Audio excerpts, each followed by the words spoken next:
of the Bureau and a decorated counterterrorism expert who worked at the FBI for nearly 20 years. According to Driscoll, you told him your own job, quote, depended on the removal of agents who worked on the cases against the president, regardless of whether the agents chose to work on those cases or not. You added, quote, the FBI tried to put the president in jail and he hasn't forgotten it.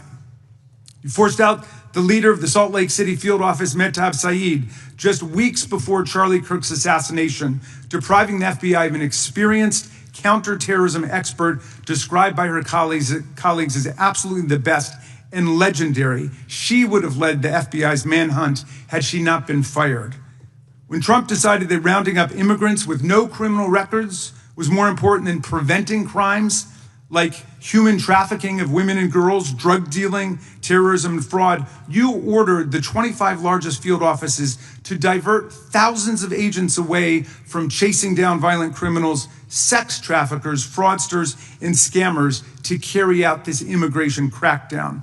Director Patel, you treated the men and women at FBI with disrespect and paranoia. You've assembled a roving band of freelancing henchmen within your office and charged them with conducting unauthorized investigations, targeting and harassing career FBI employees. Amazingly, you forced senior leadership to repeatedly take polygraph tests to prove their political loyalty and pushed out leaders who refused these demeaning exercises. And now we're seeing one very clear reason why you want to build a political FBI. The Epstein files. You want an FBI blindly loyal to Trump and to you as his enforcer so you can continue your cover-up of a massive international sex trafficking ring with more than 1,000 victims, betraying all of the survivors of the sexual violence. Before you got in this job, you called for full release of the Epstein files, telling podcaster Benny Johnson that the only reason the list was not released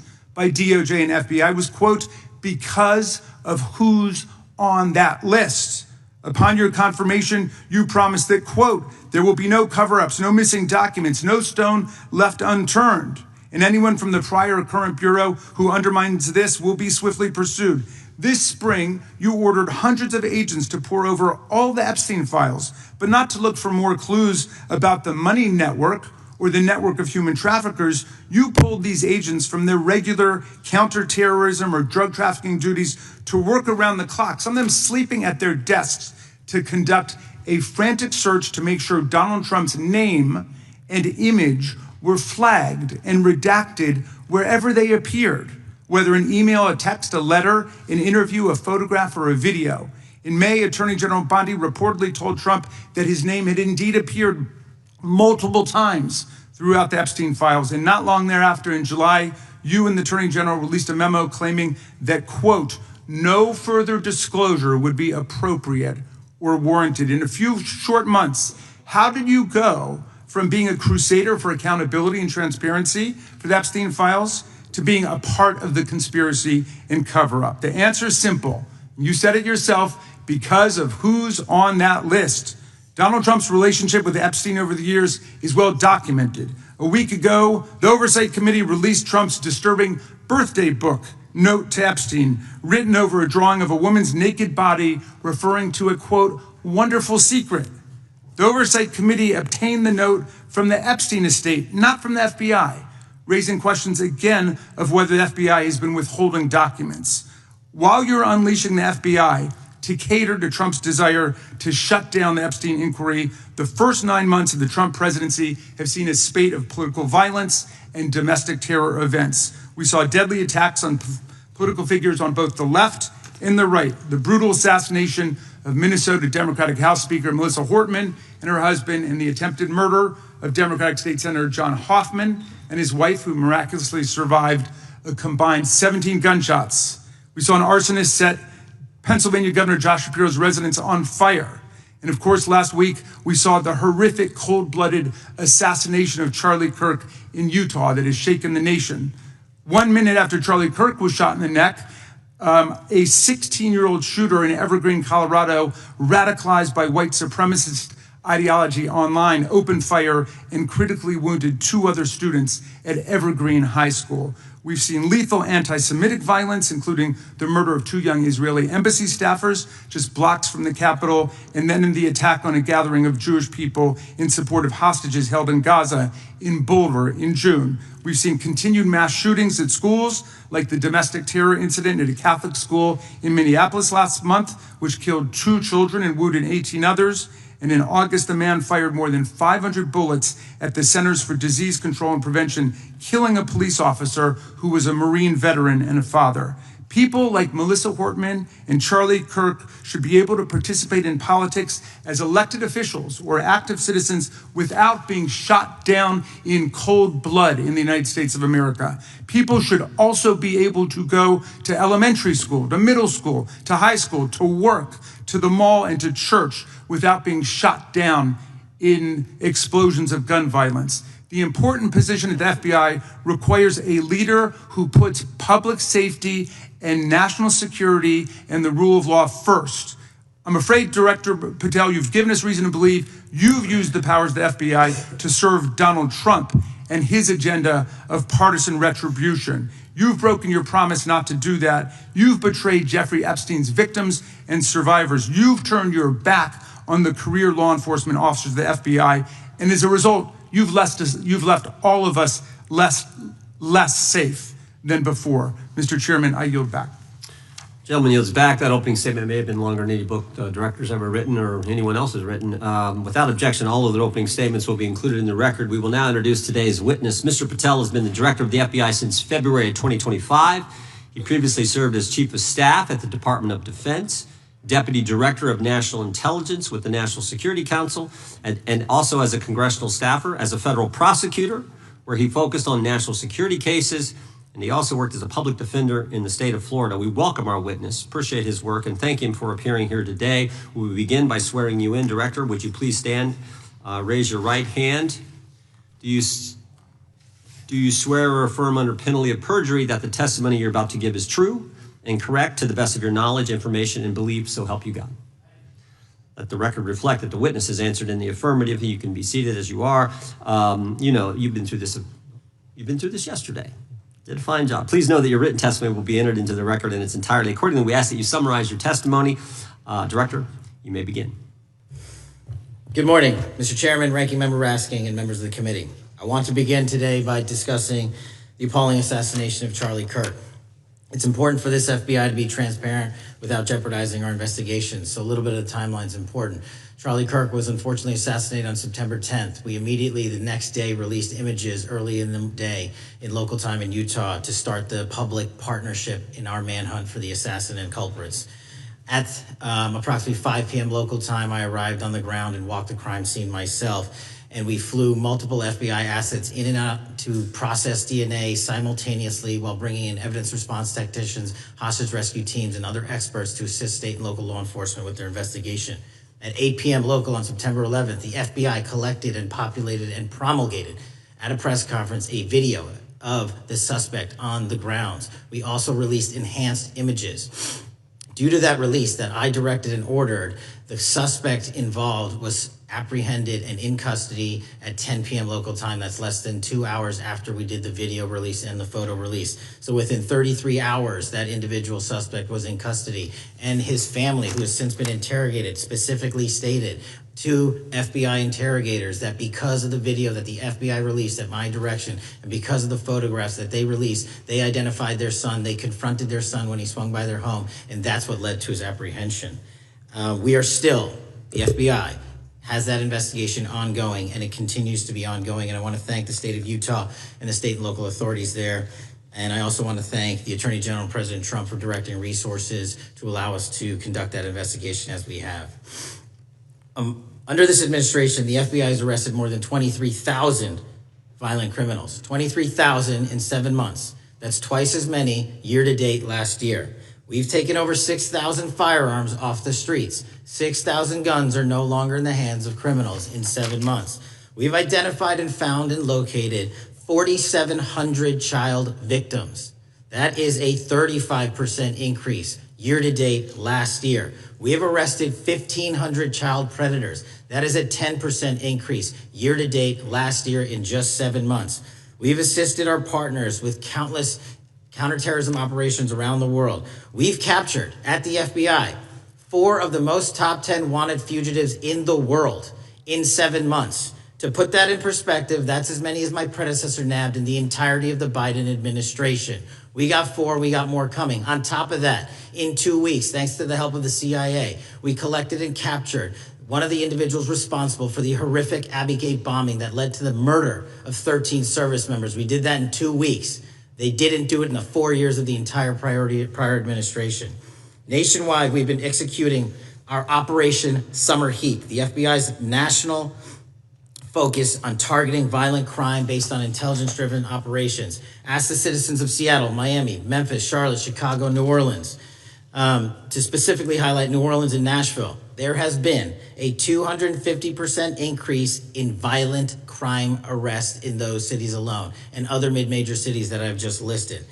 In just a few short months, we have already unleashed 1,000 FBI personnel across this country. Every single state across this country is getting a plus up. This is a fiction that the FBI is short or that we are compromising the men and women in the field. They do not need to be in Washington, D.C., so we're sending them into the field to each and every one of your states.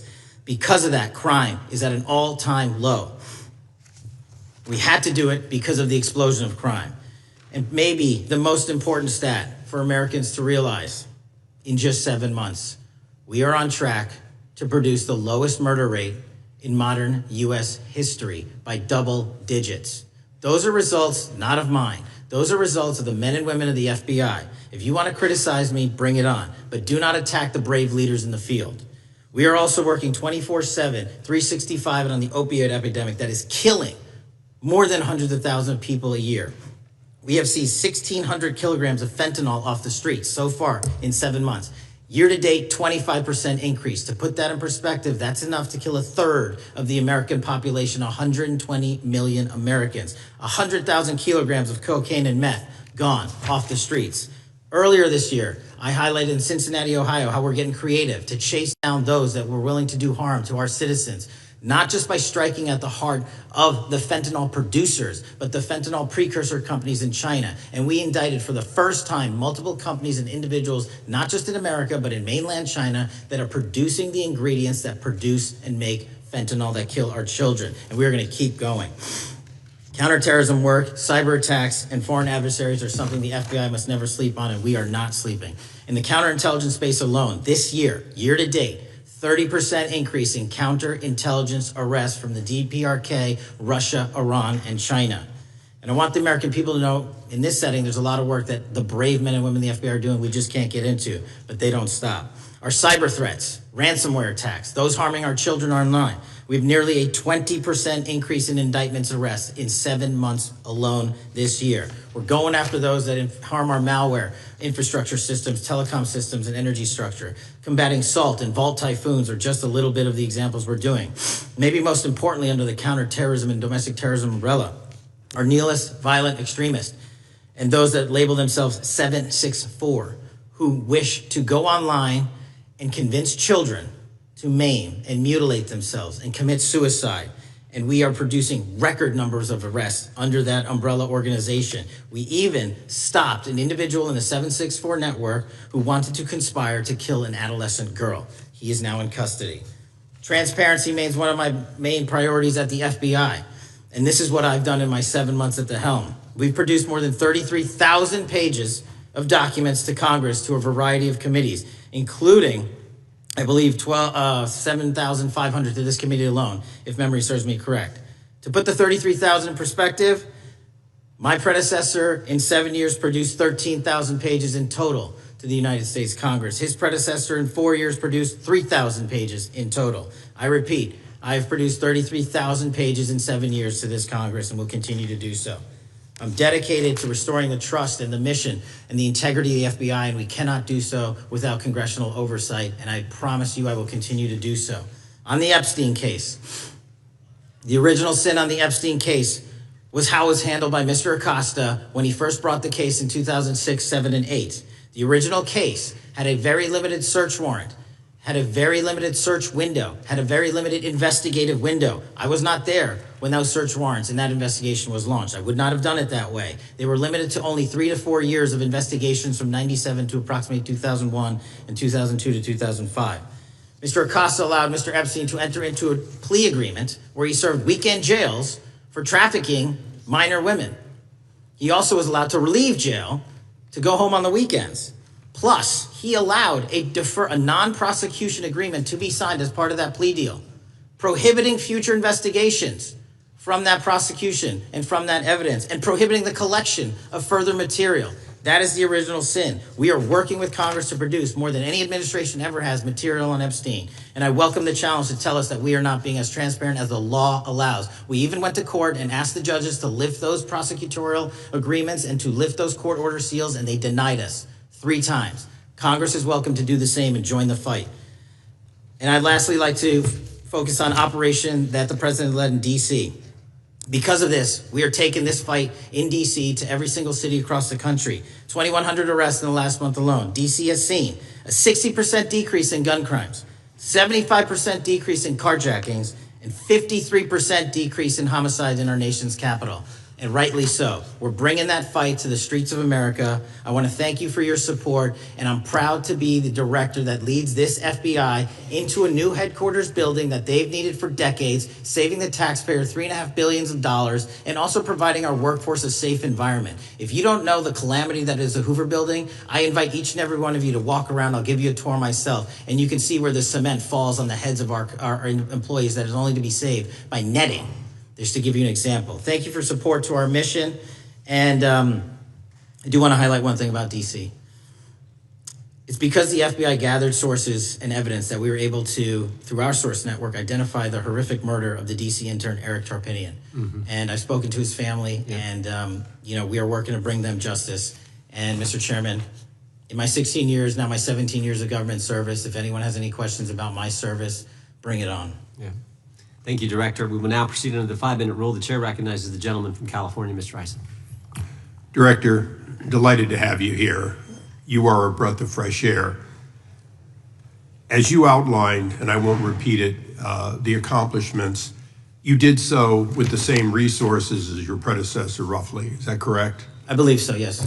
And so how much of that has to do with taking people out of the backside of the FBI and moving them into the field, into doing the job for which we primarily pay the FBI? It's exactly what we needed done. 1/3 of the FBI's workforce resided in the National Capital Region before I got there. 1/3 of the crimes do not happen in Washington, D.C. Not anymore. Not anymore. So 1,000 personnel of the FBI were deployed across this country on a permanent basis, and every single state in this union is getting a plus up, not a reduction, a plus up of 1811s of intel analysts and support staff. And that is why the crime rates are going down in record numbers. Thank you for doing that, and it's perhaps the hardest thing for a bureaucrat to do is to lower the head count around them that support them, and I appreciate your willingness to do it different than your predecessor. A lot of what you covered earlier was the find, the discovery, and then the prosecution that is done by the DOJ. But I want to talk a little bit about the prevent side. On the Charlie assassination, sir? No, on all of these. Okay, for example, and I'll bring it up before the Democrats bring it up, January 6th. January 6th, we now know, because of your find, that in fact there were people involved who were not just observers, but participants who, in fact, it's been alleged, and I personally believe, in fact, were part of promoting, perhaps even the one woman who died, encouraging her to walk through a door that led to her death. When you see that kind of activity, and you know it was done under predecessors with full knowledge, whether it's January 6th, where embedded people crossed the line, or any other activity, including obviously the Russian hoax that we're now dealing with up in front and center. My question to you is, what can you or others do to prevent it from occurring again? Not on your watch, but on future watches. How can we know that this won't happen again the moment you leave the FBI? It's simple. What I'm doing through our leadership cadre is having FBI agents do what they were trained to do, not what they were not trained to do, not put them in situations that both harm them and the public. We're also utilizing our SORT networks and prioritizing the threat structure to go after the narco traffickers, the counterterrorism people, the counterintelligence threats, and the cyber threats. That's what they were trained to do, and that's what we're letting them do. One major question I have, after decades of doing this, on our side of it, both the chairman, myself, and others, both at oversight and here, have seen that the FBI and the Department of Justice hide behind non-statutory practices. Now, you've changed the interpretation of many of those practices. That's why we're getting the discovery that was previously withheld. How do we work together to make sure that we never again have false walls, non-statutory walls that say the Department of Justice has a prohibition about giving, quote, you fill in the blank, that has led to the chairman not seeing anything until you took over? I'm wedded to aggressive constitutional oversight. Having been a House congressional staffer, I know that is an important part of securing our democracy. And the way we make it an everlasting, enduring process is by showing the American people the results of what we are doing and the important work of this committee and putting it out to them so they can see government waste, fraud, and abuse. And then they can demand from our constituents and our electors that they want this process to continue. Last major question here. Some things are so sensitive that we both would agree they cannot be made public. Will you commit to this committee, when it is too sensitive to disclose, that you would at least make it available for in-camera review by the chairman and ranking members or others designated? I have done that, and I will continue to do that. Well, thank you, Mr. Chairman. This is a breath of fresh air. This is the beginning of what we need. But my questions today for the director are ones in which I believe that we do need to codify by agreement or by statute if necessary, the kind of openness and transparency that we're seeing from this administration, the kind of discovery that's allowing us to do our oversight properly. And I would hope that that be the follow-up to this, obviously along with the Attorney General. And I yield back my 4 seconds. Thank you. The gentleman yields back. The gentleman from New York is recognized. Thank you, Mr. Chairman. Welcome, Director Patel.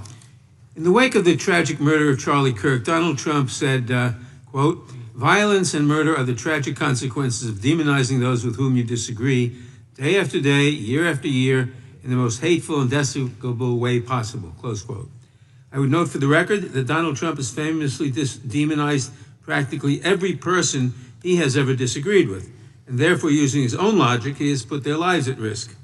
I should know, about 2 weeks ago, when I announced my decision not to my decision not to seek re-election, many people on both sides of the aisle, including the chairman, offered me well wishes and thanked me for my service. Donald Trump, on the other hand, took to Truth Social to call me a, quote, psychopathic nut job, among other things. Yesterday, I received a threatening note filled with anti-Semitic comments and hateful attacks that mimicked some of the same language used by the president. I am sure many of us on this committee face similar threats every day. We have seen political assaults on both the left and the right. The attack on Charlie Kirk, the attempted assassination of the president, the murder of the Democratic Speaker of the Minnesota House, the assault on Paul Pelosi, and the attack on the Capitol on January 6th, for example. Director Patel, do you agree that there is political violence from both the left and the right? There is too much political violence. Do you agree, yes or no, that there's violence? There is too much political violence based on ideologies from either side. From either side, okay. Are you aware of the study by the Cato Institute, a well-known conservative group, that found that 69% of the violence is from the right? I'm not familiar with that study. You're not familiar, okay. I would commend it to you. Are you aware the administration has threatened to use violence as an excuse to crack down on liberty and freedom of speech? Say that again, I'm sorry? Are you aware the administration has threatened to use violence as an excuse to crack down on liberty and freedom of speech? Nobody at the FBI is doing that. I didn't ask you about the FBI, I said the administration. I speak for the FBI. I would like to enter the record an article from today's New York Times titled, "Trump Invokes Kirk's Killing and Justifying Measures to Silence Opponents." In the wake of Charlie Kirk's killing, President Trump and his allies have laid out a broad plan to target liberal groups, monitor speech, revoke visas, and designate certain groups as domestic terrorists. I ask unanimous consent to insert this into the record. Thank you. Politicizing the murder of Charlie King to go after free speech is not a legacy I believe Charlie King would have wanted. Moving on, I want to address another topic. The FBI has traditionally played a key role in prosecuting public officials for corruption. But I fear that at a time when the president is accepting planes from Qatar for his post-presidential personal use, issuing pardons to major donors, and personally profiting from the office of the presidency, the FBI may be abandoning its commitment to investigating public corruption. Since its creation in the wake of the Watergate scandal, the Public Integrity Section has been one of the crown jewels of the Department of Justice, investigating and prosecuting corruption among the nation's public officials and acting as a key safeguard against politicized prosecutions. This section's work has been supported by an elite squad in the FBI devoted specifically to rooting out corruption. But according to reports, the Public Integrity Section has now been decimated, and the FBI's Public Corruption Squad has been disbanded. I would like to submit for the record a New York Times article entitled, FBI Dismantles Elite Public Corruption Squad. I ask unanimous consent. Thank you. These actions are an invitation to corrupt politicians to break the law, since they know that the government is asleep at the switch. Last month, Senator Warren and I, along with dozens of other members of Congress, wrote to you and Attorney General Bondi expressing grave concern over your decision to effectively legalize corruption and politicize prosecutorial decisions. And he asks unanimous consent to enter this letter into the record. Thank you. I don't have time today to walk through all your questions, all of our questions and concerns, but will you commit to answering this letter in short order so that we can understand what factors led to this decision and how it has impacted the ability to hold corrupt officials accountable? I will review your letter with my team and respond as soon as I can. You will respond. Thank you. I yield back the balance of my time. Gentleman yields back. Gentleman from Arizona is recognized for 5 minutes. Thank you, Mr. Chairman, and thank you, Director, for being here. I appreciate the change in the FBI and the tone since you've been there. We heard the ranking member, however, describe the FBI under your leadership as being resorting to political enforcement and you personally as being paranoid. I would just suggest that perhaps that is the projections of the ranking member himself and not you, sir. I want to refer to something that was said yesterday in yesterday's hearing by Senator Grassley. He said, it's well understood that your predecessor left you an FBI infected with politics. At your nomination hearing, he gave you records, made public records about whistleblowers regarding something called Arctic Frost. Arctic Frost was the FBI case opened and approved by anti-Trump FBI agent Thibault, and Arctic Frost became Jack Smith's elector case. The new records show that Arctic Frost was much broader than just an electoral matter. In fact, it was expanded to Republican organizations. Some examples of the groups that the Ray FBI sought to place under political investigation included the Republican National Committee, Republican Attorneys General's Association, and Trump political groups. In total, 92 Republican targets, including Republican groups, Republican-linked individuals, were placed under the investigative scope of Arctic Frost. On that political list for investigation was one of Charlie Kirk's groups, Turning Point USA. In other words, Arctic Frost wasn't just a case to politically investigate Trump. It was the vehicle by which partisan FBI agents and DOJ prosecutors could achieve their partisan ends and improperly investigate the entire Republican political apparatus. I'd ask that, Mr. Chairman, that document be administered. Without objection. So, I know that this may be under current investigation, but I wish to ask specific questions about this for just a moment. What search tools were used in Arctic Frost to view private communications of targets? I believe the traditional search tools, search warrants, lawful service of process, and the tools that the FBI has in our infrastructure systems, cybersecurity systems, and counterintelligence systems. But generally speaking, if I may, I want to use this to highlight the fact that I'm continuing my promise to work with Congress to produce documents simultaneously and also conduct ongoing investigations. I'm giving you as much as I can, and I'll give you more when I can. Thank you. Another question regarding that is, were there any directives from the Biden White House concerning the Arctic frost investigation? Were there any, sorry? Directives or communications from the Biden White House itself concerning the Arctic frost investigation? I'll just rely on what was turned over to date, sir. Okay. So I want to add here, the search warrants that were used included the seizing of a U.S. member of Congress, his phone. I think we all know who that was and how that was taken away and used for political purposes, Mr. Chairman, Mr. Director. So we'll leave that for a second, and let's go over to the Charlie Kirk case for just a second. Let's emphasize this. How many hours did it take from the assassination to the arrest of the assassin, Mr. Director? 33.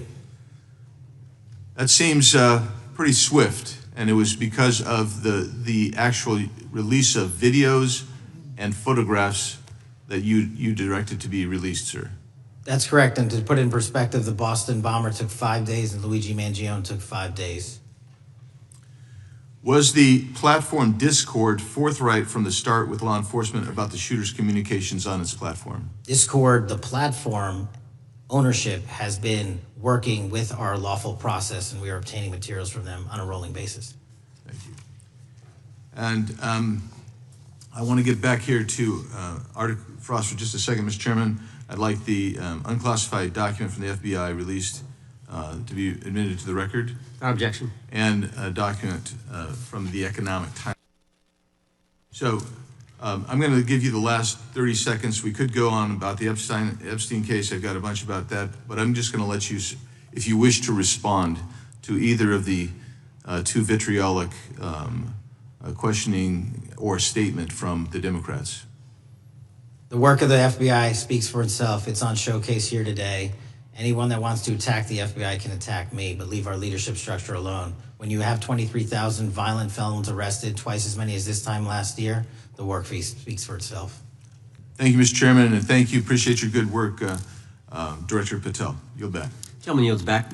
Gentleman from Maryland is recognized. Thank you kindly, Mr. Chairman.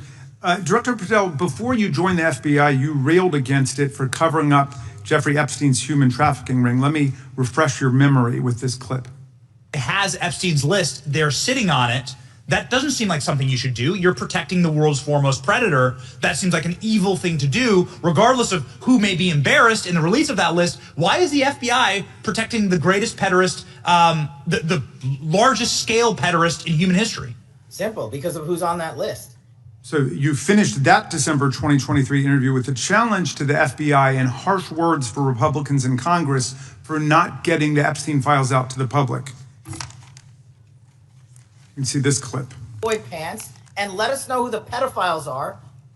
Put on your big boy pants and let us know who the pedophiles are, you said.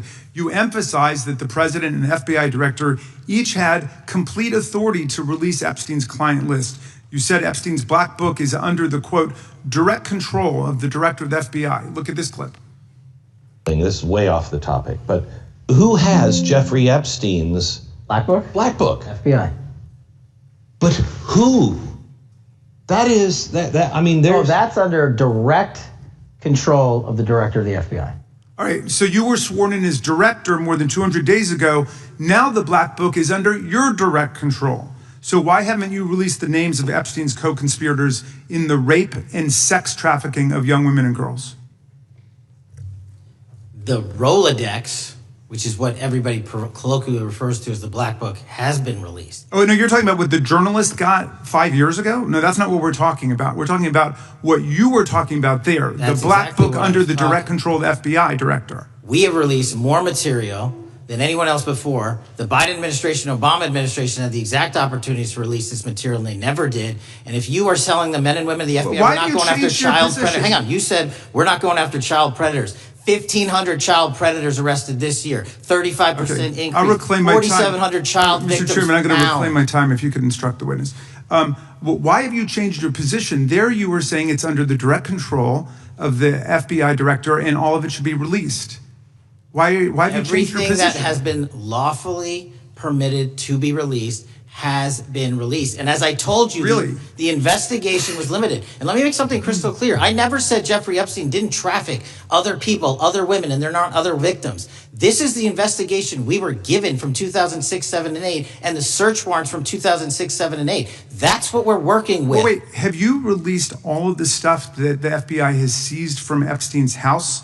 The computers, the emails, the file cabinets, the documents? What about the financial records? Have you released all of that? Everything the court has allowed us to Which release. court are you talking about? 3 separate federal courts have come in and said. We're talking about the evidence you've got. It's got nothing to do with what those courts have. Do you have any We're talking idea about how the evidence. law works? Wait. Do you want me to break the law in a federal judge's order? No, to I want you to satisfy follow your own curiosity? word, Director Patel. You said up there it was under the direct control of the FBI director. He had the black And book. everything I have direct control over, we have gone to court. You haven't. Complete We your went sentence. to court. Everything you have direct control over, you said. Have gone to court, and everything we have direct Director control Patel, over. complete your and sentence. can You said lawfully everything- release. The We're gentleman- releasing. He'd like to complete his answer. You began the sentence, everything you have direct control over, and then you stopped that sentence. You've released everything that you have direct control over? And I have direct control over and can lawfully release. If you're not familiar with the court orders, that's not my fault. Oh, I'm Go perfectly, look at them. I'm Go perfectly to familiar court. with them. But how did we prosecute Ghislaine Maxwell? She was prosecuted with the investigatory material that was collected from 2001 and 2005 because of the non-prosecution agreements and the court orders on the investigations and search warrants. We were not able to develop new information. And oh, by the way, Jeffrey Epstein was out for 12 years, and the Obama and Biden administration did nothing to look at his work, his pedophile network. If you want to blame me, that's fine. But now you're blaming the men and women who conducted this stop great that. search. I'm not blaming anybody other than you. You're not keeping your word. You said that you would release all of the materials Has under your anyone direct released control. more information on Epstein than I have? Has Well, anyone? much did more- Comey, did Ray? Much Did more. they? Excuse me. Much more has come out in the days since the American people in Congress have been demanding it, but it's coming out in dribs and drabs. Why don't you just release the entire file as you promised to do? I literally just told you there are multiple federal court orders. I'm not going to break the law to satisfy your curiosity. You didn't join us when we filed court to release the court orders. You could have. You have lawyers. You could have shown up. You didn't do that. That's a tiny fraction of the material we're That talking is about. not. It is How a do you- tiny fraction. How do you know that? Have you seen No. everything? Time It's of the all gentleman. misdirected. How do you know Time that? of the gentleman has expired. The gentleman from California is recognized. Well, thank you, Mr. Director. Just to be clear, how many of the Epstein files were released in the 4 years of the Biden administration? 0. And how many have you released? I don't have the number, but it's got to be thousands of pages of stuff. I was going to ask you to begin whether Americans are safer today than they were 9 months ago, but you cited dramatic increases in criminal arrests since you've taken office, a dramatic decrease in crime that's resulted. Who would have thought that taking criminals off the streets would reduce the crime rate? But somehow we have stumbled upon that new truth. But it begs the question, what was the FBI doing during the 4 years of the Biden administration to see that dramatic an increase in work under your tenure? The simple answer is I'm letting good cops be cops. We're working with our state and local law enforcement. We're energizing our partnerships. We're bringing on more task force officers. When you have more cops in the streets, when you're using ground-based intelligence, when you're not weaponizing law enforcement and focusing on DC and focusing on the rest of America, this is what happens. It is not a significant mind shift in terms of how we maneuver the FBI. They've wanted to do this work since they signed up. We're just letting them. And we've seen many prominent Democrats oppose your efforts to restore law and order to the streets of our nation's capital. I mean, all of us here have seen a dramatic change for the better here in Washington, D.C. Why are so many Democrats attacking you for that? Sir, Democrats have been attacking me for a decade, as is the fake news media. They didn't like the fact that I exposed the Russiagate host and the largest weaponization of the FBI and DOJ in U.S. history. We proved it to be true with congressional oversight. I'm wed to that congressional oversight and will continue to do that work. Christopher Wray repeatedly warned this committee that the Biden open borders policy had produced a significant increase in terrorist threats that he said kept him up at night. A particular concern, he said, was the 2 million gotaways that entered the country during the Biden administration. That's an average of 41,000 every month. What are the monthly gotaway numbers today? Sir, I'll have to get back to you on the exact gotaway numbers, but Identifying that there are gotaways is step one. Going and manhunting them is step two. And that's what we're committing our resources to Well, do. that's my next question, is what progress has administration made in apprehending and removing terrorist threats that came in during the Biden years? I think you're talking about, if you're not, let me know, known or suspected terrorists. And we've encountered almost zero at the southern border since the southern border has been sealed. But the problem that we are running into is our northern border. It's largely expansive. The enemy has adapted, and we need more focus on the northern border to stop known or suspected terrorists from coming in from places like China, Russia, the Middle East, Africa, Afghanistan. And what can you tell us about the remaining threat posed by potential terrorist cells here in the United States? The terrorist threat that continues to be posed by international terrorists here in the United States is one of my highest priorities. We are working through our intelligence community partners to identify those individuals, and we've taken down numerous individuals in numerous rings across this country to neutralize that terrorist threat, including places like New York City, Los Angeles, and I believe Dallas, Texas most recently. How extensively did criminal cartels like Sinaloa, Jalisco, New Generation, MS-13, Trinidad, and others infiltrate our country during the Biden administration? By the tens of thousands.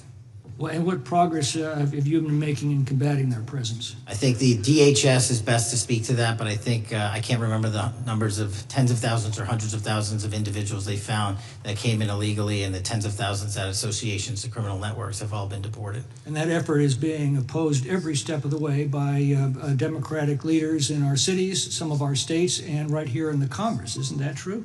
Well, we're just working where we can in every single city we can, and I welcome the opportunity to partner with Republicans or Democrats on fighting violent crime like we're doing. Mr. Biggs asked about Arctic frost. What else can you tell us about that and what we need to do to assure that it never happens again? Continue the congressional oversight work that you're doing on Arctic frost. Let me provide you with more documentation on Arctic frost, and also call in witnesses from the paperwork that we have given you. You have that right, and the American public deserves to hear what those people have to say. As for my ongoing investigation, there's not much I can say. What role did the FBI play in suppressing the Hunter Biden laptop story during the 2024 election? Off the top of my memory, sir, I believe the FBI was in possession of verified information from that laptop, and it was improperly publicized that they did not have information and masked it as Russian disinformation. We now know that was categorically false. I don't know why the FBI did that, when they did that, but we've released all the materials related to that. Thank you. Gentleman yields back. The gentleman from New York is recognized. Mr. Goldman.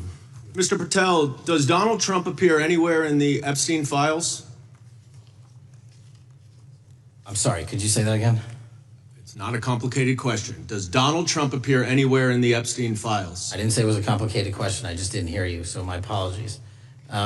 We have released where President Trump's name's in the Epstein files and everybody else, and all credible information that we are legally allowed to release has been released. All right, so let's go through that.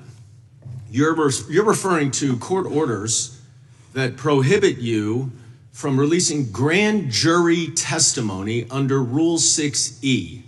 Is that what you're referring to when you say as the law allows? That's a piece of it. Really? What other evidence do those three court orders you cited prohibit from being released?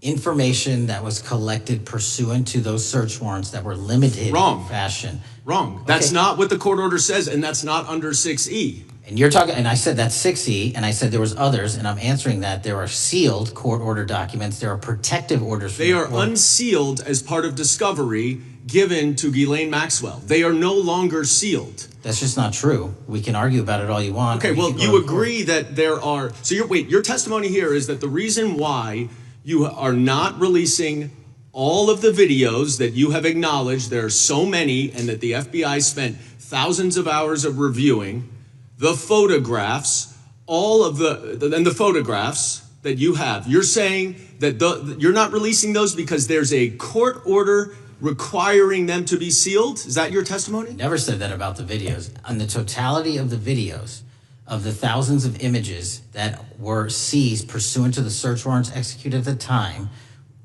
the overwhelming majority of that video is pornographic material that was downloaded from the internet and child sexual abuse material. We will never release that. Well, as you should not release the victims, but if there are videos that relate to others who Epstein trafficked to, such as maybe Prince Andrew, or photographs, that you have total control to release. Yes, and if it And exists, so why haven't you released it?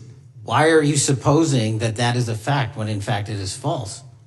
Are you saying that You're saying that none of the videos relate to anything relevant to the Jeffrey Epstein trafficking ring? Every single video that we have collected pursuant to the prior search warrants has been examined for the last 10 years.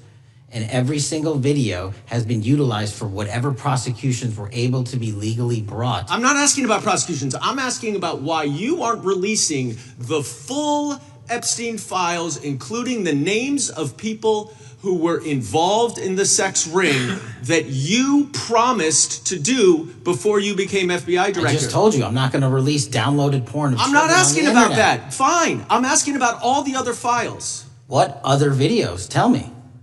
Tell me. That's what I'm asking. Tell me. You're saying there are no videos that would be relevant to anyone else involved in the Jeffrey Epstein sex ring. Pursuant to Mr. Acosta's collection of information based on the search warrants. That's all we have in our I possession. understand. And I'm asking you that stuff. That's all we got. I'm not asking all you got. I'm asking you in that stuff. There's nothing that's related to the to any other sex traffic, any other people engaged with Epstein in underage sex. That's correct. To my knowledge, no. Okay. Let's talk about the witness interviews. 302s of witness interviews.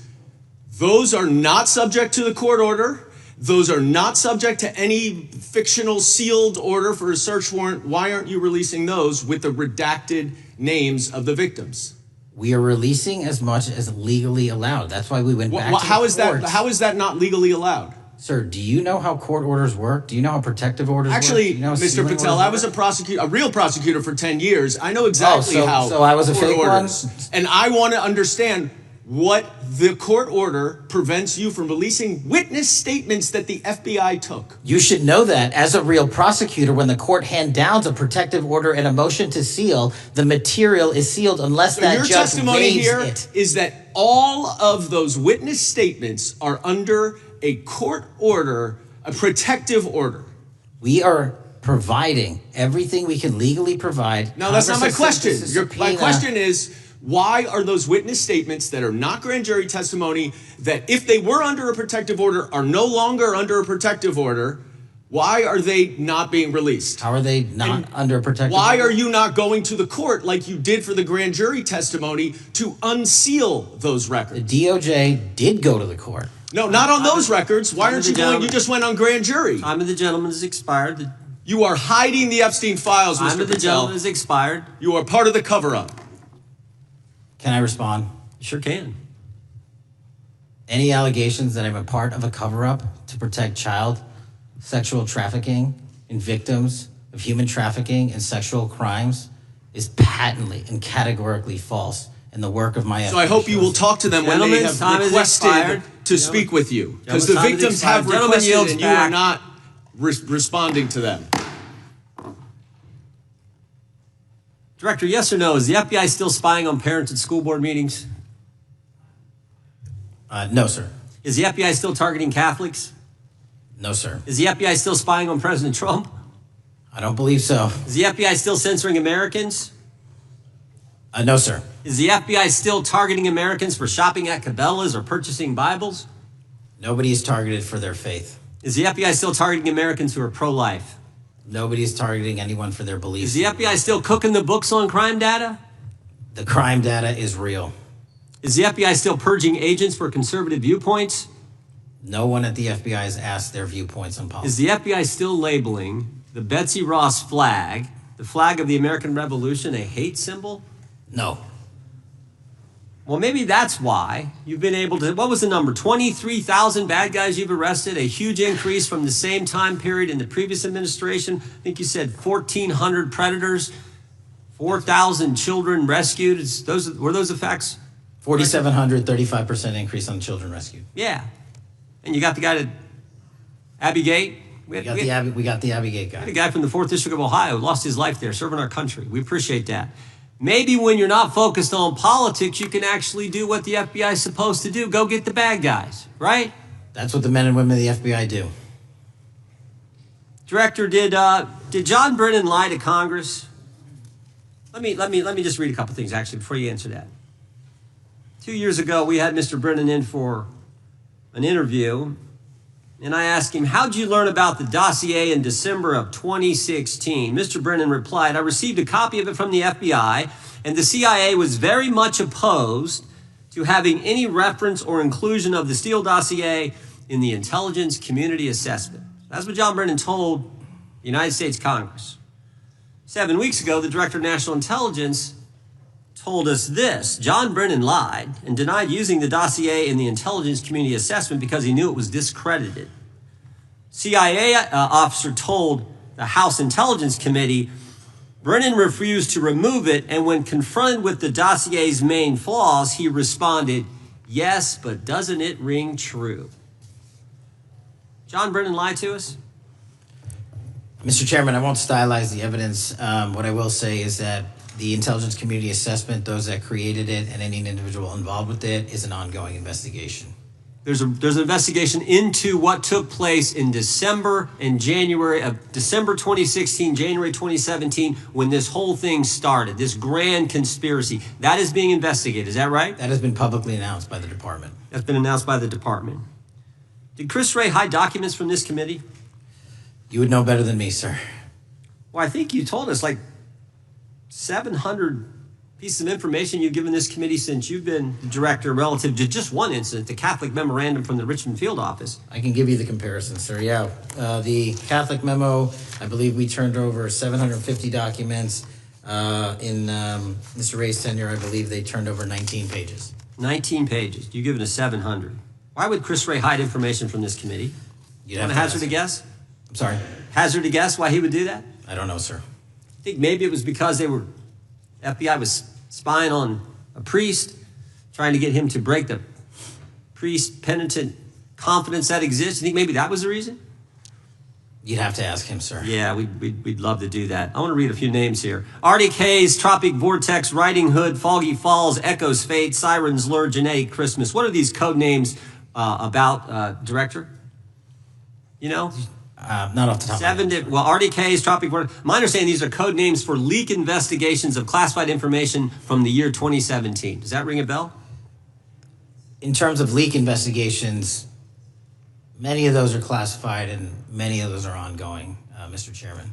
But we are working with you to produce documents as we close those investigations or as we declassify them. Let me ask you this question, because this is something I've wondered about, the way the FBI used to work. Wait, this whole thing kind of, so many of these things unfolded. Seems to me you had all these people in government leaking information that then gets reported in the press. There's a story written about it. And then that article is then used to further the investigation and move forward with what they want to do. Did that take place back in 16 and 17? That's the exact scenario that took place in the FISA application for Carter Page and the rest of the Trump campaign. And that is frightening, because that's what the CIA is supposed to do in foreign countries. It's not supposed to happen to Americans. But it did, didn't it, Director? Yes. And not just any Americans, it happened with the President of the United States. Is that accurate? Yes, sir. Yeah, and you were the key guy in helping expose that. And I think our country will be forever grateful for what you did to let the country know that was going on involving Americans, which is not supposed to happen, and not just, again, any American, but the President of the United States. Chair now recognizes the gentlelady from California. Thank you, Mr. Chairman. I'm concerned by reports that FBI agents have been diverted from their important work on crime and anti-terrorism to work on matters that are not critical to our safety. I'd like to play the video, the whole video. Jeffrey clip. Epstein's Black Book? Black Book. FBI. But who?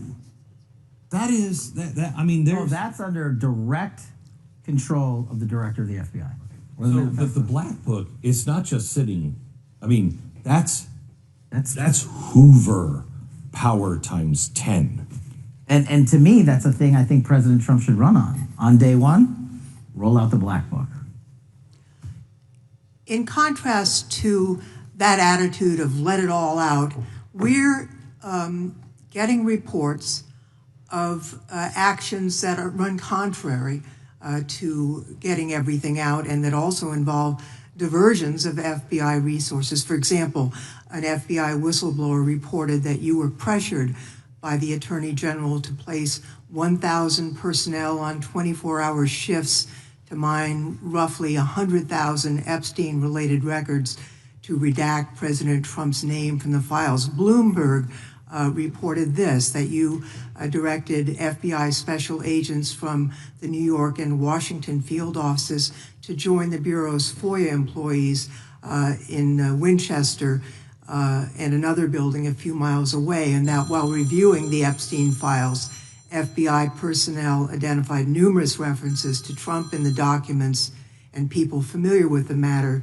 said that Trump's name, along with other high-profile individuals, was blacked out. Now, the New York Times reports, and this is a quote, Justice Department officials diverted hundreds of FBI employees and federal prosecutors from their regular duties to go through the documents at least 4 times, including once to flag any references to Mr. Trump and other prominent figures.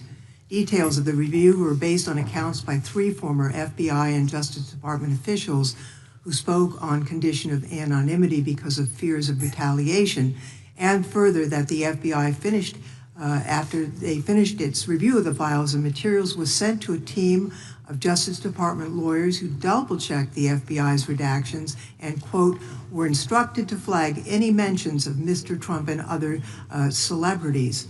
Now, I have 3 questions for you, Mr. Patel, about this. First, how many times did President Trump's name appear in the Epstein files? Was it more than 100, more than 1,000?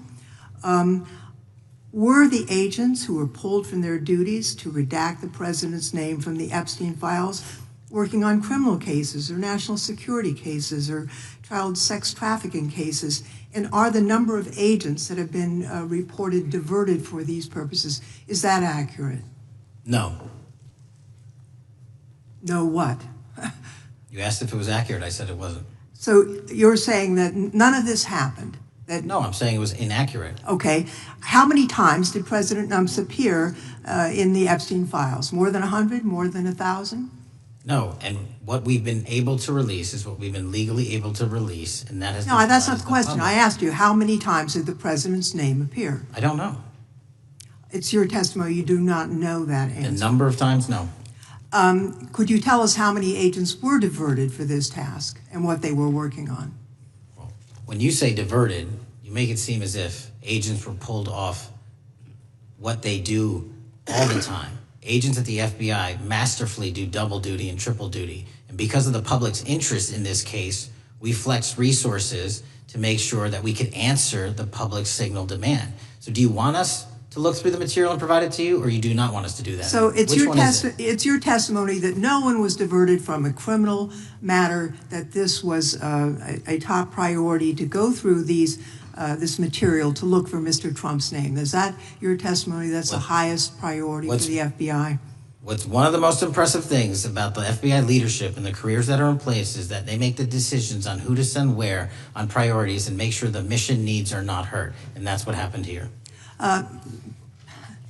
It's shocking to me that the FBI would think that erasing Mr. Trump's name from the Epstein files is a high priority when we have crime, we have national security threats, we have terrorism threats, we have murders such as that occurred, unfortunately, with Mr. Kirk. It's shocking to hear that that's your highest priority. And with that, Mr. Chairman, I yield literally back. not what I said. Gentleman yields back. Gentleman from Wisconsin is recognized. Director, is President Trump implicated in any wrongdoing related to Jeffrey Epstein? Based on the entirety of the evidence that we have, absolutely not. The president is not implicated? Correct. Thank you. I want to talk a little bit about China's malign influence here in America. And, we've seen spy balloons traverse the United States. We've seen police stations in communities around America. And sitting in the chair you're in just 2 years ago, there was a sheriff from Cochise County, Arizona, Mark Daniels, that was here, who said that the the exponential increase in the amount of fentanyl that is coming into America is directly related to the open borders policies of the previous administration. Do you agree with Sheriff Dannell's characterization? In large part, yes. So, since you've been director, has there been a reduction with, I mean, we've talked about how the border is largely secure now, right? The southern border, yes, sir. The southern border is largely secure. Has there been a concomitant reduction or a reduction in the amount of fentanyl that is coming into America? There has been a massive reduction to the tune of, we've seized more than 25% year to date this year than the prior year, and that's enough fentanyl to kill 120 million Americans. Does China play a role in this fentanyl that's coming to America? As I stated in my opening, sir, what they do and the companies in China, mainland China, do is produce the precursors and the cutting agents that they ship overseas through various countries into the Mexican drug cartels who produce it. So they basically are the cooks in terms of the ingredients. Tell us, what is the FBI doing to stop China from delivering death to America?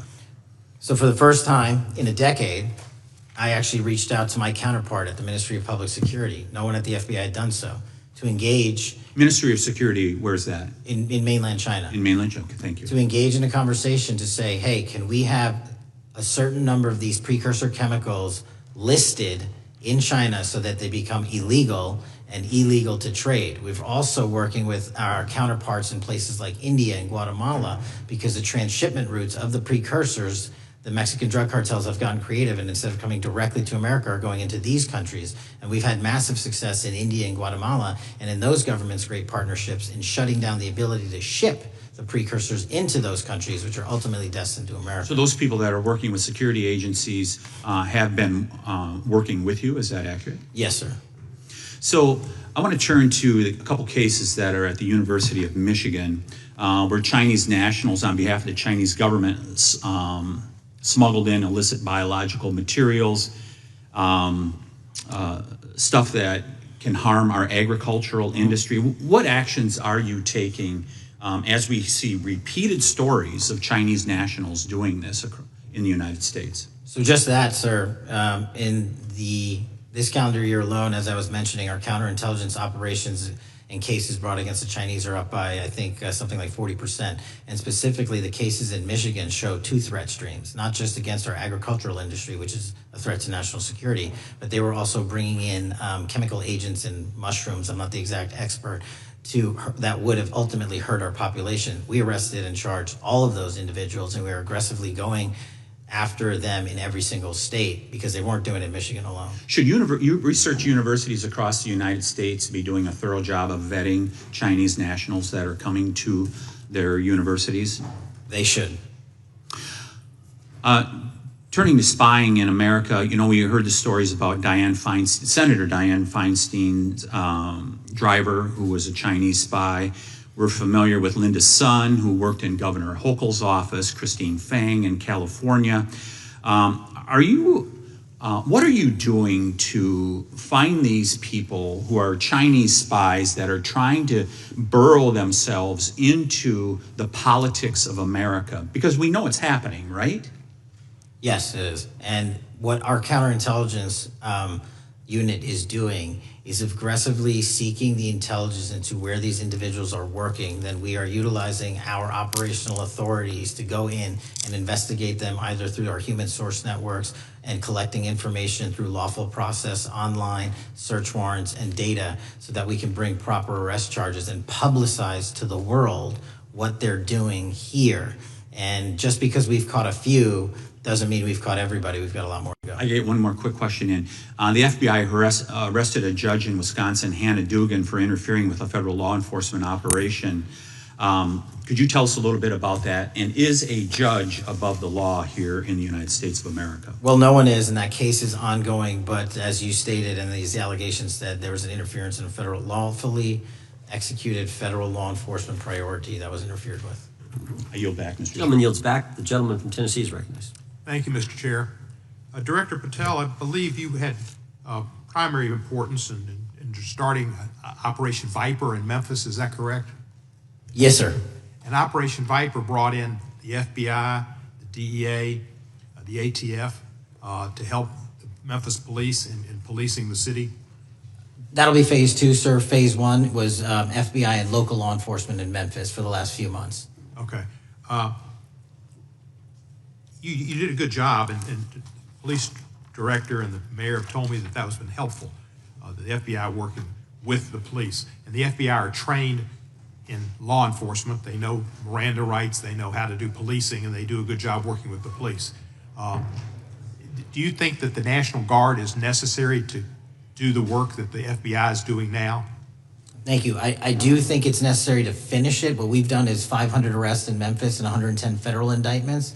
But what we need to do is we've only secured a piece of where the criminal conduct is occurring in Memphis, and we can't work inside perimeters that are not established and safe, and we don't have the manpower to give us the space to fully go into the areas where the criminal activity remains. Well, are you suggesting that the National Guard is going to go into the more heavily crime areas? They're going to establish, like they did in Washington, D.C., perimeters where local law enforcement and the FBI, DEA, ATF, and U.S. Marshals can go into. We can't be going into all these areas knowing that they're extremely volatile and jeopardizing the safety of our agents.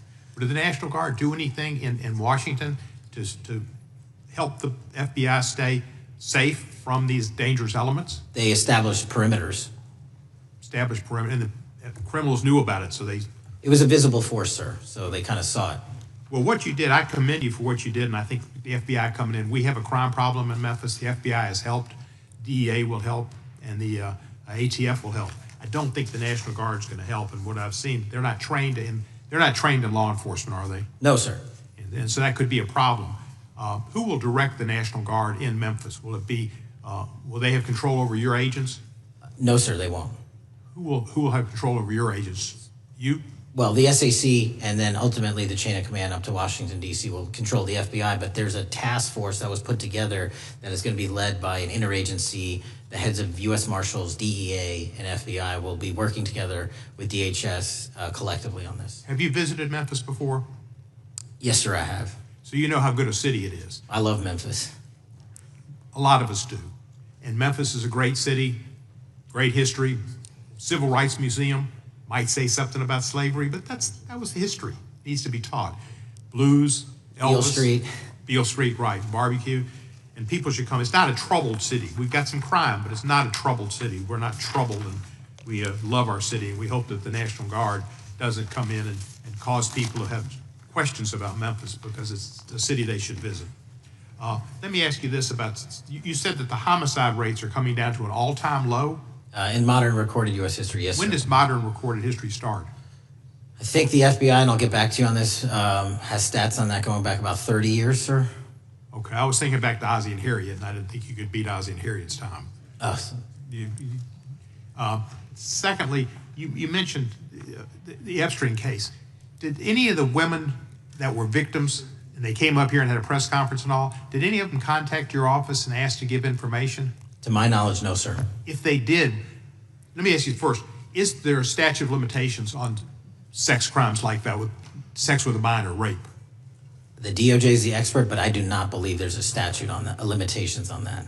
So if there's not a statute of limitations, should you not be interviewing those people who know who raped them and the names and the places and give you that information? That seems like that's a treasure trove of information, and it's a serious, serious, serious number of crimes. Sir, I couldn't agree with you more. We've been very public about asking individuals to come forward with new information, and we would run out every single lead on that.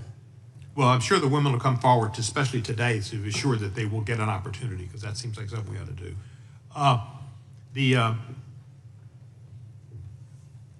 Mr. Driscoll, what was his reputation? I can't comment on Mr. Driscoll's matter. It's an ongoing litigation. Yeah, but his reputation you could tell us about. I can't tell you about his reputation. His work has been laid out in that lawsuit. How many of the FBI agents who worked on the January 6th case have been fired? I don't have that number, sir. Do you have a ballpark figure? No, but I can tell you that individuals based on case assignments in the FBI that I have led have not been terminated for case assignments. Thank you, sir. Come back to Memphis, and you work with Kevin Kane in our Tourism Bureau. He's great. Thank you. And thank you for your work in Memphis. Gentleman, yes, back. Mr. Chairman, I have a unanimous consent request. Gentleman's recognized. So I've got 4 documents I'd like to introduce into the record. The first one is Jeffrey Epstein's 6 story played out for years in plain sight. And Acosta is quoted in here saying, "I was told Epstein belonged to intelligence and to leave it alone." The second document is entitled, "What Epstein's Bodyguard Warned About His CIA Connections." The third document is from Fox Digital. It's titled, "Epstein's Private Calendar Reveals Planned Meetings with Obama Admin Official CIA Chief." And the last document is Wall Street Journal article that highlights Ehud Barak's 36 meetings with Jeffrey Epstein. He was the former Prime Minister of Israel and head of military intelligence for Israel. It may have held that title when he met Epstein, and then, yes. Without objection, the gentleman will hold for a second. The gentleman from Maryland is recognized. Thank you, Mr. Chairman. Just one UC request. This is Judge Engelmeyer's decision from August in U.S. versus Epstein, stating the government's 100,000 pages of Epstein files dwarfs the 70-odd pages of Epstein grand jury materials. Without objection, the gentleman from Kentucky is recognized for 5 minutes. Thank you, Mr. Chairman. Director Patel, I watched some of your Senate hearing yesterday when Senator Kennedy asked you, "You've seen most of the files. Who, if anyone, did Epstein traffic these women to besides himself?" You replied, according to the transcript, "There is no credible information that he trafficked them to anyone else." You also said somewhere in the hearing and here today that the problem is that the case files are constrained by limited search warrants from 2006 to 2007 and that the non-prosecution agreement hamstrung future investigations. Those constraints only apply to the Southern District of Florida. They do not apply to the Southern District of New York, the location of the 2019 sex trafficking indictment, which produced many things, including a series of FD 302 documents. According to victims who cooperated with the FBI in that investigation, these documents in FBI possession, your possession, detail at least 20 men, including Mr. Jess Staley, CEO of Barclays Bank, who Jeffrey Epstein trafficked victims to, victims including minors, such as Virginia Roberts Giuffre, may she rest in peace. That list also includes at least 19 other individuals, one Hollywood producer worth a few $100 million, one royal prince, one high-profile individual in the music industry, one very prominent banker, one high-profile government official, one high-profile former politician, one owner of a car company in Italy, one rock star, one magician, at least 6 billionaires, including a billionaire from Canada. We know these people exist in the FBI files, the files that you control. I don't know exactly who they are, but the FBI does. Have you launched any investigations into any of these people, and have you seen these 302 documents? Sir, I have asked my FBI agents to review the entirety of the Epstein files and bring forth any credible information. And we're working with Congress not only to divulge that information and produce it to you, but any investigations that arise from any credible investigation will be brought. There have been no new materials brought to me launching a new indictment. So is the loophole here, or is it your assertion that these victims aren't credible, that the 302s maybe didn't produce credible statements that rise to a probable cause? It's not my assertion, sir. It's the assertion of 2 different United States attorneys' offices from 3 separate administrations who investigated those same materials in lifetime. Are the 302 documents in the FBI's possession? They reviewed all that, yes, sir. And so have you reviewed those 302 documents where the victims name the people who victimized them? If I personally know, but the FBI has. So how can you sit here and in front of the Senate and say there are no names? I said I named one today.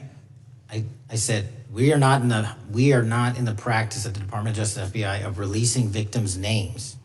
That is not what we do. We are also not in the habit of releasing incredible information. That's not what we do. But multiple authorities have looked at the entirety of what we have. Okay, I got to move on here. Were you present when the AG had the White House event when she released the binders to the social media influencers? I was, yes. So if you're willing to meet with social media influencers who stood to benefit from the sensational and sad stories of these victims, will you meet with the victims as well? The FBI will meet with anyone who has new information. Will you personally meet with them? The FBI and the professionals who are handling the cases will. Were you instructed that it was important to release the documents to the Oversight Committee on the day of my introduction of the discharge petition to release these files? I don't know what day that was, so no. Well, they were released that day, and there were victims' names who weren't redacted because they were in such a rush, and the victims are not happy about that. Have you investigated any of the CIA connections? Have you seen the CIA file on Jeffrey Epstein? And if you wanted to see it, would they show it to you? Well, I can speak for the FBI, and that's presuming there's a CIA case file. And I've reviewed everything that the interagency, not I, the FBI, that was provided to us. Would you be willing to look at the CIA file on Jeffrey Epstein? If there is such a file, and if it has not already been turned over to the FBI will look at any new investigative leads. Have you made any progress on the pipe bomb investigation January 6th? And have you made any progress on the motive of the Las Vegas shooter? As to the first, it's an ongoing investigation, and we have made progress. As to the second, sir, I'll have to get back to you. All right, thank you. I yield back. Mr. Chairman, I have a unanimous Gentleman consent yields back. request. Unanimous consent request from the gentleman from New York. I ask unanimous consent to introduce an unsigned memorandum from July 7th, 2025 that says we did not uncover evidence that could predicate an investigation against uncharged third parties with the insignia of the Department of Justice and the FBI. Without objection. Mr. Chairman, I have a unanimous Gentleman from Georgia. consent request. It's a article entitled DOJ Deletes Study Showing Domestic Terrorists Are Most Often Right-Wing. Without objection. Thank you. Gentleman from Georgia is recognized for 5 minutes. Thank you, Mr. Chairman. Director Patel, thank you for being here today. I want to first talk about the significant role that the FBI plays in combating the national security threats posed by our nation's greatest threat, our nation's greatest security threat, China and the Chinese Communist Party. It's a fact that China is America's most significant national security threat, isn't that correct? I would say so, sir. And you would agree with me that China wants to dominate the United States of America? I think that's largely their plan. And they want to dominate the world, both militarily and economically, isn't that correct? I think so. And sir, you've been FBI director for the last, 8 months? 7 months, yes. 7 months, and during that time, have you held any stock in any companies founded in China? I don't believe so.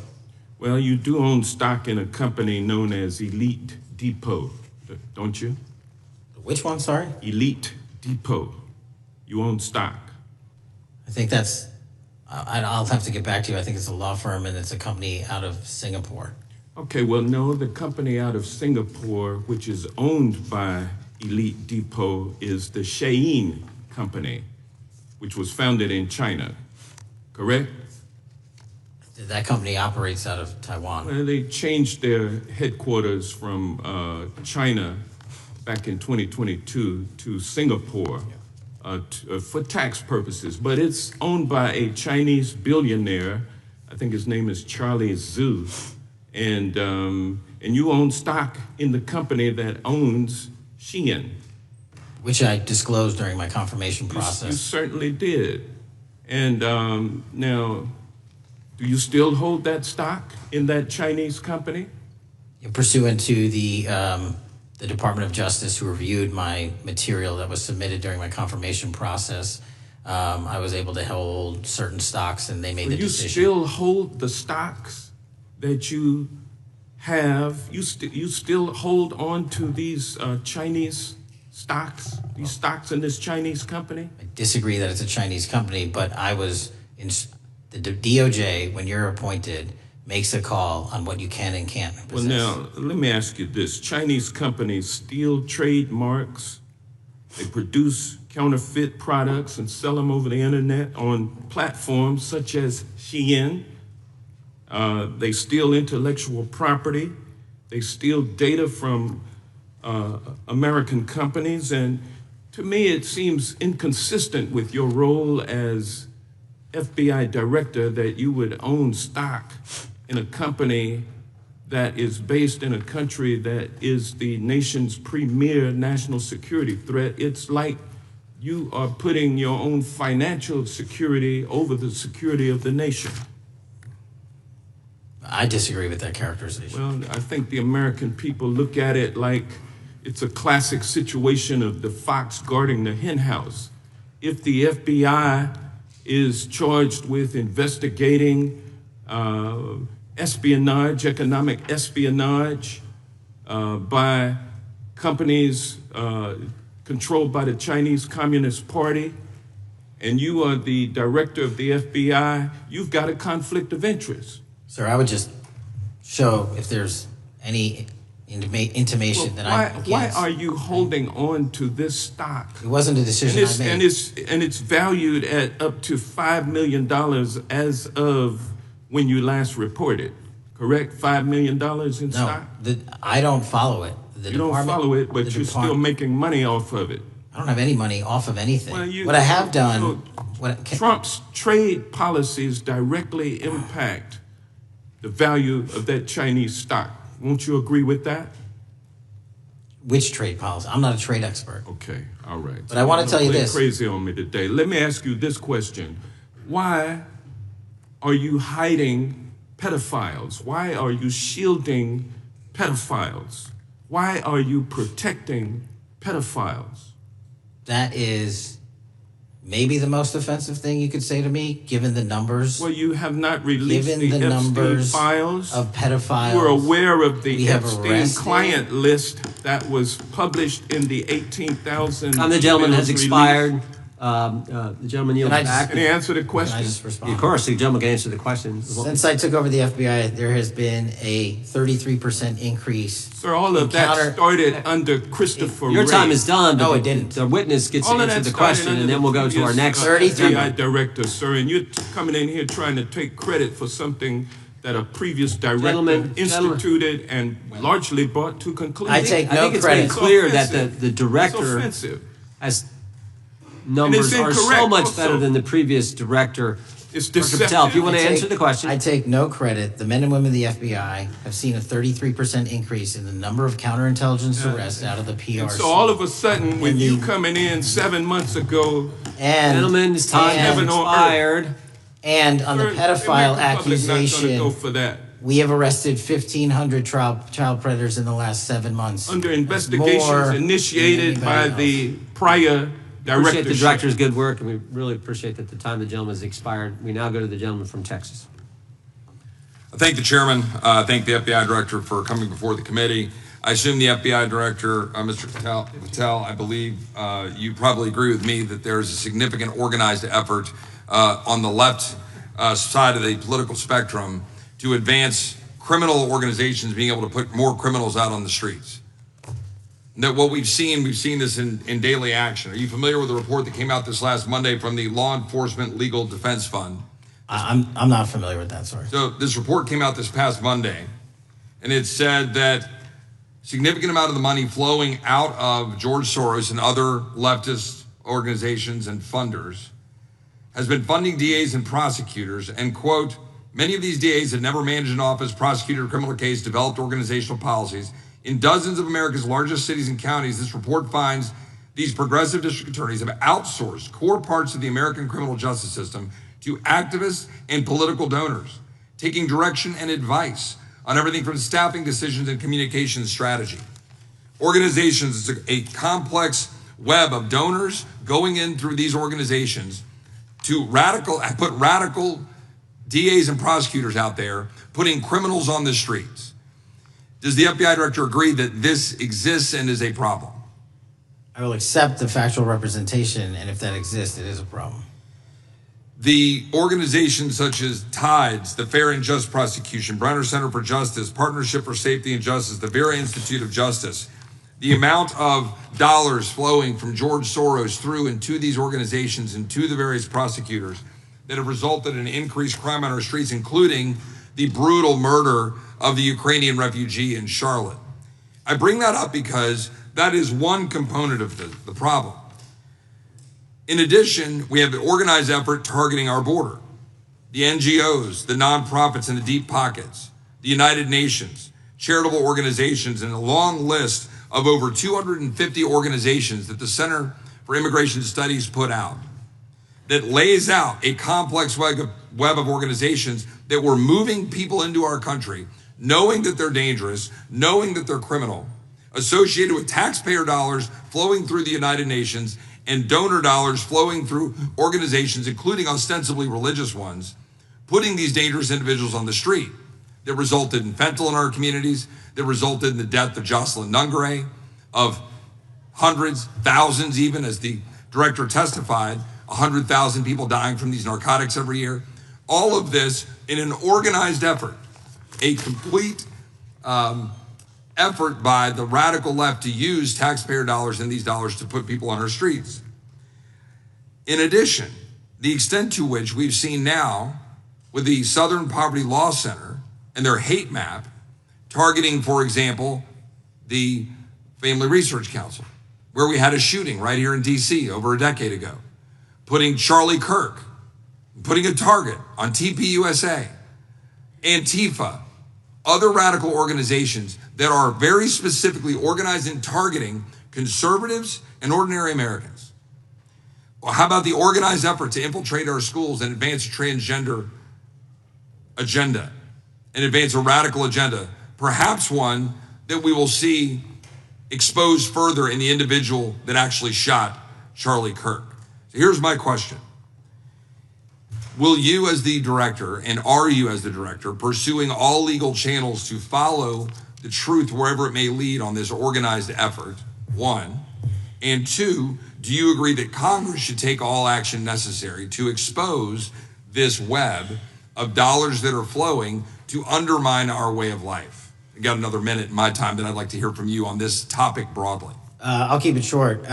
Investigatively speaking, we are doing the following. We are following the money. We are following the money in every organization and every person that is violating the federal code. And it doesn't matter what your background or ideology is, we are following the money. We are using legal process to follow that money, issuing subpoenas to follow that money, using grand juries to follow that money. And when we have results to recommend for prosecution to the Department of Justice, we will do that. And we will continue to publicize documents through Congress, yes, when we make these findings.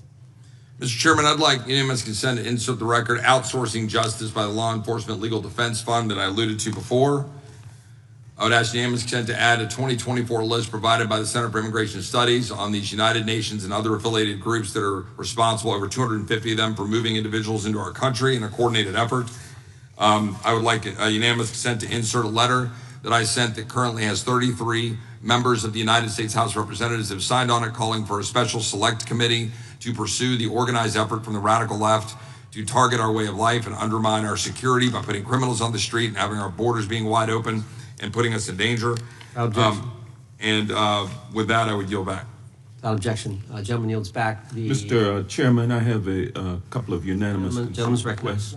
One is a letter from Senator Tom Cotton, dated last year, urging the U.S. to, quote, ensure that data from U.S. companies is not harvested by the Chinese Communist Party through the purchase of Xi'an software and technology. Without objection. And also a statement by Marco Rubio, then Senator Marco Rubio, which warned our UK allies about, quote, Xi'an's deep ties to the People's Republic of China. Without objection. Also, crime is the record crime is down in 2025. Trump doesn't deserve credit which demonstrates that the crime rates have been decreasing since 2023, which was published by the Vera Institute. Also, a unanimous consent request to enter into the record a NPR report from July of 2024. GOP vows to make America safe again. Statistics contradict their growing crime claims. Without objection. Also, a report out of the American Presidency Project dated January 17, 2025, record low crime during the Biden-Harris administration.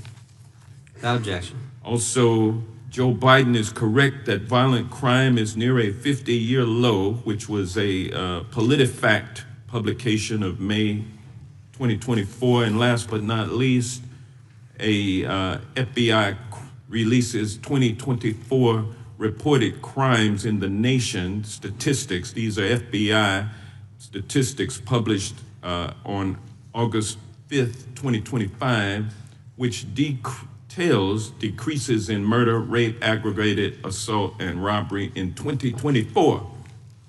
Without objection. Gentleman from Kentucky is recognized for unanimous consent. Mr. Chairman, I ask unanimous consent to submit two sets of documents. The first is a series of emails from the victims of Jeffrey Epstein. They are making FOIA requests to get their own FBI files and not having any success. So I want to bring attention to that by submitting that to the record. The second document that I want to submit to the record, for the record, I know we don't usually read these. This one's not readable. It's completely redacted. For the most part, the first 50 pages. This is actually the search warrant that was served on James O'Keefe for a diary that he had already given to the government 2 months before. And as it turns out, there were no indictments here, yet he still doesn't know why he was raided, and I think he deserves to know. So, without objection. Thank you. The chair now recognizes the gentleman from California. Director, the first time you saw Donald Trump's name was in the Epstein files. Did you close the files or keep reading? I have reviewed not the entirety of the files, so I have. You haven't reviewed all of the Epstein files? Personally, no. You're the director of the FBI. This is the largest sex trafficking case the FBI has ever been a part of. Buck stops at the top, and your testimony today is you have not reviewed all the files. What I've been doing is been busy providing the safest country this country has seen in modern U.S. history in historic speed, because the men and women of the FBI are given the resources to reduce the homicide rate, to reduce the drug trafficking rate, to reduce the amount of children that are being trafficked, and the number of it sounds like those children being trafficked would appreciate the director reviewing the files. You said you don't know the number of times Trump's name appears in the files, so it could at least be 1,000 times. Is that right? The number is a total misleading factor. We have not released anyone's name in the Epstein files that has not been credible. Director, could it at least be 1,000 times? We have released every piece of legally permissible information. Okay, you can characterize the numbers however you want it. You're claiming my time, Director. It sounds like if you don't know the number, it could at least be 1,000 times. It's not. It's not. Is it at least 500 times? No. Is it at least 100 times? No. Then what's the number? I don't know the number, but it's not that. Do you think it might be your job to know the number? My job is to provide for the safety and security of this country. My job is not to engage in political innuendo so you can go out to the sticks and get your 20-second hit in your fundraising article. And keep going, reclaiming your time, because the people of California are being underserved by your representation. If the president is not implicated, why not release everything that involves him? We have released everything, the president and anyone else's side, that is credible and lawfully be able to be released. Your fixation on this matter and baseless accusations that I'm hiding child pedophiles is disgusting. Anyone that says that needs to look at the stats alone and go back to the state of California, who's receiving the biggest surge in FBI resources through my redeployment, because the cities of Los Angeles, San Diego, and San Francisco need it. Director, remembering your oath to tell the truth, did you ever tell Donald Trump his name is in the files? I have never spoken to President Trump about the Epstein files. Did you ever tell the Attorney General that Donald Trump's name is in the Epstein files? The Attorney General and I have had numerous discussions about the entirety of the Epstein files and the reviews conducted by our team. Did you tell the Attorney General that Donald Trump's name is in the Epstein files? And we have released where President Trump's name is in the It's a simple attorney's question. file. Did you tell the Attorney General that the President's name is in the Epstein files? During many conversations that the Attorney General and I have had on the matter of Epstein, we have reviewed. The question is simple. Who Did you tell the Attorney General that Donald Trump's name is in the Epstein files? Yes or no? Why don't you try spelling it out? Yes if you're gonna or mock no, me? Director? Use the alphabet. Yes or no? No, A, B, C, Director, D, E, F. it Don't sounds wanna like do you don't want to tell us. Did you tell the Attorney General that Donald Trump's name was in the Epstein files? Why don't you try serving your Director, constituency did by you tell the focusing on Attorney reducing General violent that Donald crime in this Trump's name- country and the number of pedophiles that are Director, legally reclaim harbored my time, in your Director. sanctuary cities in Director, California? reclaim I'll my work with time. you on that. Do Regular you wanna order, Mr. work with us Chairman. on that? Director, reclaim I my belongs to time. the gentleman from California. Did you tell the Attorney General that Donald Trump's name is in the Epstein files? The question has been asked and answered. You've not answered it, and we will take your evasiveness as a consciousness of guilt. Director, did Donald Trump ever say to you, just find and release the entire truth? Don't worry if I'm in it. The instructions from the administration were to release all credible information, and we have done that. Did Donald Trump ever provide information about Jeffrey Epstein as an informant? Donald Trump has not been, and I can only speak for the FBI, an informant of the FBI.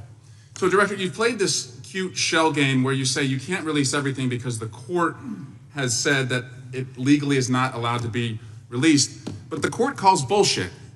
Judge Richard Berman said that when you went to the court, quote, information contained in the Epstein grand jury transcripts pales in comparison to Epstein investigation information and materials in the hands of the Department of Justice. So let's move on, Director. You wrote a book called Government Gangsters. You identified 20 individuals in that book. You put me on that list at the top of the list. Thank you. My children find it flattering. 20 of those individuals have been investigated or have had adverse actions. Director, considering that you have identified these people as, quote, government gangsters, will you recuse yourself from making any investigation decisions about these individuals? Anyone that has been terminated at the FBI has been done so the because question they failed again, to meet the muster and Director, their constitutional I will obligation. work on the audio-visual capabilities. I'm of going to the rooms. I borrow don't your think you can hear me. terminology and call I'm reclaiming bullshit my on your time. entire career in I'm Congress. reclaiming my It time, has been Director. a disgrace to the American Director, people. I'm reclaiming my You time. can reclaim your Will you time all recuse you yourself? want. Mr. Chairman, you're going to allow a witness to speak this way? Mr. Chairman, would you recuse The yourself, the gentleman has no time. Mr. Chairman, would you Mr. admonish the Chairman, witness not to insult members? The gentleman has no time. Mr. Chairman, the just committee will remember. Quick point of order. Could the gentleman be extended an additional 20 seconds to complete his thoughts since the witness decided to interrupt him And continuously? then the witness will be able to respond if he wants. We'll make sure Thank he has you. time to do that. My question We'll is, continue. will you, Director, recuse yourself, yes or no, from investigating or making decisions about the 60 individuals, including myself, that you identified as government gangsters? Yes or no? Time of the gentleman has expired. The witness may respond if he would like. And the answer was no, as I heard. Correct. Okay. The gentleman from Wisconsin, the gentleman yields back. The gentleman from Wisconsin is recognized for 5 minutes. Thank you, Chairman. Thank you, Director Patel, for being here today. I wanted to talk a little bit about the assassination of Charlie Kirk and the FBI's subsequent investigation. I know it's really sensitive, and you can make the call as to whether or not, obviously, it's something that you can respond to, but I think it's still fresh on many people's minds. I want to congratulate you and Utah law enforcement for the work you did in identifying the suspect and apprehending him. According to public reports, and I think this is what maybe it's, I still have questions about, and maybe the public does. According to public reports, the alleged shooter arrives on the Utah Valley University campus nearly 4 hours before the shooting. Was that your understanding? Is that kind of... I'll let the public reports reflect themselves. I don't have the exact timeline. Okay. So we don't have any idea kind of his prep or how he set up or how he utilized that time when he first showed up on campus? All of those are being currently investigated through our cell phone analysis and through our witness interviews. And the state of Utah has now announced charges seeking the death penalty against his suspects. So we're a little limited in what we can continue to say. Sure, I understand. And the suspect, like you referred to, is then captured on security footage jumping off the roof of the alleged shooting location, the Losey Center. Do we have any idea how the suspect got up on the roof in the first place? I think for members of Congress, especially after Butler and Pennsylvania, it's just unimaginable that there could be some type of security breakdown prior to an event of that size where somebody could access a rooftop. So not commenting on the case, but having gone to the crime scene and walked the steps that we believe were taken, the roof was actually readily accessible through an exterior stairwell, so anyone could have gotten on it. Okay.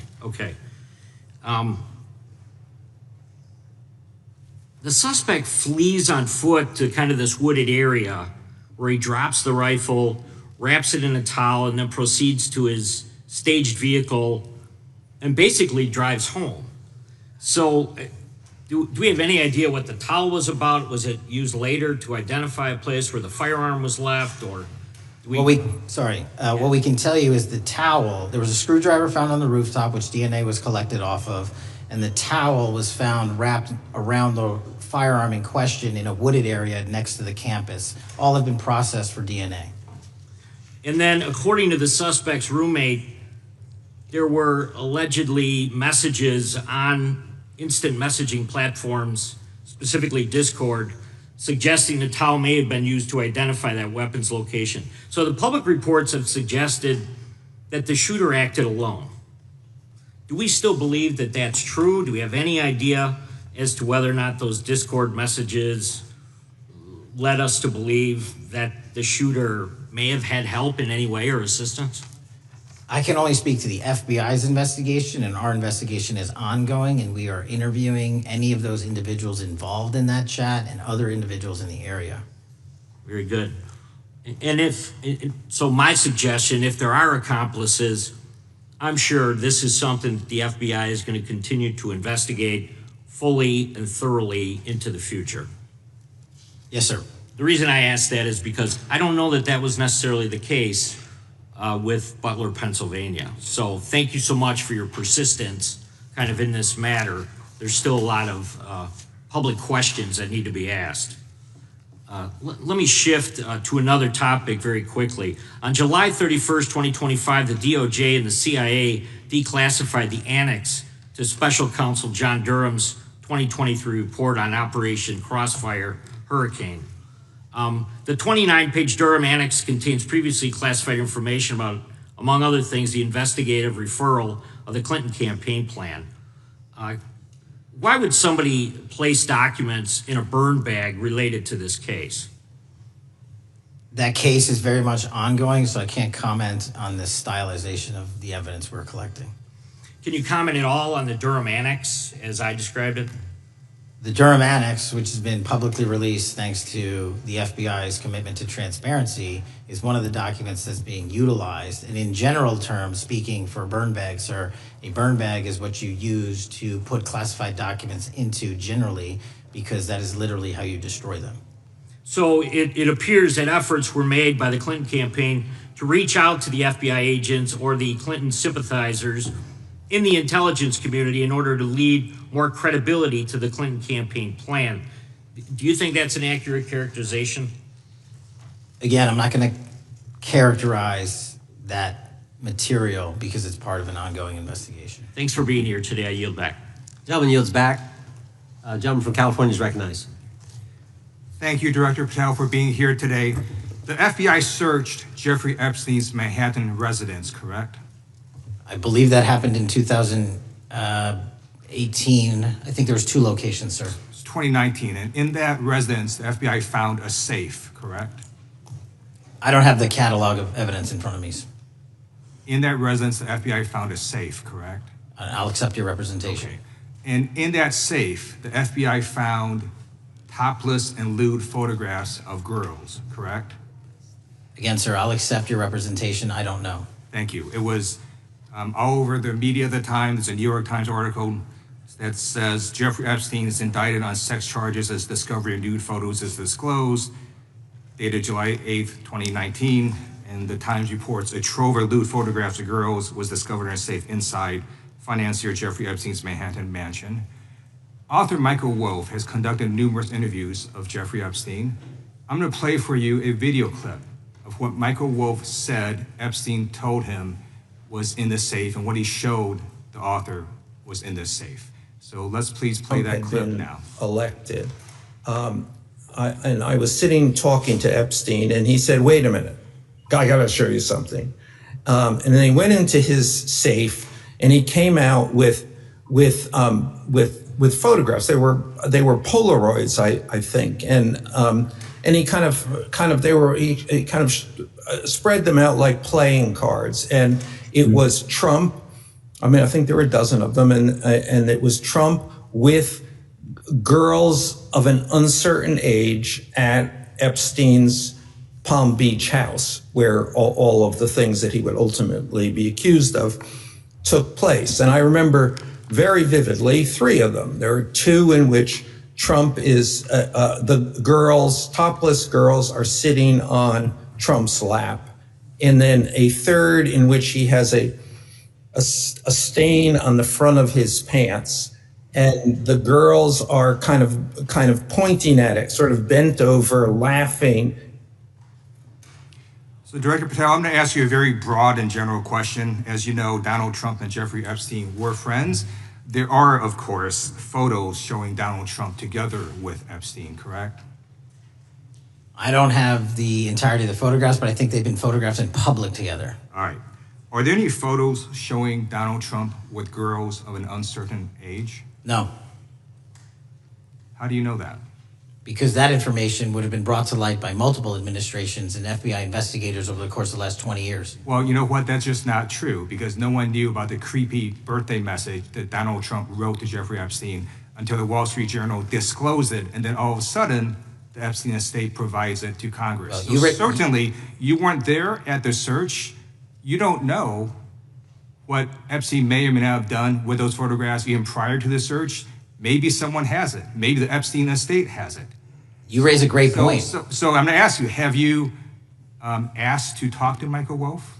You raise a great point. I haven't personally asked to talk to Michael Wolff. Has the FBI asked? But the FBI, I'll get back to you if the FBI specifically So Michael has ever. about 100 hours of testimony of Jeffrey Epstein. Wouldn't it be good for the FBI to interview Michael Wolff? I'm not saying they haven't. I just don't know. Has FBI subpoenaed the tapes that Michael Wolff has conducted of Jeffrey Epstein? I don't know. All right. So if you could provide us an answer, that would be terrific. Sure. Well, let me ask you this question then. Have you looked at all the photos in Epstein files? I have looked at all the information that the investigators who investigated this case have provided to run out credible leads. And in the Epstein file, was there that creepy birthday message that Donald Trump had written to Epstein? No, that's what I was trying to tell you. You raise a great point. The estate of Jeffrey Epstein has a voluminous amount of information that they have not released before. Okay, so that's great. So wouldn't it be great if FBI subpoenaed the estate of Jeffrey Epstein for all that information? The estate is under no obligation to provide that material, even pursuant to a subpoena. That's a great point. Yeah, that's just false. Okay. That's just false. You're the frickin' FBI. You can subpoena the information from the estate, and you better do that. That's literally not how it works. I'm going to move on now and talk about Epstein's client list. You confirmed that it exists. Attorney General Pam Bondi confirmed earlier this year that it exists. So I just want to ask you a simple question. Is Prince Andrew on Epstein's client list? The material related to Prince Andrew has been made public. Is Prince Andrew on the client list? We have released the index of names that were in Jeffrey Epstein's. Is Donald Trump on Epstein's client list? The index has been released, and the index will speak for itself. So I'm just going to say, America is a huge red flag. The FBI director could not answer whether Donald Trump was on Epstein's Gentleman's time client has list. expired. I now recognize the gentleman from Virginia.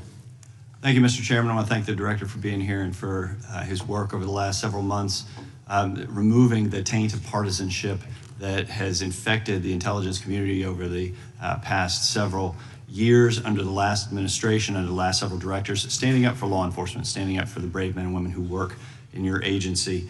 But to set the record straight, we have to correct the record. And the record, early days of the first Trump administration saw a dramatic spike in news stories that contained sensitive and sometimes classified details about the FBI's bogus Russia probe, about a leak a day. It's unacceptable that senior FBI officials coordinated to leak classified information to try and harm President Trump. Documents produced to the committee in August of this year revealed that the FBI interviewed a former Intelligence Committee staffer who gave details on a systematic process through which leaks of classified information were affected by then Chairman, now Senator Adam Schiff. Were these findings escalated within the Bureau's chain of command, and if so, to what level? Sorry, were the findings escalated? Were these findings that were given to us escalated within the Bureau's chain of command, and if so, what level? Did you receive this information? That entire matter is currently under investigation by the people at the FBI that handle leaks of classified information. All right, it's good to know that there is an ongoing investigation. Can you tell me whether these leaks to the media compromised any ongoing FBI investigations during the Trump-Russia probe? I can tell you, generally speaking, the leaks of classified information are detrimental to any work the FBI is doing. Now, former Director James Comey testified before the Senate Judiciary Committee that he had never been an anonymous source, nor authorized anyone to be an anonymous source in news reports about matters relating to the Trump investigation or the Clinton investigation. Was Comey's testimony true? In reference to Director Comey, I'm very limited in what I can say because of what the current status of those matters are with the FBI and the Department of Justice. When I am able to make those public, I will. Can you tell me if there's an ongoing investigation there? Again, without identifying any individuals related to the information you're generally speaking about, there is an ongoing matter that has been under review by the Department and the FBI for some time. Because we know that the documents that we received last month revealed that former Director Comey used Columbia University law professor as a conduit to leak stories to the media that contained classified information. Let me move on to the way that the FISA process was weaponized by past directors. Prior to your confirmation, you raised concerns about government misuse of FISA, including Section 702, stating that FISA was in need of major reform. Specifically, you highlighted that the Fisk report that the FBI had conducted 278,000 improper searches of the FISA database. Do you remain concerned about governmental abuse of FISA in Section 702? I'm always concerned, but what we've done since I became FBI director is implement new audit systems. We are nearing 100% review of the 702 query system that you are specifically referring to, and we've also eliminated anyone that has ever touched that database that has in any way made a mistake, whether intentional or not. And we have also identified a system in which those going forward who misuse the 702 system, they don't get 2 strikes. They get 1 and you're done. Okay, I'm glad you mentioned you're continuing to audit because, as you know, in May, the New York Times reported you closed the FBI's Office of Internal Auditing. Can you explain why you decided to close this office? Yeah, because under the new restructuring of the FBI, to save resources, there were 2 different places doing the exact same thing. We have a specific division dedicated to audits. I didn't need another audit system doing the audits again. And so we folded some of those folks with their expertise into our specific division and then took the rest of those folks and are moving them out across the country. Under previous FBI leadership, FBI agents were found to have lied to the Fisk. There have been hundreds of thousands of violations of querying standards. In light of past violations, what action is the FBI taking to ensure that similar abuses do not occur in the future?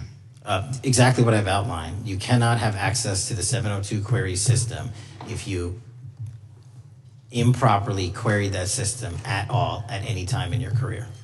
Okay, at a Senate hearing 2 years ago, your predecessor, Director Wray, testified FBI had previously purchased U.S. phone geolocation data for a specific national security pilot project and further stated that the project had not been active for some time and that the FBI relies on court-authorized process to obtain location data from companies. Does the FBI purchase location data or any other data of Americans from data brokers? I don't believe so, but I'll get back to you. Thank you, that'd be important. I appreciate that. I yield back. Gentleman yields back. Gentleman from Washington's recognized. Thank you, Mr. Chairman. Mr. Patel, before you joined the FBI, you had very strong opinions about what the FBI was hiding regarding Jeffrey Epstein. In a September 2023 interview with Glenn Beck, you said the Black Book is under the, quote, direct control of the director of the FBI. In December 2023, you said, let us know who the pedophiles are. Even for a short time after becoming FBI director, in February of 2025, you tweeted, quote, there will be no cover-ups, no missing documents, no stone left unturned. In June, you told Joe Rogan, quote, we've reviewed all the information, we're gonna give you every single thing we have and can. But then suddenly in July, everything changed. You and Attorney General Pam Bondi released one video and said that there was nothing more to see. Your July memo says you uncovered more than 300 gigabytes of data and physical evidence, but that you had decided no further disclosure would be appropriate or warranted. That is a quote. I think what happened, Mr. Patel, is that suddenly you discovered that Donald Trump's name was all over these files, and you started a giant cover-up. So you are under oath, Mr. Patel. You just testified to Mr. Swalwell that you did not speak to the president about the Epstein files. To your knowledge, did Attorney General Pam Bondi speak to the president about what was in the Epstein files? I can't speak for Attorney General Pam Bondi. So to your knowledge, you don't have any information. The question was, do you have any knowledge? Do you have any knowledge? I can't speak. You are refusing to answer the question, so let me tell you that the Wall Street Journal reported that in May, Bondi told Trump that he was in the Epstein files, and at the same meeting said that the DOJ did not plan to release the files. Yesterday, you testified to Senator Kennedy that there was, quote, no credible information that Epstein trafficked girls to anyone else, and that you have, quote, continuously and publicly asked the public to come forward with more information, and we'll look into it. Today, in response to Mr. Massey's question, you appeared to say that the survivors were not credible. These are survivors. That's not at all what I said. Okay, great. I'm going to ask you this in a second, but let me tell you about the survivors, and let's bring them up here into the room. These are women who came to the Hill and testified that they were groomed and raped at the age of 14 and 16 years old, and they called to meet with the president and to meet with the FBI and to have people investigate their claims. Some of them have never testified before. If you are so interested in getting the public to submit any information, why have you not met with them? You said you haven't met with them. Have you met with them? I'll give you one more chance. My job as the FBI director is to invite all investigative leads. Is the answer yes or no to whether or not you met with these women who were sexually abused and raped? Any insinuation by you or any people on your side that I am not manhunting child predators and sex traffickers, just look at the stats.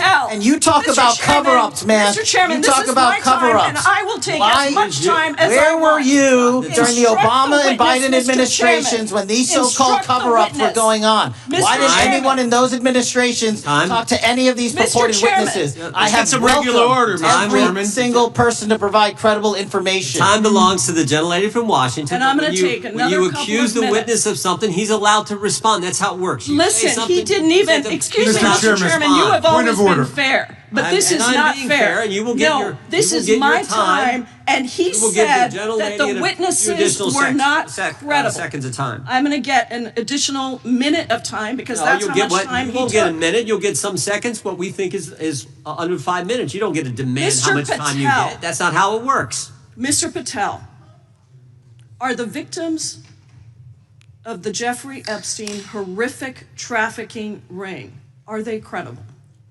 Any person with information about ongoing sexual trafficking. I'm asking you if they're credible. Ma'am, I'm commenting on the evidence we have. But we have routinely asked for people to come forward with more evidence, and we will look at it. And the evidence that we have was the same evidence that the Biden and Obama Justice Departments had. And they determined, not me, they determined that that information was not credible. Chairman, he's not letting me even ask my questions. You ask the questions, he gives an answer. You may not like what he says, but that doesn't mean you get to interrupt him. He's not answering my question. Mr. Chairman, could we restore the gentlelady 45 seconds so she can We'll complete give her her an additional 30 seconds, which is what I said I'm earlier. going to keep taking my time. Because no, you'll take the time that you get. You are not answering the question. The question is, you just don't like the answer. Are these women credible? It's a yes or no answer. I have answered the question. Well, what is the answer? I'm telling you, I'm the only FBI director that has welcomed new information in this case. This administration is the only one that has welcomed any new information in this case. Is there a yes or no to present whether the new credible victims are information? credible? present new information. Are the victims credible or not? I'll tell you what happened in the last Trump administration. Are they credible or not? You can't even Victims say. credibly came forward, and you know what happened? President Trump authorized the indictments of Jeffrey Epstein. Called them not Biden, a hoax. not Obama. President Trump no one called else. the entire thing a Democratic hoax. So I would like to ask the gentlelady's time has expired. I gave her the additional 45 seconds she requested. The gentlelady yields back. The gentleman from New Jersey is recognized for his 5 minutes. If you would meet with the women who were sexually abused and raped and groomed at the ages of 14 and 16 years old. Are you going to cover up? Are you going to continue to cover up for the rich and powerful men, including those that might be on this committee? I can yell too, Mr. Chairman, but I don't want to yell above this. The time belongs to the gentleman from New Jersey. I appreciate the gentlelady yielding back. Are you going to allow them to testify, Mr. Patel? Go ahead. Will you allow them to testify to you, Mr. Patel? Mr. Patel, thank you for being here. I know it's been an interesting and difficult 2 days. And I wasn't going to talk about the Epstein thing because there's a lot of other issues that affect the FBI, but I have to say a few words. I've sat here, I've listened to this, I've watched it, and my Democratic colleagues are so concerned now, Mr. Patel, all of a sudden. Where were they last year? Where were they the year before? Where were they the year before that? Where was the last president in any of this? All I know, the only thing I see is a single letter from the ranking member that was sent in 2019 that he didn't like the plea deal, and some people signed on to that. Most of the truth, the real truth, let's be honest, let's be intellectually honest. The real truth is we didn't hear from them at all. Anybody of them. Hardly any of them ever mentioned it. Some of them didn't mention it at all until the beginning of this year. Earlier in the year it started. Not one Democrat asked Director Wray. We all remember Director Wray was here. Not once, not twice, multiple times. Nobody asked Director Wray about Epstein before this committee. Nobody was that concerned. Where was the concern for the victims then? Where was the moral righteousness then? Where was the outrage then? Where was the sense of duty then? Where was the desire for accountability then? Where was the urgency for justice then? Most of all, where the hell was the integrity then? You know what the truth is. Let's just say it, man.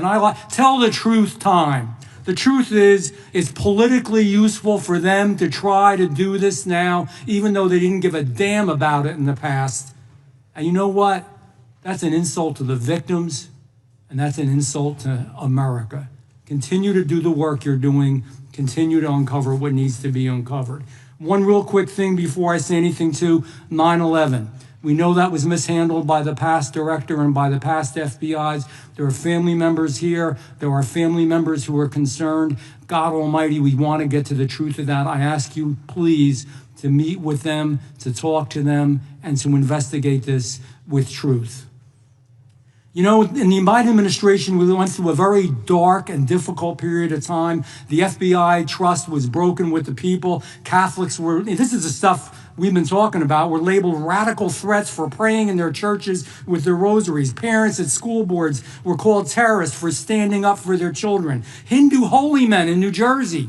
We have the largest Hindu temple in the world. They were attacked. They were put up against the wall with guns to their heads. So it isn't just a Catholic or Christian thing. American Jews were targeted in colleges and universities, and a lot of folks in the FBI, in the past FBI, not this one, didn't give a damn. We can't go back to targeting religion. We can't go back to silencing free speech. The Biden administration did that. So I got questions for you. Hopefully thoughtful questions that you can answer for us in a thoughtful way. How is this FBI now, under your leadership, how are we restoring trust for Catholics, for Hindus, for Jews, for parents, for all the other, for just American people that were targeted by FISA because they had a different viewpoint? How are we restoring that trust in the FBI? Multiple ways, sir. One, and maybe most importantly, is through transparency and providing the American public with the material so they can read it themselves as to what the abuses were in the past, whether it relates to the Catholic memo or the Hindu incident you talked about at the largest temple in North America.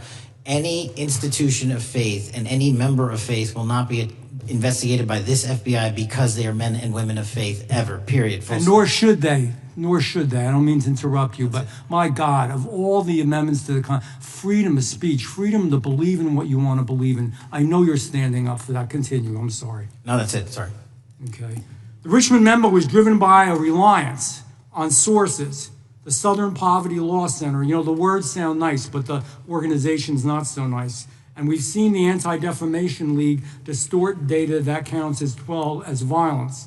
Have you been able to identify and eliminate these kinds of partisan sources? We welcome all sources, but we want objectivity and neutrality and decency in the way we report all this. Have you been able to uncover any information there? How do we make sure our sources are good in the future?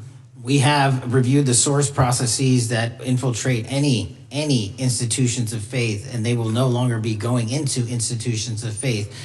They will be directed towards criminal activity and protecting the homeland, the two most important missions the FBI has, and that's what we're going to continue to do. Good.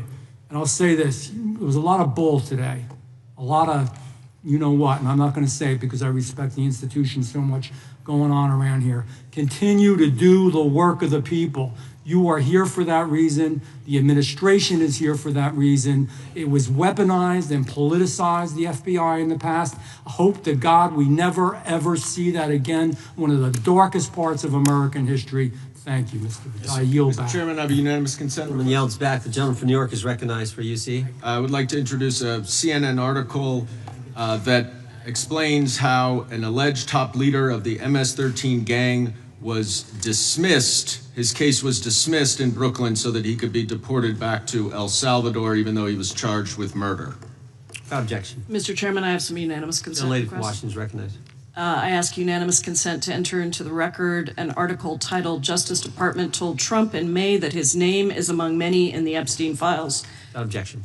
I have another one that is a July 2025 article by the New York Times entitled "How a Frantic Scouring of the Epstein Files Consumed the Justice Department," stating that DOJ and FBI employees reviewing the Epstein files were instructed to flag any mentions of Trump and other celebrities. Without objection. And I have another unanimous consent request to enter into the record an August 2025 article by The Guardian entitled "Ghislaine Maxwell Hinted at Epstein's Ties to Trump Officials. Why Wasn't She Pressed for Names?" stating that Maxwell told Deputy U.S. Attorney Todd Blanche that some of the, quote, cast of characters around Epstein are in Trump's cabinet. Without objection. Chair now recognizes the gentlelady from Pennsylvania. Thank you, Mr. Chairman, and thank you, Mr. Patel, for coming before us to testify today. I am concerned by your repeated claims that you're not able to disclose anything further about the Epstein investigation and files, and that there's no evidence of a broader conspiracy or other people who should be charged, because the American people aren't buying that you've been transparent or that there's nothing further to be seen. In your exchange with my colleague, Mr. Roy, you reiterated something that I heard you say yesterday in your Senate testimony, and that is, under your direction, the FBI will always follow the money. Is that right? The money, did you say? Yes. Yes, you said you'll follow the money. That's great. And just now you said you welcome the opportunity to investigate new evidence. So there has been significant recent reporting just in the last couple of weeks that after Jeffrey Epstein was arrested, 4 major banks flagged more than $1.5 billion in suspicious transactions connected to him that suggested a massive conspiracy related to his child sex trafficking activities. Director Patel, has the FBI reviewed the $1.5 billion in suspicious bank transactions flagged to the government relating to Epstein and his co-conspirators? I know the FBI has reviewed numerous SARs. I don't know the totality of that number. Okay, can you provide us with that number? I'll get back to you. Okay. And have you initiated any new investigation of those bank transactions since, say, September 8th, when the new reporting came out? I'll check with the Treasury Department because they're the lead on that. Okay, so Director Patel, how many individuals or entities has the FBI interviewed, subpoenaed, or compelled to testify? Can you give us those numbers with respect to these bank transactions? Not off the top of my head. I'll have to work with Treasury. Okay. we're concerned, you see, because you say you're going after child predators, but We are. obviously this is how you follow the money, is if you follow the bank transactions that apparently enabled the child sex trafficking. Would you agree? It's one of the valuable investigative tools is to follow the money. Okay. Have Jeffrey Epstein's victims have asked us to ask you whether or not you've investigated Epstein's lawyers, the lawyers who facilitated those payments. Have you subpoenaed or questioned any of those lawyers? So in 2018 and 19, what I recollect is many, if not every one of those lawyers was part of the investigation. But you weren't there at that time, I wasn't right? there. Okay. So can you get us the names and the numbers of who was investigated then with respect to those lawyers? As long as I'm allowed to release it, absolutely. Okay. Well, if we provide you with subpoenas, I assume you can release it. Is that right? We have a current subpoena and we're working with Congress to provide it.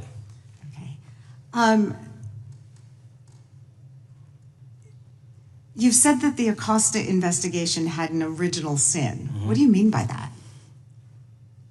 Basically, if you're looking at an actual pedophile ring, what you should not do is limit the time frame in which you're legally able to collect information. So search warrants that Mr. Acosta utilized in 2006 and 7 leading to the 2008 plea agreement had a very specific narrow window of years, I think 3 or 4 years. And so information pursuant to legal process wasn't collected for 10 years or 15 years or 20 years. It also, subpoenas were not sent out to hundreds of witnesses at the time, hundreds of victims at the time. None of that was done. None of these people were put in grand juries. And so the totality of information from the jump, instead of being this big, was like this. And that, in my opinion, is not how you run an investigation if you're trying to break a sex trafficking ring. So you're now in charge of the FBI. Why haven't you done that investigation? Great question, and here's the answer. Simply because I am not able to go back 20 years and collect information that the courts had decided was already subject to search warrants. They have said this was in the investigation. There's a non-prosecution agreement out of that plea, and when the case was reopened, and this is where it comes into play, when the case was reopened in 2018 and 2019, the search warrants, again, were limited to the conduct of Jeffrey Epstein. Now, whether that's right or wrong, that's a different discussion, but I'm telling you that's the information well, we I think reviewed. that is a different discussion, and I think the discussion we'd like to have today is why you aren't following the money with respect to the broader conspiracy that it has been reported in the New York Times and elsewhere, and that if you really want to attack the issue, if you wanted to attack the issue, if you wanted to get to the bottom of it, if you wanted to disclose what really was involved in the Epstein files, the Epstein cover-up, that you would be taking very different actions that you are today. I do want to seek unanimous consent to enter into the record the New York Times September 8th, 2025 article, How J.P. Morgan Enabled the Crimes of Jeffrey Epstein. Without objection.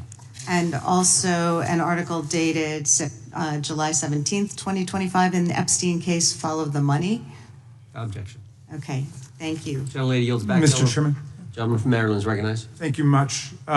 Pursuant to Clause 2K6 of Rule 11, I move that the committee subpoena the CEOs of 4 banks, J.P. Morgan, that's Jamie Dimon, Bank of New York Mellon, Robin Vince, Bank of America, Brian Moynihan, and Deutsche Bank, Christian Sowing, in order to get the suspicious transaction reports. These 4 banks have flagged to the government $1.5 billion in suspicious transactions related to the sex trafficking crimes and conspiracy of Epstein, Maxwell, and all of their collaborators. And as you know, Mr. Chairman, we got the SARS reports for Hunter Biden totaling around $20 million. And so these $1.5 billion in SARS reports we should get, especially since the director doesn't seem to be forthcoming. And I request that we do this immediately. I think the director's been very forthcoming. We will hold any motion to subpoena in abeyance until the conclusion of the hearing. The chair now recognizes the gentleman from Texas.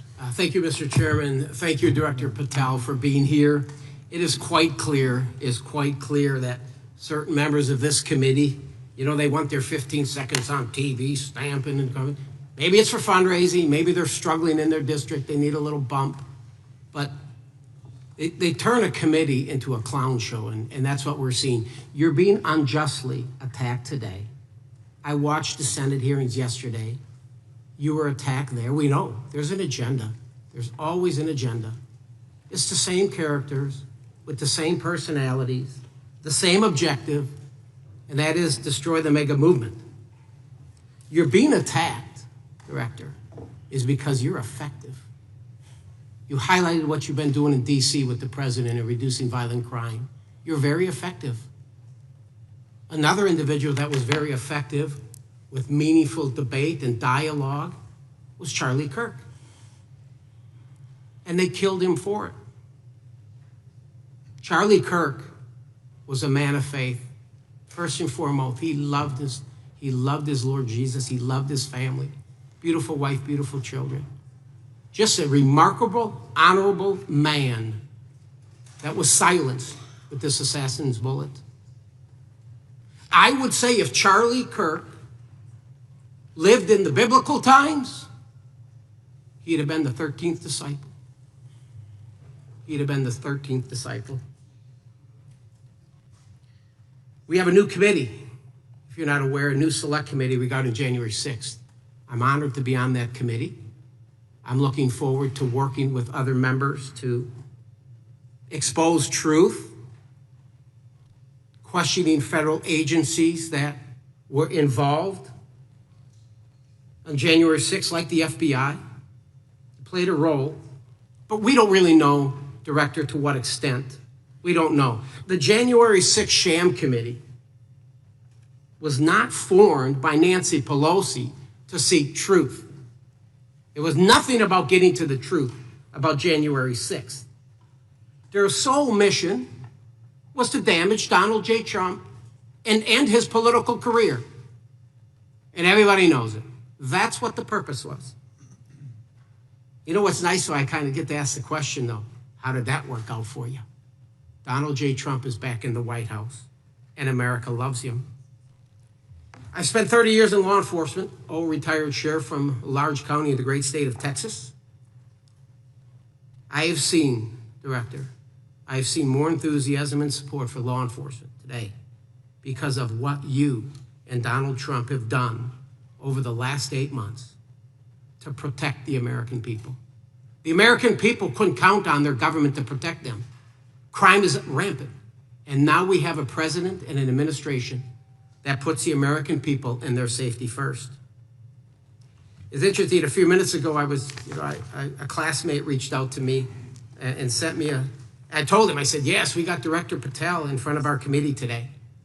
And Andy Kane wanted me to tell you, he said, quote, tell him we love him.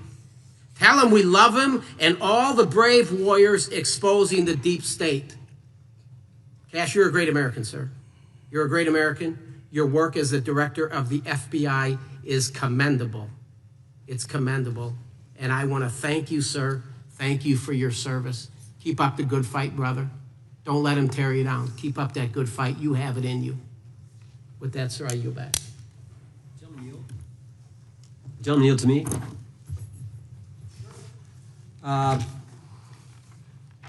Director Patel, there were 26, the gentleman mentioned the select committee, there were 26 confidential human sources at the Capitol on January 6, 2021.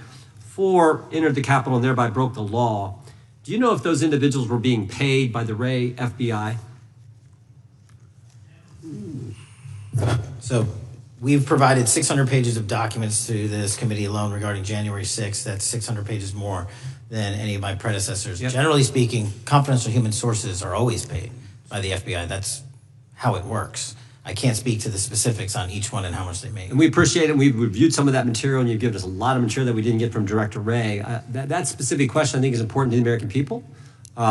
Were people who were confidential human sources of the FBI who broke the law, one was recommended for prosecution, my understanding is, by the information we've received from you.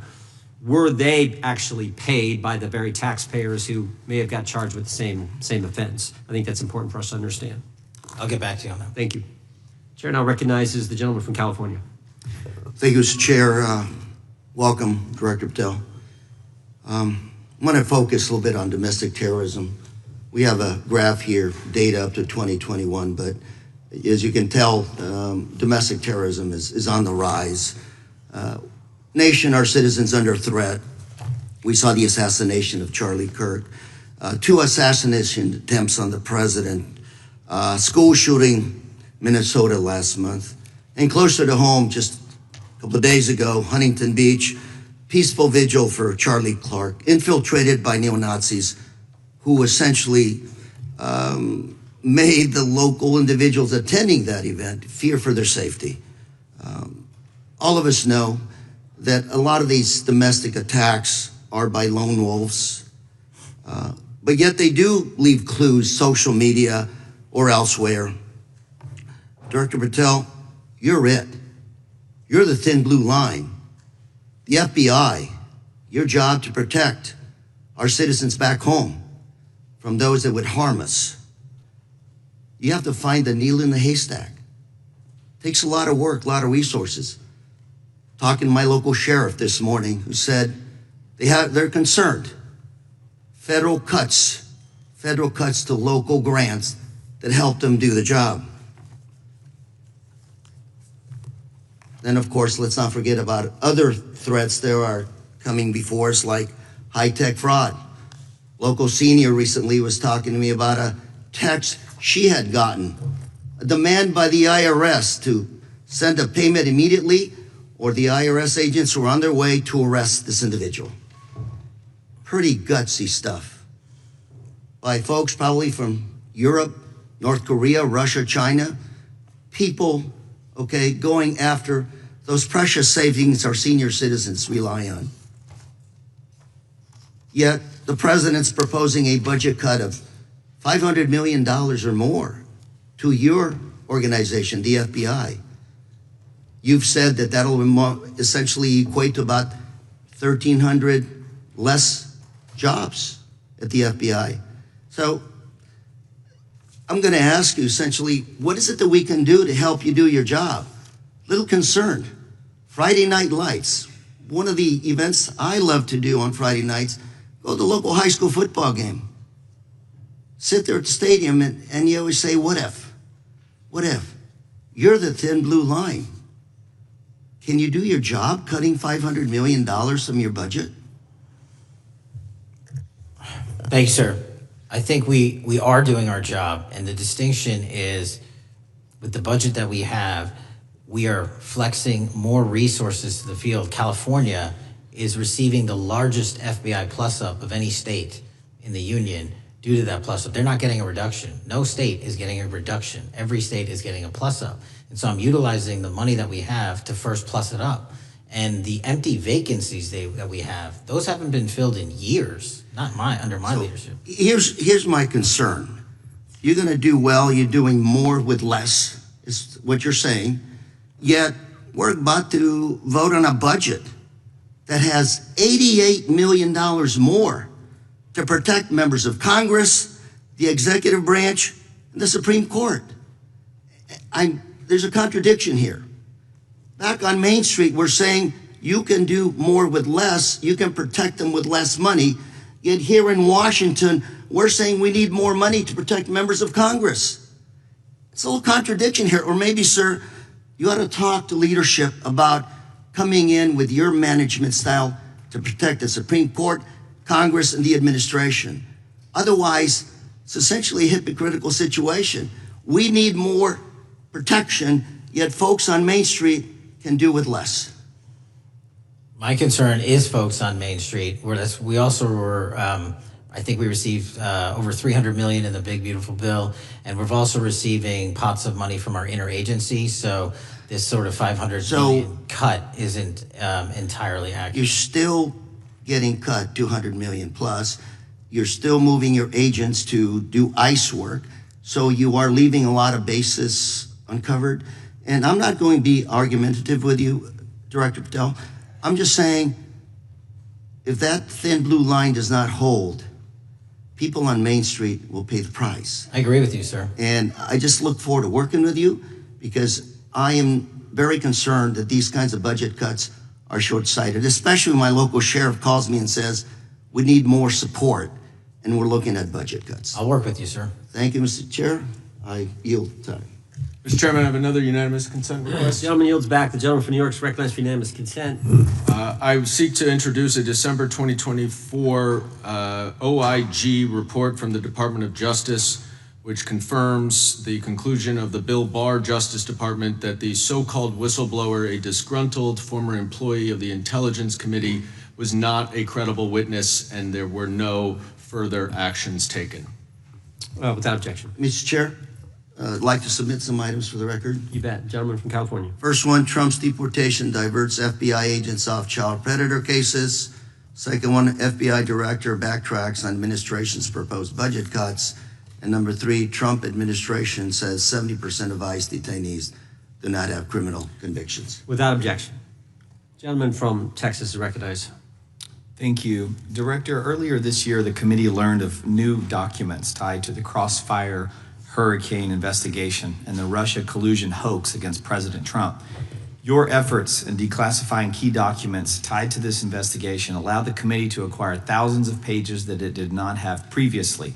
Did any of your predecessors make any effort to declassify these documents? Not to the extent we have. Did any of your predecessors share or leak any details that were classified at the time? There are ongoing leak investigations across the board at the Bureau related to this. I believe one of those is Mr. Comey, and I thank you for continuing that investigation. Among the declassified documents are the Durham Report Annex, the Crossfire Binder, and the Nellie Orr Criminal Referral.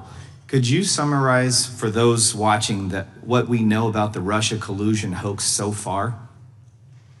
Well, sir, I think the record will speak that the Russia collusion matter was perpetrated by a political party to go overseas and obtain information from a foreign intelligence asset, only to have that information, which was demonstrably false, turned over to the FBI, who walked into a federal FISA secret court and asked for a secret surveillance court order and lied to the federal court, and we know that because someone was convicted of it, and only to surveil the political opponent. So that is a massive scandal. We helped expose it. And in terms of the pages of productions, I provided 1,400 pages of production related to Crossfire Hurricane, and my predecessors have provided 0. I appreciate that, and I appreciate your courage and commitment to declassifying these important documents for our review, and hope that you'll continue with this commitment. Can we expect to see more declassification efforts regarding the Crossfire Hurricane and Russia collusion hoax? Yes. Thank you. I yield the remaining balance of my time to Chairman Jordan. Oh, I thank the gentleman for yielding. And Director, that's when it all started, right? The whole Russia, that's when it all began. And then it was Mueller, then it was impeachment, then it was Jack Smith and Fonnie Willis and Alvin Bragg and you name it. But it all started then. And that's why I think the gentleman from Texas wants to make sure we get all the information there. And I want to go back to when it was changed. We talked about this earlier. I just want to read to you what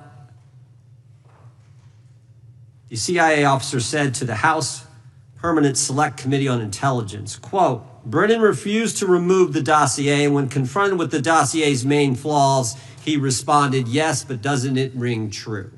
So that's what he initially said.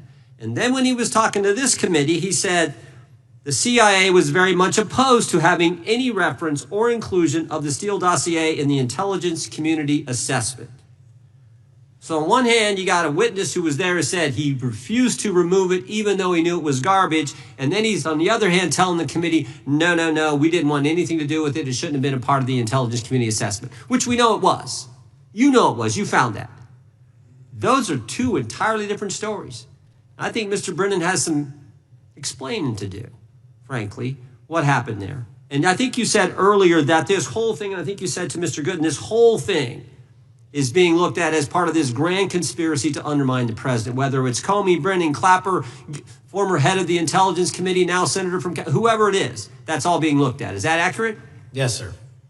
Well, we appreciate that. And part of what's also being looked at, and I think the gentleman from Wisconsin brought this up earlier, what is a burn bag for, by the way? Generally speaking, the intelligence community obviously utilizes and possesses classified documents, but drafts of those classified documents and even ultimate finished products of those classified documents have to be recorded and or discarded. And if they are discarded, the only way we do that, the hard copies is we literally put them in burn bags that are identified specifically for that purpose, and there is a very exact courier system in which those burn bags are obtained and the material inside is destroyed. So it's to get rid of the material, right? Yes, sir. And it looks like the annex that Mr. Durham in his investigation had was put into a burn bag by your predecessor, I assume, to be destroyed. Is that accurate? Without getting into the stylization of the evidence, anything that's put in a burn bag is for purposes of destruction. Do you find that interesting that the Durham annex was placed in a burn bag, that you would discover that when you took over as the head of the FBI? We found a lot of information in a lot of burn bags. Well, we appreciate you finding that. We'd like to know a little bit more about that, and we look forward to that information coming forward. And I appreciate the gentleman yielding. With that, we now recognize the gentleman from Colorado. Thank you, Mr. Chairman, for holding this hearing. Thank you, Director Patel, for being here today. I have a couple of questions regarding a terrible shooting that occurred in Colorado, a state, as you may know, that I represent. You've testified previously about, I think, what you would describe as your efforts to provide more information regarding the investigation with respect to the horrific assassination of Mr. Kirk. And so, in that same vein, I'm hoping you can provide this committee and my constituents in Colorado with some clarity. Absolutely. I think, as my colleagues know, in Evergreen, Colorado, Jefferson County, a county that I proudly represent, at Evergreen High School, a shooter ultimately injured. 2 students were praying for their swift recovery. There's an article here from Colorado Public Radio. The title is, quote, FBI was already investigating an account that may have been linked to the Evergreen shooter. You're familiar with the circumstances generally, Director, regarding this terrible tragedy. Yes. So my understanding from the public reporting is that an organization reported to the FBI in July of this year regarding, just reading here from the article, that the FBI opened an assessment into a social media account user whose identity was unknown and who was discussing the planning of a mass shooting with threats nonspecific in nature. This is the FBI's statement to the press. And that the FBI continued to work this assessment investigation to identify the name and location of the user up until September 10th, 2025, which was the day of the tragedy. Can you provide us some clarity on what were the impediments to finding, the account user, and maybe describe in greater detail the FBI's work in that regard? Generally speaking, yes, because I know even though the shooter's deceased, the investigation we're not done. Sure. And so the impediments to finding these individuals, and you highlight a great point. We had 2 huge tragedies in the span of days in this country. The school shooting in Evergreen, Colorado being one of them. And proactively going out onto these social media platforms, which are so large, is our biggest impediment. And we need to rely on the service providers. There's actual legislation, I can't remember the name of it, that's up for renewal, which will, and I think at the end of the month, which gives service providers the ability to report that information in from their end without liability. We need that to continue, because while the FBI has so many people and the police are great at doing it, there's just too many platforms to cover down on. Well, I appreciate that, Director Patel, and I think we're certainly, I'm interested in continuing this conversation, because I think the reporting suggests that there's a pattern, and that ultimately we want to make sure that law enforcement is able to prevent this kind of tragedy from happening in the future. I have a question. It's not meant as a gotcha question, so it just frame it there. But it is in regards to some reporting around a periodic transaction report that you had filed earlier, this year. So this is in July, pursuant to the ethical obligations as a senior executive official. You remember filing that in July? Yes. Yeah, so in that report, as best as I can surmise, you disclosed that you divested $100,000 or more in a variety of different stocks, which I presume was pursuant to the ethics agreement that you negotiated with the Department of Justice. In that same report, there's a disclosure regarding purchases of 2 different transactions. So between $15,000 to $50,000 in a national coffee house chain, and between $50,000 to $100,000 in a semiconductor company on May 9th and May 12th. Are those transactions that you're doing personally, or are these through a stockbroker, or are these transactions that you're handling yourself? So how they happen is I submit proposals under DOJ guidance to say, hey, I would like to trade this or that. And and they run their review, and the FBI runs a review, and then they come back and say yes or no, and then I make the transaction. Is there a reason that you decided to make the purchases into those two companies? Generally speaking, before I got this job, I was, trading stocks, but not a lot, like most people, and I just follow certain industries, and I thought that would be a good investment. So the reason why I ask, right, because you had divested in other companies, and I presume that wasn't because there were actual conflicts. It's just that you wanted to avoid an appearance of impropriety. It was both. Both, but not all of the companies were conflicts. Whatever they make divested from. I don't make the call; they make the call. Sure. Yeah. I guess my point would be, the reason why I ask is, why I said it's not a gotcha question. I have for years led an effort here in Congress to try to ban members of Congress, senior executive officials, from trading stocks. And it's bipartisan in nature. We're working really hard to get that done, Republicans and Democrats. And you can understand, I think, given your role, given the nature of the position that you hold as the leader of the largest law enforcement agency in our country, that divesting entirely, not doing day trading now, I think would be something that would be in the interest of the American people. So I just would hope you would consider that, and that moving forward, that perhaps not purchasing stocks in individual companies, I would think would be something that would be worth pursuing. Gentleman's time. I'm happy to give the witness an opportunity to. Sure. No, thank you. I'll work with you on it. Gentleman from Alabama is recognized. Thank you, Mr. Chairman. Thank you, Director Patel, for being here today. Newly declassified documents confirm that the intelligence community under President Barack Obama knowingly relied on unverified and fraudulent evidence to manufacture a false claim that Russia, in fact, meddled in the 2016 election. Is there more to be done to uncover the depths and origins of the Russian collusion hoax? There is, and we're doing it. Why should Americans still care about that, Director Patel? Everybody wants to talk about a weaponized bureaucracy. When we put out the facts about a weaponized bureaucracy, not because I said so, but because we found the FISA documents, because we found the 302s and the 1023s, then it becomes a political football. My job is to continue to put out that information and let the American public read it for themselves when I'm lawfully able to do so. And that's been my commitment on any subject, Russiagate or otherwise. Wherever the law allows me to do it, I will do it.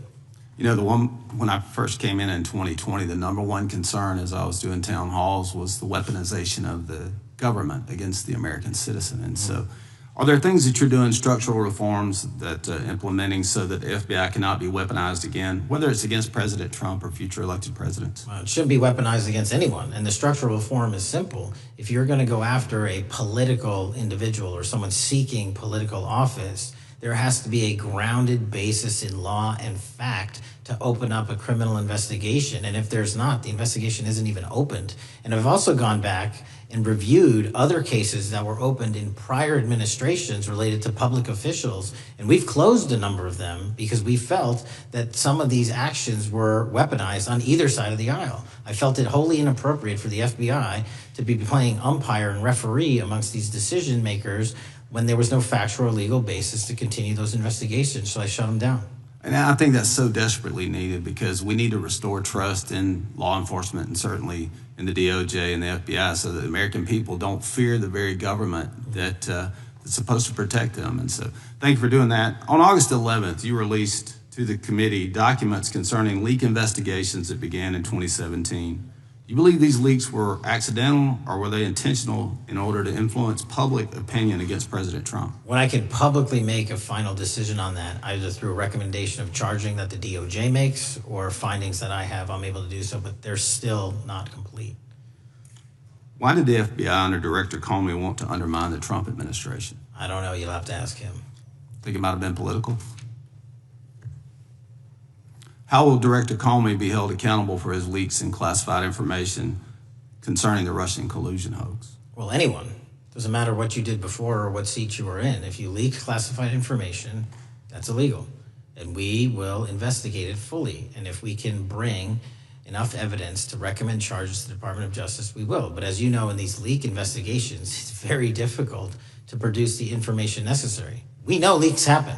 They literally happen every week. It's one of the most destructive things to this country.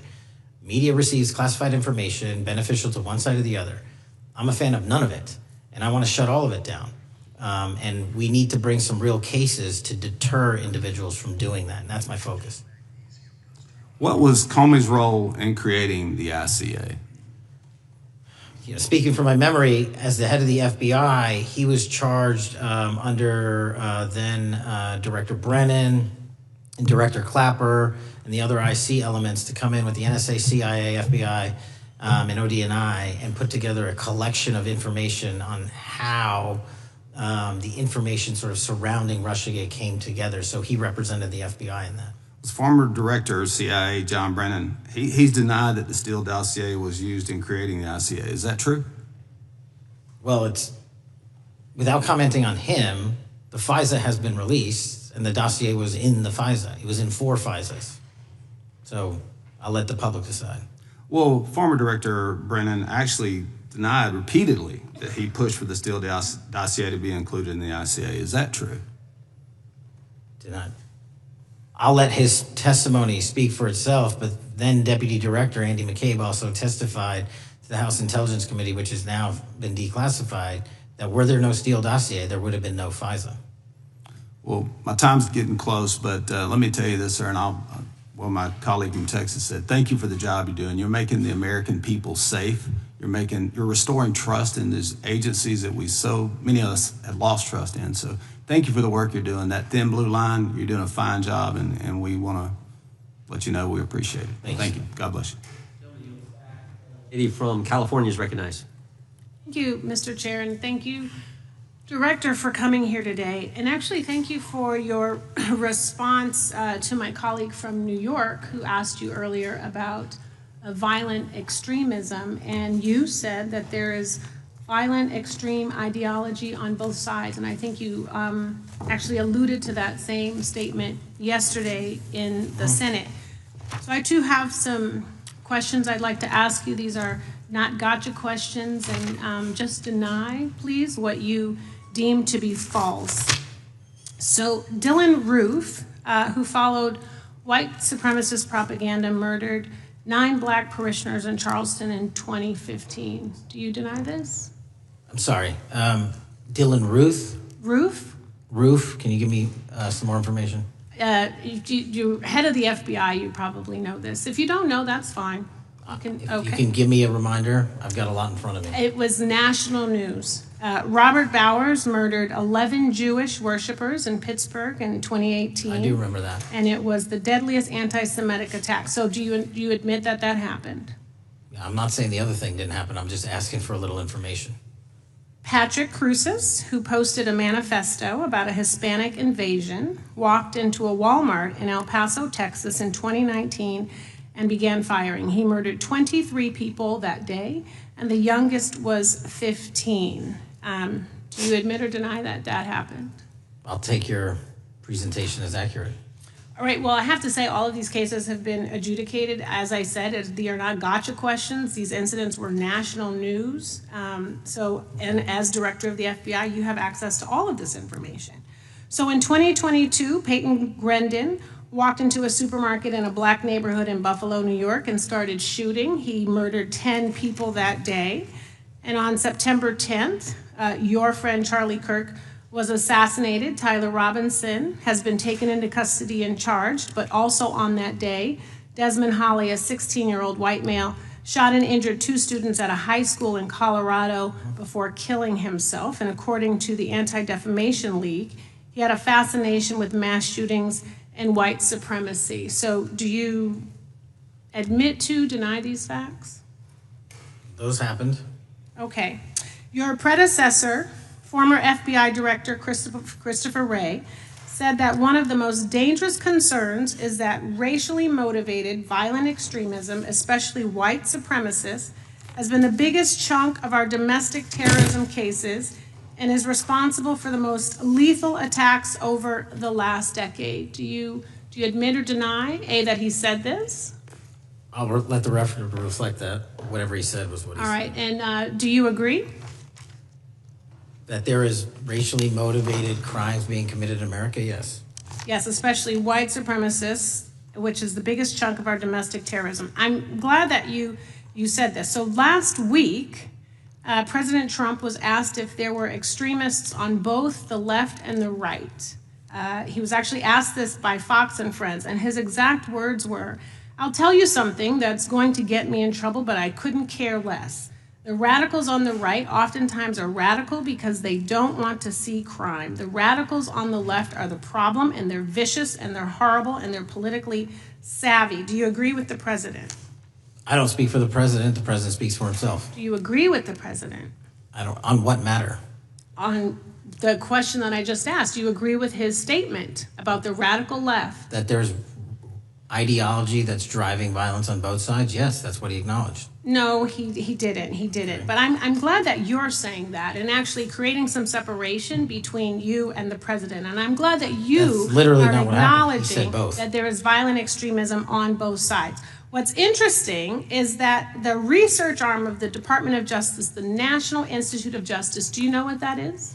I'm familiar with them. Okay, great. It is the research arm of the Department of Justice, and it published an article in 2024 devoted to domestic radicalization, violent extremism, and terrorism.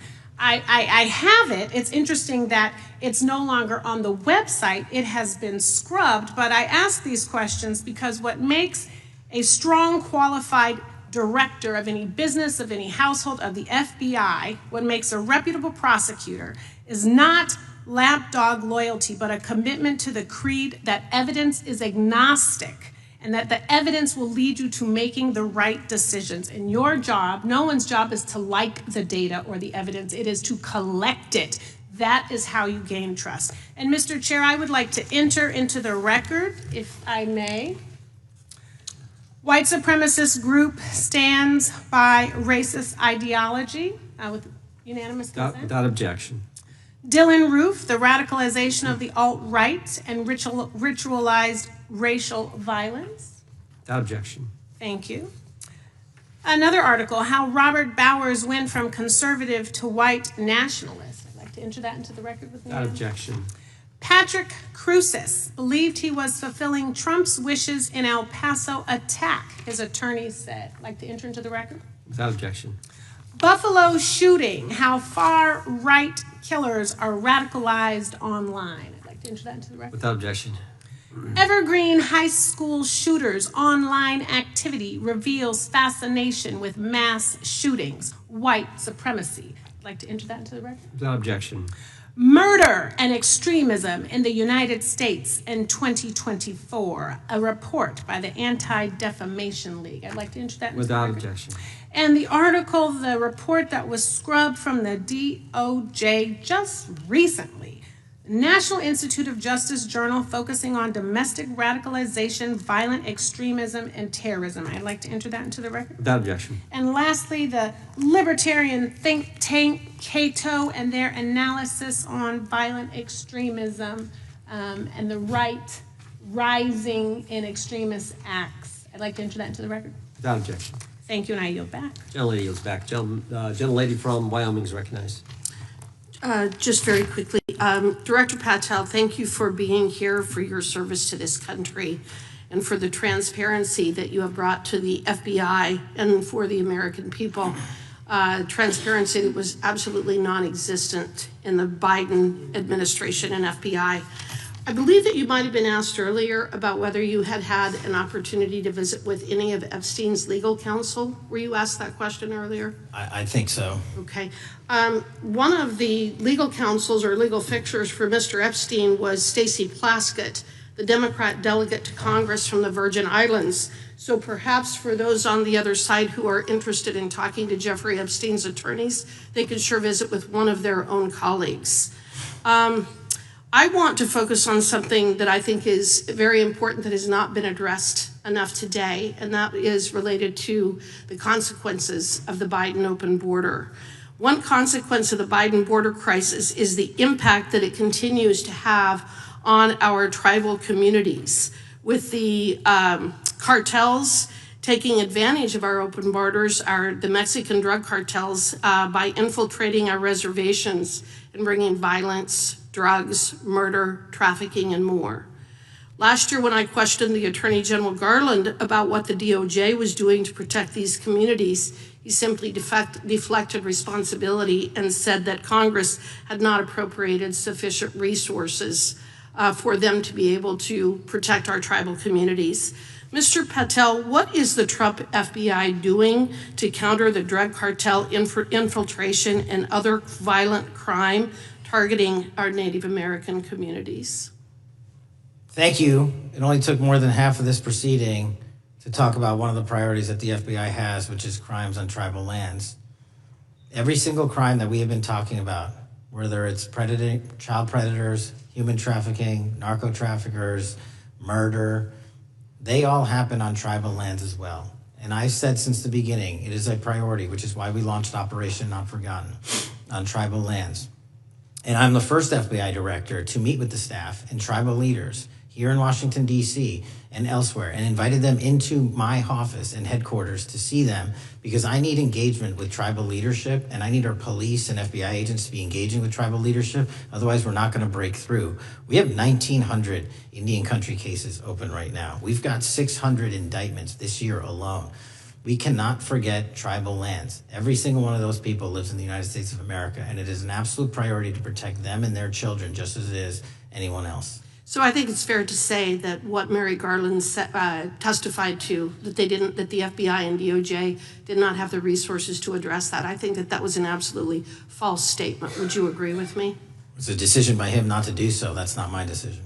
At the end of August, the U.S. Attorney and FBI announced that nearly 100 personnel representing members of the Safe Trails Task Force operated near Wyoming's Wind River Reservation to assist with reducing drug trafficking and illegal guns. Director Patel, you have routinely stated that it is your mission to partner with and strengthen local and state law enforcement partners. How does the task force and other FBI efforts bring tribal law enforcement into this process? The major problem with tribal lands is the sheer tyranny of geography and the amount of coverage that they have on land versus the personnel they have to do it. So what we've done is constantly surge resources to tribal lands across this country on a 30, 60, 90-day rotating basis, reporting back to us saying who needs more. And what we found is that most of these lands can be assisted by our counter-UAS program, our drone capabilities, and we're gonna do it because what's happening is the Mexican drug cartels are literally flying overhead, dropping their cargo, their narcotics onto this land where no one's looking, and then it's being disseminated to children, to youth, to adults on that land and killing them. And we got to stop it before it gets dropped off. Well, and your testimony proves that the Biden administration did not lack the resources to address drug and violent crime in tribal communities or around the United States. It instead expended and wasted these resources investigating parents, Catholics, we now find out Turning Point USA, the RNC, and Republican organizations, rather than protecting our Native Americans by closing the border. Is that fair? I think so.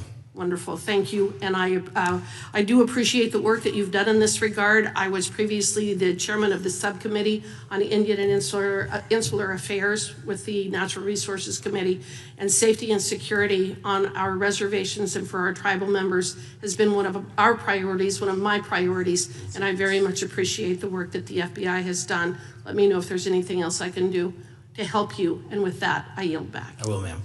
Gentlelady yields back. The gentlelady from Georgia is recognized. Thank you, Chairman, and thank you for coming in today, Mr. Patel.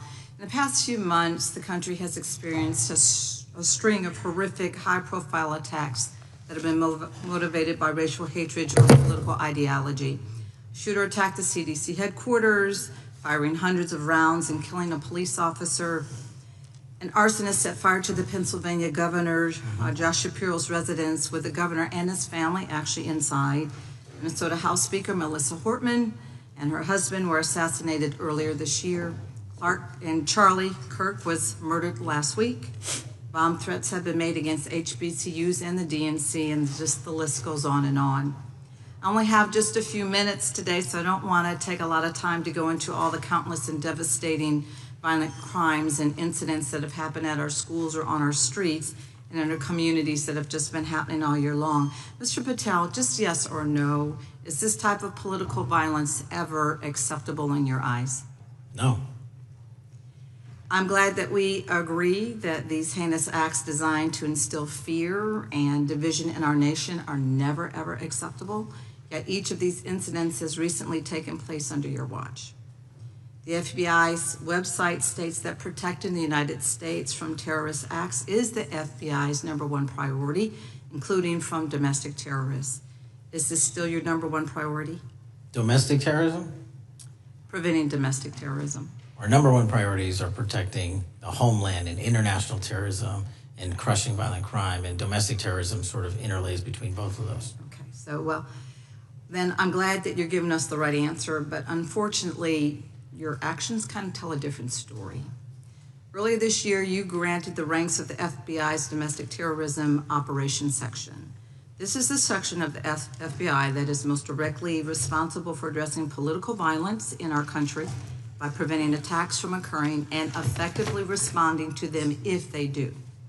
The agents in this section are the ones who stopped an individual stockpiling weapons, who planned to attack schools and churches in Florida and seized bombs made by an ISIS sympathizer in New Orleans. And instead of ensuring that this section has all the resources that it needs at a time when its mission is critical, you fired its decorated veteran FBI agents who have served their country proudly under Republican and both Democratic presidents, and you scrapped the tools that they developed to fight domestic terrorism, including the National Domestic Terrorism Incident Database. I mean, most of that is just not true. We have 1,700 current DT managed programs. We're up 300% in the amount of cases we brought against nihilistic, violent extremists, including 764, wishing to harm our children. The FBI and the men and women are getting after that problem set more than ever because I've unleashed them to do so. And any insinuation that these tragic occurrences across the country are somehow singularly my fault or disgusting because that watershed goes Mr. down to the Patel, men I'm and gonna women at the reclaim my FBI, time. Mr. and Patel, I'm they gonna are not reclaim my time. responsible Mr. for it. Chairman, I'm I'd happy like to to work with hear you Mr. to get them what they need. Gentle lady controls the time. Unanimous consent request. She'll state a request. Thank you very much. Into the record, an article from Reuters titled FBI Scales Back Staffing, Tracking of Domestic Terrorism, Probes Sources Say. Thank you very much. Without objection. I appreciate that. So, Mr. Patel, and it isn't just the domestic terrorism operations section. Under your watch, agents are fully diverting their attention to these anti-immigrant and city takeover operations, leaving our children vulnerable to dangerous networks of online predators, both domestic and international. You pulled more than 120 FBI agents from their normal duties to operate sobriety checks and conduct traffic stops, exposing the FBI's fleet of unmarked cars and thereby making it harder for the FBI to combat violent criminal gangs, foreign intelligence services, and drug traffickers in the process. That's simply not true. If we were not able to do two things at one time, how would we be Patel, I seizing reclaim record my amounts of time. I reclaim my fentanyl? time. 23,000 Chairman, I'd like to violent felons have been arrested. Time belongs to the gentlelady. More than twice as many as Consent last Time year. belongs to the gentlelady from Georgia. Thank you very much. And this request basically is, it is an article from Reuters, which quotes law enforcement officers familiar with agents who once covered child exploitation cases, but now focus on immigration child exclusive. Thousands of agents diverted to Trump immigration track down. Mr. Patel, in the short time I have left, your tenure as director of FBI has been somewhat problematic. Americans are left safe, definitely less safe under your watch. You have gutted the FBI's ability to keep safe from domestic terrorism. You have sent FBI agents to conduct traffic stops and round up hardworking immigrants who pose no danger to public safety. People even President Trump referred to as good longtime workers. Your job is to protect and serve the American public. Time to the gentlelady. You have spent your time protecting heinous individuals and using the FBI to serve as a political circus. You at times have appeared unequipped, Time and to the this country gentlelady has deserves better, expired. and I yield. Gentlelady yields May I back. respond? Sure can. Simply put, what is it? Are we failing? If we're failing, how are we arresting 23,000 violent felons? Twice as many as this time last year. Are we failing? Because if we're failing, how are we seizing 1,500 kilograms of meth, 25% increase from last year? Are we failing? Because we captured 4 top 10 FBI most wanted from around the world in 7 months. That's more than the entirety of the last administration. Are we failing because we put 1,500 child predators in prison? Are we failing because we dismantled 300 human trafficking networks? Which is it? You don't like me, that's fine. But don't you dare disparage the men and women of the FBI that are producing record results in historic fashion to protect this country. They are kicking ass for America, and they're going to continue to do so. And we appreciate your leadership. The gentlelady from Florida is recognized. When I was home recently, I met with the agents leading the Tampa office of the FBI, and I saw what they're focused on in my community: stopping drug traffickers, rescuing children from exploitation, fighting cybercrime, protecting us from acts of terrorism, foreign and domestic. And I know from my time as a federal prosecutor and a judge that this work by the Bureau doesn't make headlines, but it is happening every single day. At the top, accountability is necessary, transparency is critical, but today we've seen an effort not just to diminish, but to distort the work of Director Patel and the agents he leads. If we really care about transparency and about truth, then what we owe to the American people is this reality: that thousands of dedicated professionals at the FBI wake up every single day thinking not about themselves, but about this country, and keeping every single one of us and our children safe from harm. And Director Patel, I would like to hear from you the facts about what the FBI is doing and your efforts to fight crime. Director Patel, isn't it correct that since January 20th, 2025, the FBI has made over 25,000 immigration-related arrests, including 350 members of Tren de Aragua and 195 members of MS-13? Those numbers are accurate. The Tren de Aragua numbers are up over 350% from the year before. And during that same period, hasn't the FBI seized over 66,000 kilos of cocaine, 6,000 kilos of meth, and 1,500 kilos of fentanyl? Not to be nitpicky, but it's 89,000 kilos of cocaine and 7,300 kilograms of meth. And isn't it also true that the FBI Tampa Division's Panama Express Strike Force specifically seized nearly 67,000 kilos of cocaine valued at more than $1.6 billion from illicit maritime vessels? One of our best operations out of the Port of Tampa, and I was down there in South Florida when Panex did their work. Director Patel, since October 7th, 2023 Hamas attack, the FBI has been a co-leader of the Joint Task Force October 7th. Isn't it correct that this task force is actively working to bring justice for victims and to prevent terrorist infiltration at our borders? Yes, ma'am. Since January 20th, hasn't the FBI arrested 59 foreign intelligence operatives for spying or smuggling dangerous material into the United States? Yes, we have, and that's on track to be more than 25% than ever before. And the FBI has also been leading operations against major cyber threat actors, including those from Russia, China, Iran, and North Korea. Isn't that right? A 17% increase from year to date last year. Director Patel, the FBI's child exploitation task forces continue to investigate predators who target children online and across our communities. How significant is that threat today, and what results have you seen under your tenure in bringing these offenders to justice? We have, under Operation Grayskull, dismantled dark web units that are operating online, not just in the United States, but across the world, to do our children harm. We have taken into custody more suspects than ever before on those who seek to harm our children. That is what the men and women of the FBI do, and that's what they're going to continue to do.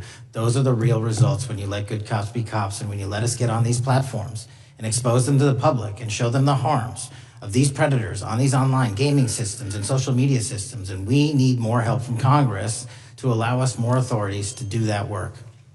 The FBI laboratory manages the Combined DNA Index System, or CODIS, which compares over 25 million DNA profiles and aids more than 125 investigations each day. Director Patel, why is this important to law enforcement nationwide? All of law enforcement relies on our CJIS operation out of West Virginia. And what that does is allow 19,000 agencies to come in and say, hey, does this guy have a criminal history? Hey, is this an illegal firearm? Do we have a DNA hit like we did in these recent assassinations? That's what the FBI brings to bear, because local and state law enforcement agencies just don't have that capability, and we're doing it 24/7, 365. CJIS does not close for 1 minute. In your testimony, you noted that the FBI has ongoing counterintelligence investigations into China, Iran, and Russia across all 55 field offices. Why is it essential to maintain that scope of coverage, and what success can you point to in disrupting nation-state actors? Our biggest threats involving nation-state actors are the PRC, Russia, and China, and they are up 33%, 83%, and 60% respectively in arrest alone this year. Those nation-state actors wish to do harm in our infrastructure, our critical infrastructure system, our energy, our water supply, and also go after and target individuals and senior citizens and take their money through online pig butchering schemes, which we've exposed in Cambodia by way of the CCP. This is groundbreaking work that the American public should be seeing that their FBI is doing, and I'm happy to have the opportunity to report on it. Thank you, Director Patel. I yield back.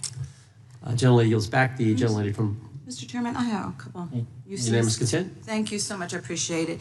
In response to Mr. Patel's making the remarks that that maybe our colleagues are disparaging the men and women of the FBI, I'd like to enter the record 3 unanimous consent requests. One is entitled FBI using polygraphs to test officials' loyalty.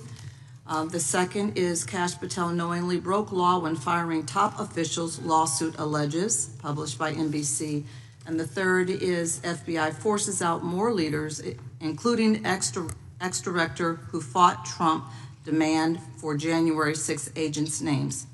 Without objection. Thank you. Gentlelady from Vermont's recognized. Thank you, Mr. Chair. Director Patel, thank you for being with us today. Appreciate your time. Let me say at the top, political violence should have no place in this country, and I strongly, unequivocally condemn the killing of Charlie Kirk last week. And this is exactly the kind of case that warrants a swift and thorough investigation by the FBI. What shouldn't be happening, however, is this administration's seeming attempt to exploit Mr. Kirk's death within minutes of this horrible, horrible assassination, dividing us even further without knowing enough about the killer's complicated, confused political ideology and the extent of his motivation. And this week, Vice President Vance claimed that this is, quote, an extremely destructive movement of left-wing extremism, and said that, quote, it's part of the reason why Charlie was killed. He pledged to go after organizations on the left. But Director Patel, it was just 3 months ago that Melissa Hortman, the Minnesota House Speaker, and her husband, Mark, were shot to death in their home in the middle of the night by a self-identified right-wing extremist and Trump supporter. When that assassination happened, the FBI released a written statement denouncing the killings and pledging to hold the killer accountable. And I thank the Bureau for that. It was clear, concise, to the point. But when you compare that statement to the over 50 mentions of the Charlie Kirk killing and just 4 for the Hortmans on accounts affiliated with the FBI and your personal account, it appears to many Americans that you're valuing some lives more than others, and that's painful. And this is what I'm hearing from my constituents, so I just want to convey that to you. And the Vice President didn't even call on right-wing organizations to tone down their rhetoric after that horrific killing in Minnesota, and he never once spoke about dismantling conservative institutions. This week, when the president was asked by a reporter about Speaker Hortman, he claimed he didn't even know who she was. One of the most high-profile assassinations of an elected official in recent memory, and the president claims to know nothing about it, hasn't even heard of it. It was absolutely devastating for her colleagues and for her family. And I think we all can agree in this room that we have to stop this political violence. So my first question to you is, Director Patel, what is your plan as director of the FBI to turn down the temperature, especially in light of the fact that it seems like members of the administration are reacting to political violence based on party affiliation? What's your plan? I can only speak for myself and the Of course. FBI. And what we are doing is, I think I mentioned earlier, we're following the money, because whatever attack you are describing, and they are all despicable, equally so, people need money to operate. People need money to conduct these attacks, to conduct these investigations. And so what we are doing is finding the people that supported this infrastructure system, because even when you say there's a lone, quote unquote, lone wolf actor, He's not truly a lone wolf actor. Something happened along the way. I agree. And so can I just because we have such little time, are you making a commitment right now to follow where the evidence goes in Absolutely. investigating whether it's violence on the left or the right? Because over the last 10 years, when you look at the ideology, I want to follow up on what my colleague from California said. When you look at the data, you look at the Anti-Defamation League data, 96% of ideological motivated killings were committed by the right wing. When you look at the Institute of Justice report that she cited, it's 5 times the number that 5 times the number of far left extremist incidents are perpetrated by far right. And it's been reported, and she mentioned this, that as of September 12th, 2025, just 2 days after Charlie Kirk's killing, that the DOJ removed that report from the DOJ website. That's why Americans are concerned that there seems to be a separate system of justice, that if you are a Republican and you are attacked, you will get the full weight and authority of the FBI in this administration. But if you are somebody serving in the Minnesota State Legislature and you are assassinated in your home, that the response is different. And I think to ignore the threats from the right or try to do a both and when there are multiple instances when it's overwhelmingly coming from the right, this is a disservice, because Americans want to know that whoever they are, whatever their political affiliation, that the response is going to be the same, and it is going to be done with the same diligence. And I'm wondering if you will commit to me right now that you will be a voice right now standing up to those voices in the administration that are adding to the violent rhetoric right now. That's what I'm asking you. Will you commit to this? Time the gentleman has expired. The gentleman can respond. My voice will be through the investigations that the FBI conducts, and we will conduct them all lawfully and equally. Can we expect in the future that your tweets in related to one killing will be the same level of concern? The gentleman from Texas is recognized. Thank you, sir. Director Patel, thank you for being here today, and most importantly, thank you for restoring trust and faith in the FBI, which has been severely eroded under the Biden administration. Thank you for your service and your continued service in this capacity. On April 7th, 2025, Charlie posted on X, "Assassination culture is spreading from the left. 48% of liberals say it would be at least somewhat justified to murder Elon Musk. 55% say the same about Donald Trump. And California activists are naming ballot measures after Luigi Mangione. The left is being whipped into a violent frenzy and set back. Whether losing an election or losing a court case justifies a maximally violent response," end quote. And unfortunately for Charlie, that reaction also came when they couldn't win a debate on a college campus. You cannot be intellectually honest and say that this problem is on both sides.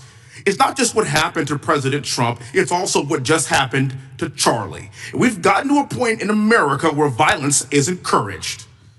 We have a former president of the United States that opens up his campaign in 2019, that's Joe Biden, by saying that his opponent is a, quote, existential threat to this country. Houston, we have a problem.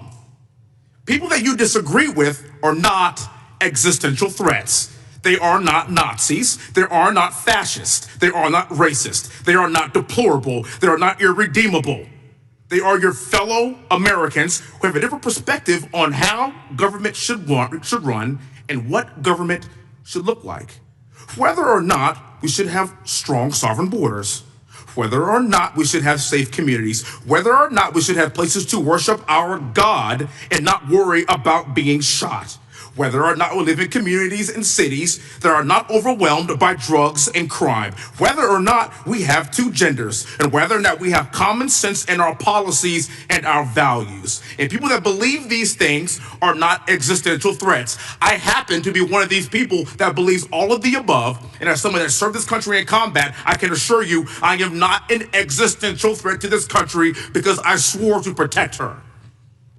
I also want to point out, how many cities have you seen burned to the ground since Charlie Kirk's death? 0. No summer of love, no riots, no nothing, no looting, no killing, none.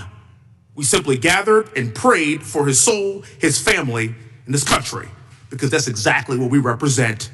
And while we might be angry, this righteous anger will carry on Charlie's message and legacy. I want everybody to know something very simple.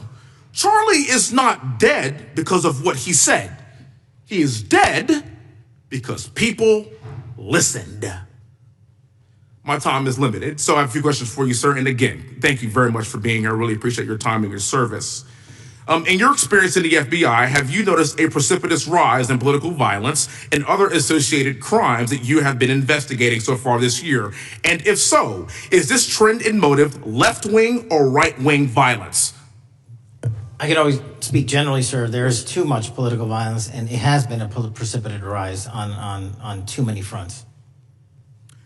How do we solve this?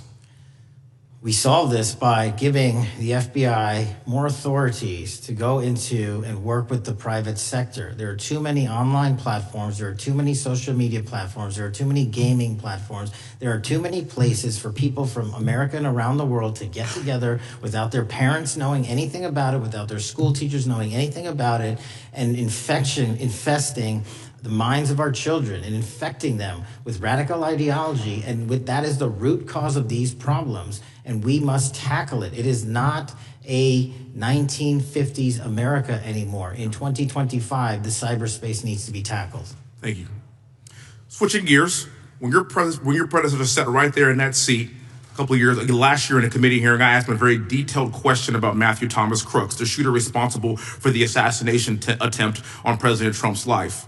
I didn't get an answer from Chris Wray that day, and I submitted written questions to the FBI and into the record of this committee. And I want to resubmit those questions today because I think we are still awaiting answers to those questions. So, Mr. Chairman, I'd like to submit them for the record, please. I'd like to ask you, sir, and the FBI, under your leadership, would you please respond to these questions, and can you commit to doing that? As soon as the trial's over. Thank you very much. I will end with this. Charlie Kirk is not dead because of what he said. Charlie Kirk is dead because people listened. He set up a tent that said, "Prove me wrong," and exercised his First Amendment right. That's all he did. And we will continue to do so in this country in order to preserve this constitutional republic. And with that, I yield back. Thank you. Gentleman yields back. The gentleman from Florida is recognized. Thank you, Mr. Chairman. Before I begin, I want to caution my colleagues on one-sided violence in this country. We just heard that there were no riots on the right. We're literally sitting in the building where there was a giant riot by supporters of the president, the right. We also heard that only leftists, have said that Trump is a Nazi. In 2016, the current vice president of the United States said, Trump is either a cynical asshole or he's America's Hitler. And so this is the problem. I don't want to have to say this garbage, but you want me to sit here and get painted with one brush, the whole left. No, there are extremes on the left, and there are extremes on the right. And we collectively should tackle that. But to come here and just look at us and say we all support what's going on in the extremes is why we can't solve anything in this building. Director, let me say first, thank you for being here, and my condolences on the loss of your friend. And I'm happy to hear that you want to do more on the social media platforms. It's crazy what's going on the social media platforms. There are so many conspiracy theories on what's going on with Charlie Kirk. Israel assassinated him, right? There are conspiracy theories about your personal social life all day. It is totally rampant. Big names on the right, Candace Owens, right? Talking about how what's been released as far as the dialogue between the perpetrator and his roommate is manufactured by the FBI, manufactured by the administration. It is totally rampant, allowing foreign governments to just perpetrate these platforms, all of these bots, all of the time to weaponize Americans. You see what's going on here? This is a byproduct of all of that. What's going on in the streets is a byproduct of all of that. What's happening is you see people celebrate Luigi Mangione is a byproduct of all of that. And so if we want to do something, then we should talk about Section 230. We should talk about how we're going to make sure that we don't let foreign governments poison our children's mind. And so I will work with you on that, Director. I'll work with you on 230 any day. No problem. So now, that was the good part. I want to take your attention back a second, okay? Breaking news. Kash Patel is nominated to be the FBI director. Dan Bongino is nominated to be the number 2 at the FBI. MAGA celebrates, rejoices, bells are ringing out. The team, Patel, Bongino, that sought out every podcast microphone to talk about the Epstein list. The names are finally going to get released. It begins. They produce white binders. Phase 1 with the podcasters. This is not actually one of them, of course. I made this. Your name's on it, right? And the names are going to come out. Pam Bondi says the list is on her desk. Then a memo comes out all of a sudden and says, there's no list. Oh, no phase 2. Phase 2 binders never happened. You said the conspiracy theories around Epstein just aren't true. They never have been. And yesterday, in an answer to Senator Kennedy, you said the FBI is not in possession of any credible evidence that Epstein trafficked girls to anyone but himself. So according to your testimony yesterday and in this committee, according to the evidence the FBI has, the number of names on the list are 0. No, zero. The index has been released, and the number of people involved in that trafficking operation were charged in 2008. Other than Epstein and Ghislaine Maxwell, your testimony in the Senate and here is that according to the evidence you have, the number of other names is 0. That were charged based on credible evidence. Well, who are the other names? Give me the other names that weren't charged. We are not releasing the names of anyone because the Department of Justice never does that, of anyone that didn't have any credible information to attack them. Let me move forward. The president has, you've seen the picture of the woman's body with the writing and the president's signature. The president says that's not his. Okay? President says it's not his. The Republican colleagues say it's not his. The administration say it's not his. Will you be opening up an investigation into the Epstein estate for putting out a fake document with the president's signature linking him to the world's largest pedophile ring? Will you be opening that investigation into that? On what basis? On what basis? They literally put out a fake document, according to the president, with a fake signature. It's a forgery of the president of the United States signature. That's the basis. Sure, I'll do it. Okay, I look forward to that investigation. Am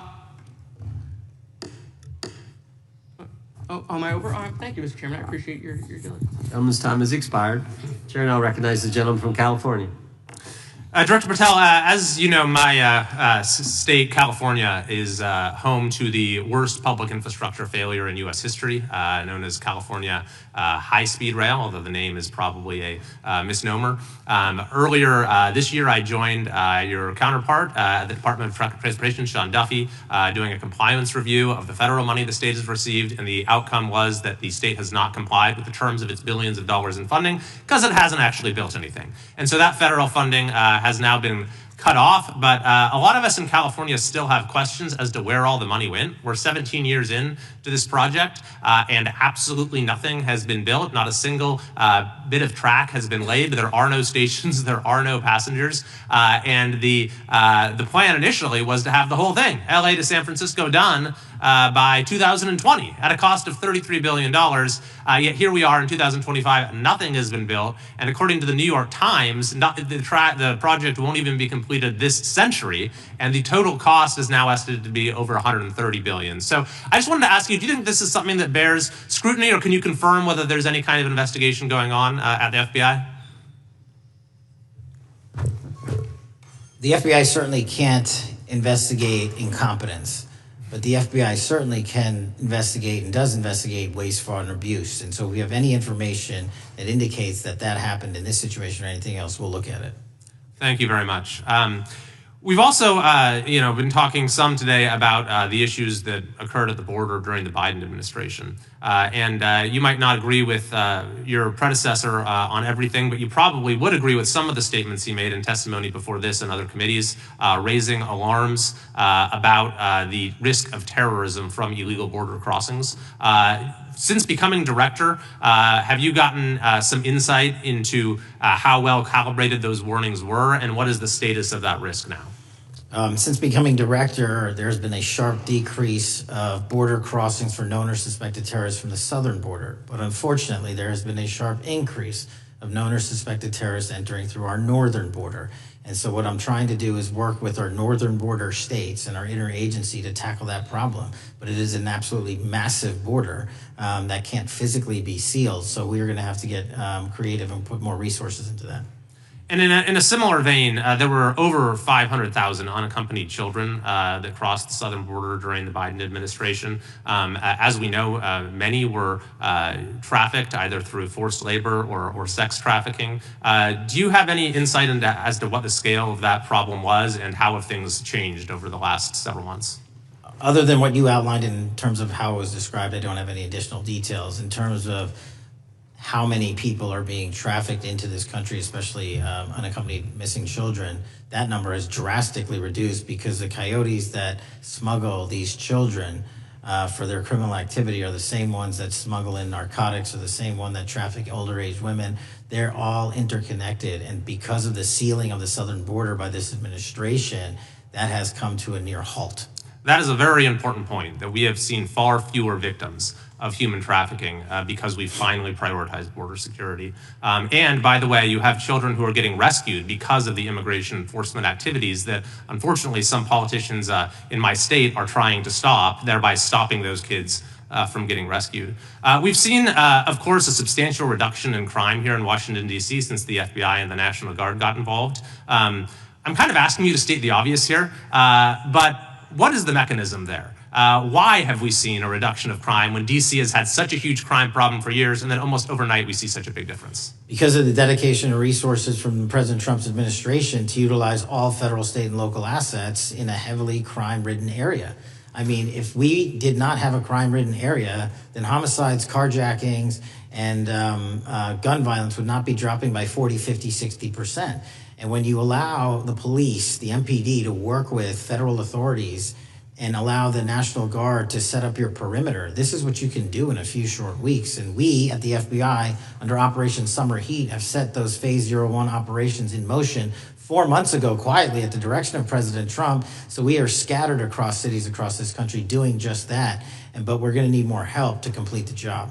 Yeah, in too many places in this country, crime has just been treated as sort of a norm, that this is the way things have to be. What's happened in DC shows that is not the case if we have the right policies and the right priorities. Finally, this is tragically the second time in as many years that we've had an FBI director here following either an assassination or an assassination attempt. And so since there's been some time now since from the attempted assassination on President Trump at Butler, would you say that the public's understanding of what took place on that day is fairly consistent with all of the facts as you know them, or do you believe there's still material facts that have not been made public or are not fully understood by the public? No, I think it's fairly consistent. Thank you. I yield. Gentleman yields back to the lady from Texas is recognized.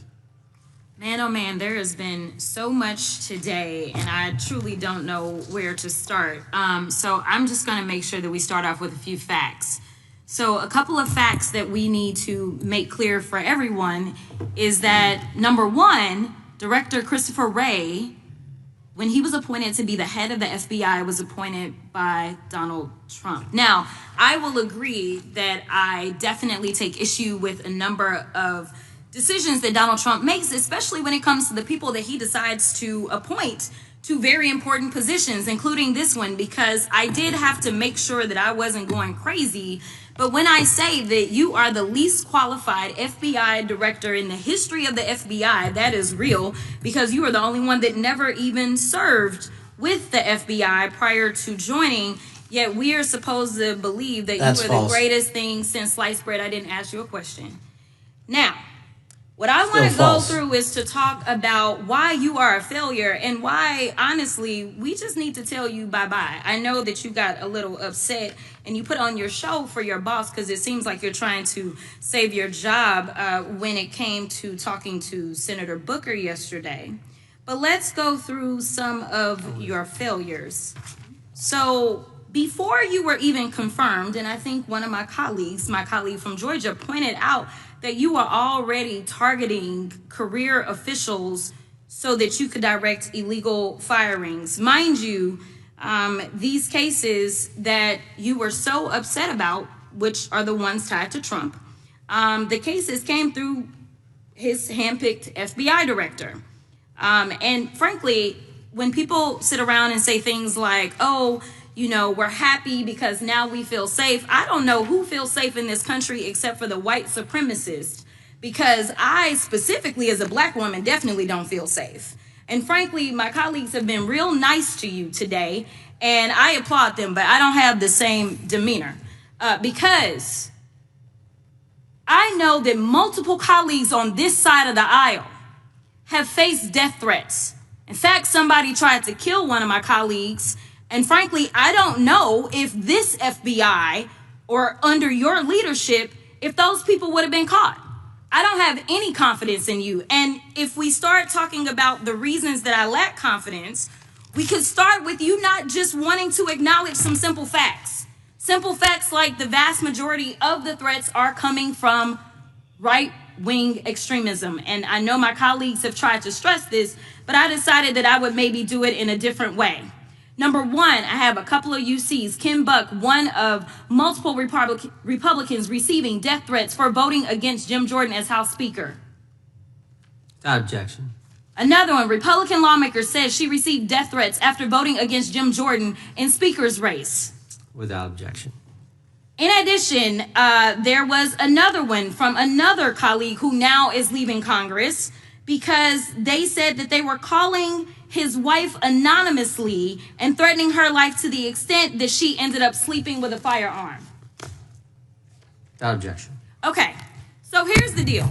How are we supposed to have confidence when you're sitting up here telling the Senate yesterday that it will take you 14 years before you can get the FBI fully staffed to do their jobs? You're also now redirecting resources so that they can go and play ICE agents on the streets. You're getting rid of your most qualified people. And even when it came down to somebody that you consider to be a friend, you were posted up having some fancy dinner to the extent that you posted not only once erroneously, you posted twice erroneously as it relates to catching somebody. And then you want to go and say, let me take a victory lap. Because honestly, if it wasn't for parents deciding that they were going to turn in their child, it seems like y'all wouldn't have got there. Even though he literally confessed online. So I'm confused about what it is that the FBI is doing except for trying to put on a show for the apprentice or whatever you want to call him. The day after all of this took place, there was domestic terrorism that was taking place at HBCUs. They were targeted. Yet I didn't hear anything from the FBI about what was going on. And again, black people kept saying, how did we end up in this? Because the numbers are so very clear that white supremacy is a problem. And honestly, I've not heard anything out of you today that makes me believe that you're going to do anything about the white supremacy problem. The one that is leading to children being killed, children being shot, as well as members of their community as they're worshiping in their churches. The time of the gentlelady has expired. If the gentleman would like to respond to any of that.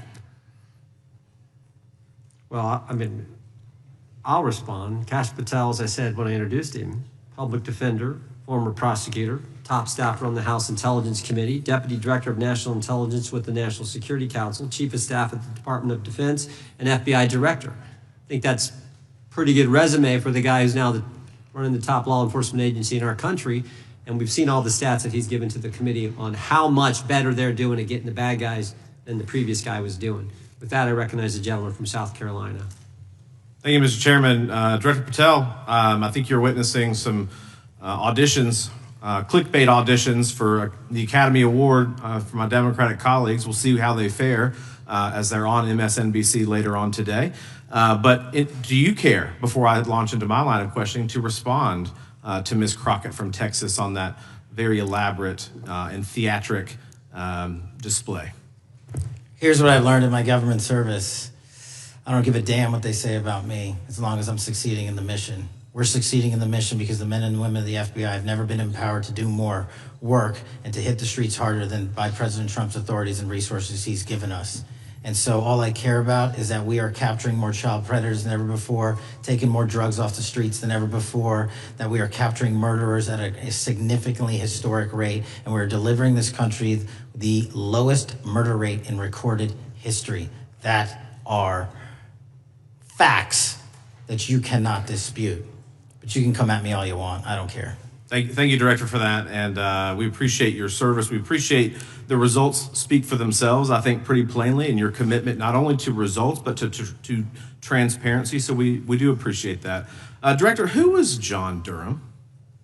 He was a former federal prosecutor, United States attorney, and ultimately appointed special counsel in the first Trump administration. Correct. And what there was a document that he released in his findings called the Durham Report. What was the Durham Report briefly, and what were the findings very briefly? It was every special counsel that's appointed produces a report to the Attorney General. Special counsel's Durham Report largely focused on Crossfire Hurricane and included extensive summary findings in classified and unclassified manner. And we released the classified version, finally declassifying it for the American public in this committee. Correct, and you released that in July of this year. I think so. Yes, sir.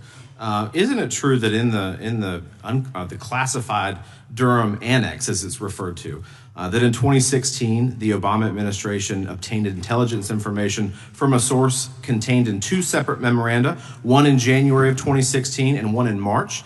The two memoranda described confidential conversations between DNC Chair Debbie Wasserman Schultz and two individuals from the Soros Open Society Foundation. Isn't that true? As written in the report, I'll let her speak for itself.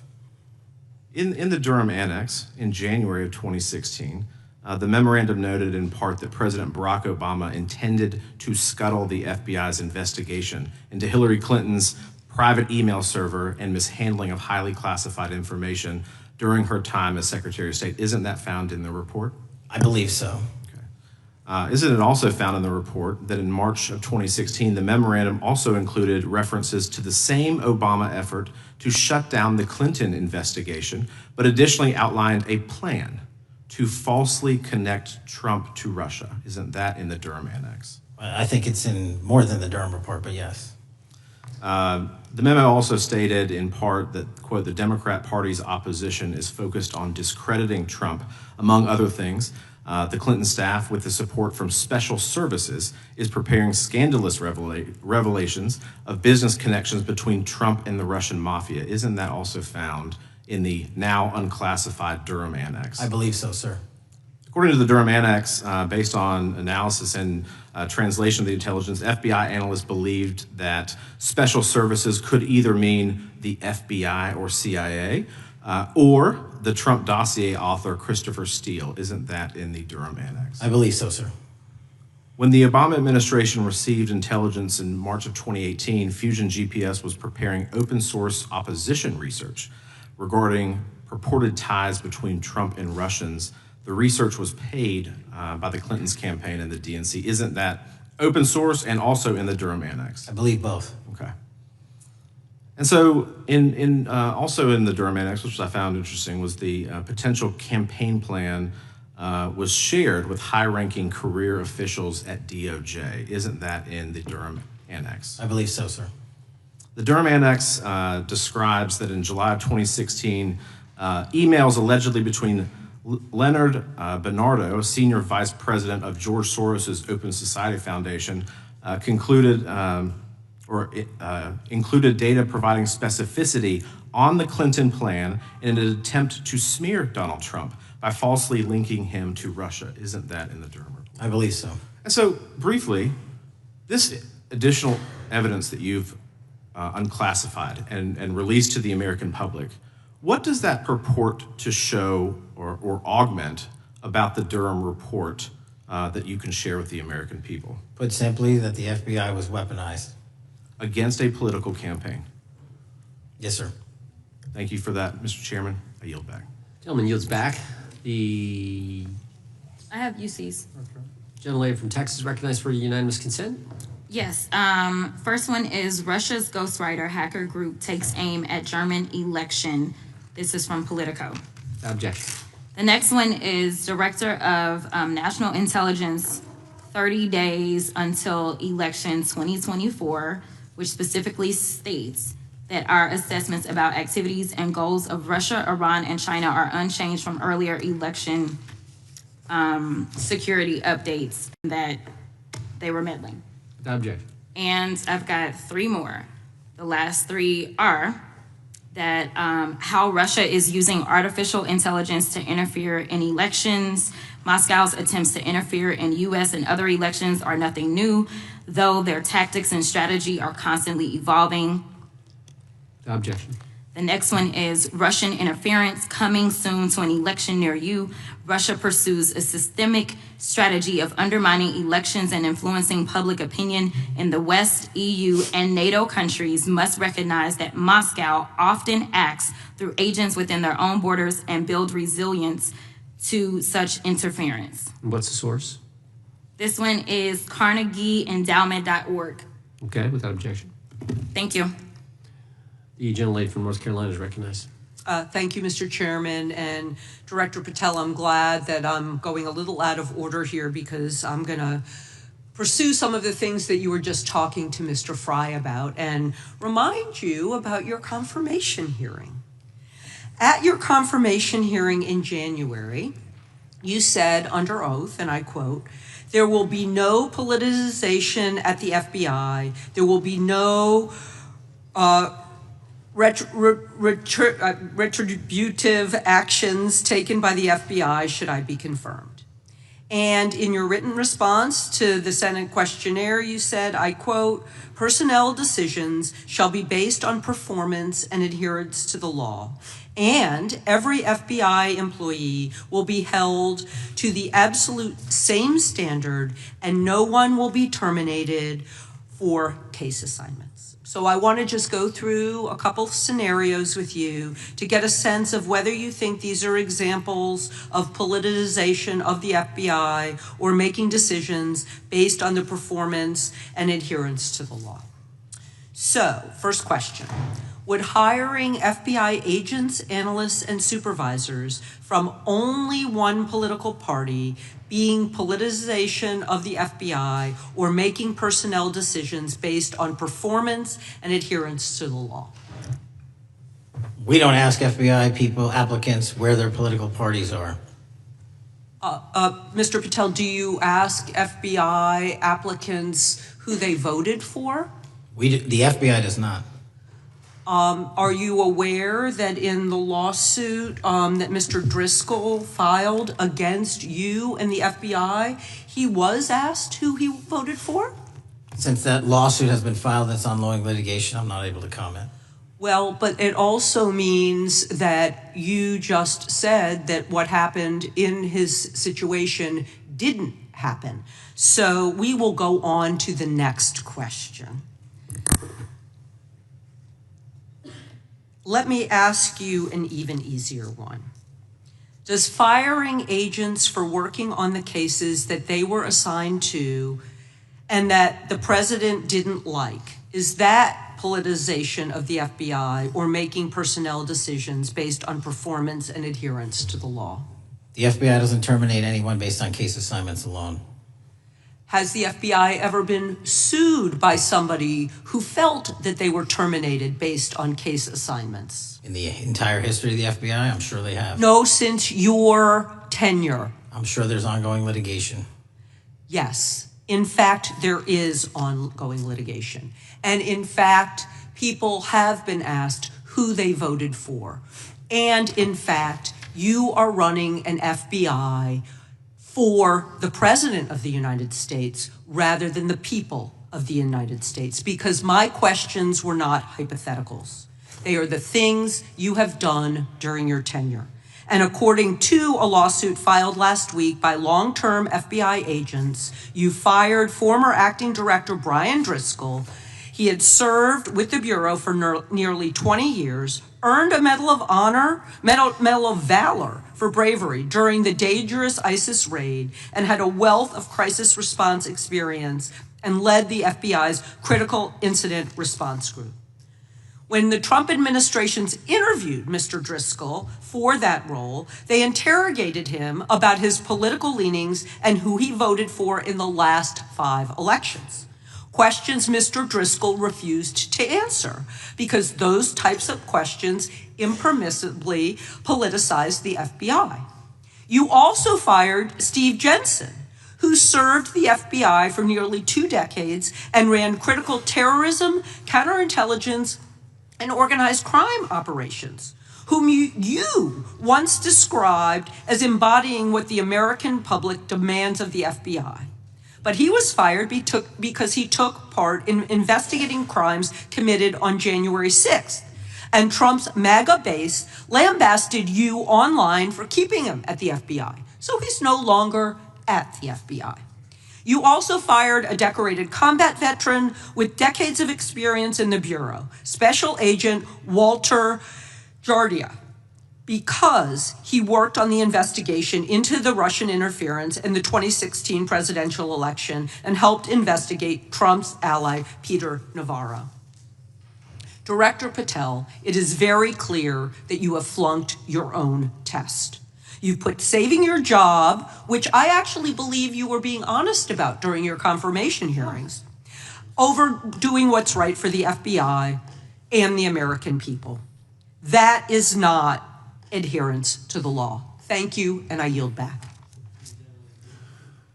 Time of the gentlelady is expired. The chair now recognizes the gentleman from North Carolina. Thank you, Mr. Chairman. Director Patel, it's great to have this opportunity. Thank you for being here. Thank you for your service. And I've got to say, one of the most disheartening components of the previous administration, when I was working with local law enforcement all over the state of North Carolina, all over the country, people rightfully did not really care about the inner workings of Washington, D.C.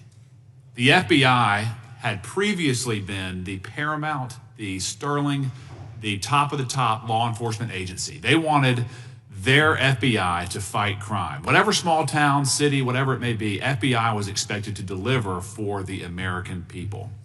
And then reports started to come out, in addition to the likes of McCabe, Comey, Clapper, Strzok, Page, that the FBI was targeting Christian nonprofits. They were targeting parents for protesting radical gender theory at their schools. They targeted Catholics, churches, pro-life organizations. And the FBI was really bruised in just modern day America. And your focus on getting the FBI back to the streets, fighting criminals, locking up bad guys, whether they're violent criminals, whether they're sex predators, whatever they may be, that is restoring the reputation of the FBI, and I thank you for that.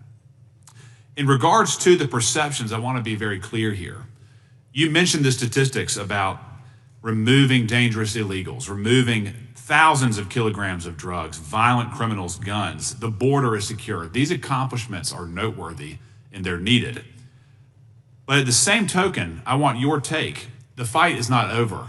Isn't that correct? When we look at what happened in the previous administration, the number of illegal alien criminals that made their way into this country of every type, they're embedded, they're here, and it's going to take a sustained effort to win this battle. That's the critical component, sustained effort. And that's the critical component when you look at what happened in Washington, D.C. We're not here for 4 seconds in terms of safeguarding Washington, D.C. Yep. It's a sustained initiative. We're taking it to Memphis and wherever we decide else. And so we are going to continue the mission till it's done. In regards to offloading some of the agents from Washington, D.C. to the states, to the people, can you just explain how tactically that is a force multiplier in the law enforcement community around the country? Yeah, it's pretty simple. You don't even have to be in law enforcement to know that. If you put cops with other cops, they're going to do cop work. That's right. And what was needed in the communities out there was more cops. What was not needed in the bloated bureaucracy of Washington, D.C. was a third of the FBI's workforce, because a third of the crime does not happen in the Washington, D.C. NCR area. And so the results speak for themselves. Our state and local partners, I've always said this, are our biggest ally, our Yes. greatest ally and partner, and we cannot do the work without them. But we got to send our guys to them. That's right. And in regards to the last 4 years, the open border policies, whether it's terrorism, drug trafficking, human trafficking, violent crime, massive amounts of organized retail theft, and other types of criminal behavior, can you describe, just so anyone who's listening here can talk about, how serious the levels of criminality have become in the United States? Well, unfortunately, in order to have these record-breaking numbers of arrests and seizures, you tragically had to have a record-breaking explosion in violent crime. And it doesn't happen overnight. And it came in from all corners of the earth and from all platforms, including social media. And that's the root cause of all of these evils. And in order to clean it up, it's not going to happen overnight. But the men and women of the FBI, what they did in these 7 months, everybody should be talking about it. Every single district in this dais is safer now, today, than it has ever been because of that work. And in regards to the ongoing political climate, Director Patel, how do sanctuary policies that are still being implemented and defended in certain states, cities, and counties, how do they help or hurt your efforts to make America safer? Well, if you are harboring criminals, you are harboring our ability to keep our communities safe. It's that simple. If you have a fugitive warrant for a violent felony offense and we are not able to procure you because of policies or rules that don't allow us to go get them, and time again, we have heard all too many illegal immigrants who should not have been here, murdering women, murdering children, giving drugs to our youth, and raping our children, and that is unacceptable. Straightly put, can you separate immigration enforcement with fighting crime? They're intertwined. Thank you. In regards to policies like cashless bail, how does that help or hurt your efforts? Criminals know that there are certain jurisdictions where if they shoot someone, they'll be out the door within the next hour to do it again.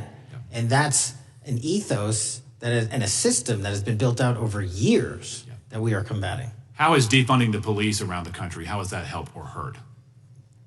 As long as I'm in this seat, we're not defunding any cops. Good. Thank you, Director. I yield back. Gentleman yields back. Mr. Garcia is recognized. Thank you, Chairman Jordan, and welcome again, Director Patel. As members of the Judiciary Committee, we have a responsibility to conduct oversight of the FBI and assess whether or not you're doing a good job in a responsible and impartial manner, or whether you're just a henchman for Donald Trump who's weaponizing the Bureau at the expense of public safety. As Congressman per tenure, is the Bureau's expanded role in low-level, non-criminal immigration enforcement. I have a report here from the conservative Cato Institute. They've obtained ICE documents showing that over 2,500 FBI personnel are now working on immigration enforcement. A yes or no question. Did you sign off on this? 2,500 FBI employees are not currently working on immigration enforcement. Did you sign off on this? On the Cato report? On the 2,500 personnel, FBI personnel that have been reported to now be working on immigration enforcement. I couldn't have signed off on it because it's not happening. You can call it whatever you want, but the reality is that over 2,000 personnel individuals are now working at ICE instead of their jobs. I want to follow up on something that Senator Durbin asked you about yesterday. This article from MSNBC reports that nearly every agent on Baltimore's domestic terrorism unit, who was, by the way, investigating the 764 network of child predators, was diverted to work on immigration enforcement full-time. That forced them to, and I quote him, walk away from investigations of a network of violent predators that targets and exploits children online. Yes or no? Were you aware that this happened, and did you sign off on it? The premise is false. The 764 network in Baltimore is taken down, and FBI agents do double and triple duty all the time. I'm reclaiming my time. You told Senator Durbin yesterday you didn't know about it, so your testimony is inconsistent today. No, I found Final out. question. Let me ask you again a yes or no question. Are you aware that agents have been told by supervisors not to documenting their shifting of resources toward immigration-related work? That's a literal another falsehood. It's impossible to move a human being without documenting that work. As FBI director, you must be transparent with Congress. You need to provide us information about how many agents have been diverted to non-criminal immigration enforcement, why the Baltimore unit was dismantled, and whether there's a cover-up of what's happening under your leadership. Because this goes to the heart of whether or not you're carrying out the stated mission of the FBI, keeping our communities safe. Diverting FBI agents from investigating violent child predators doesn't make us safer. Using FBI resources to target parents, children, and other immigrants for low-level, non-criminal enforcement doesn't make us safer.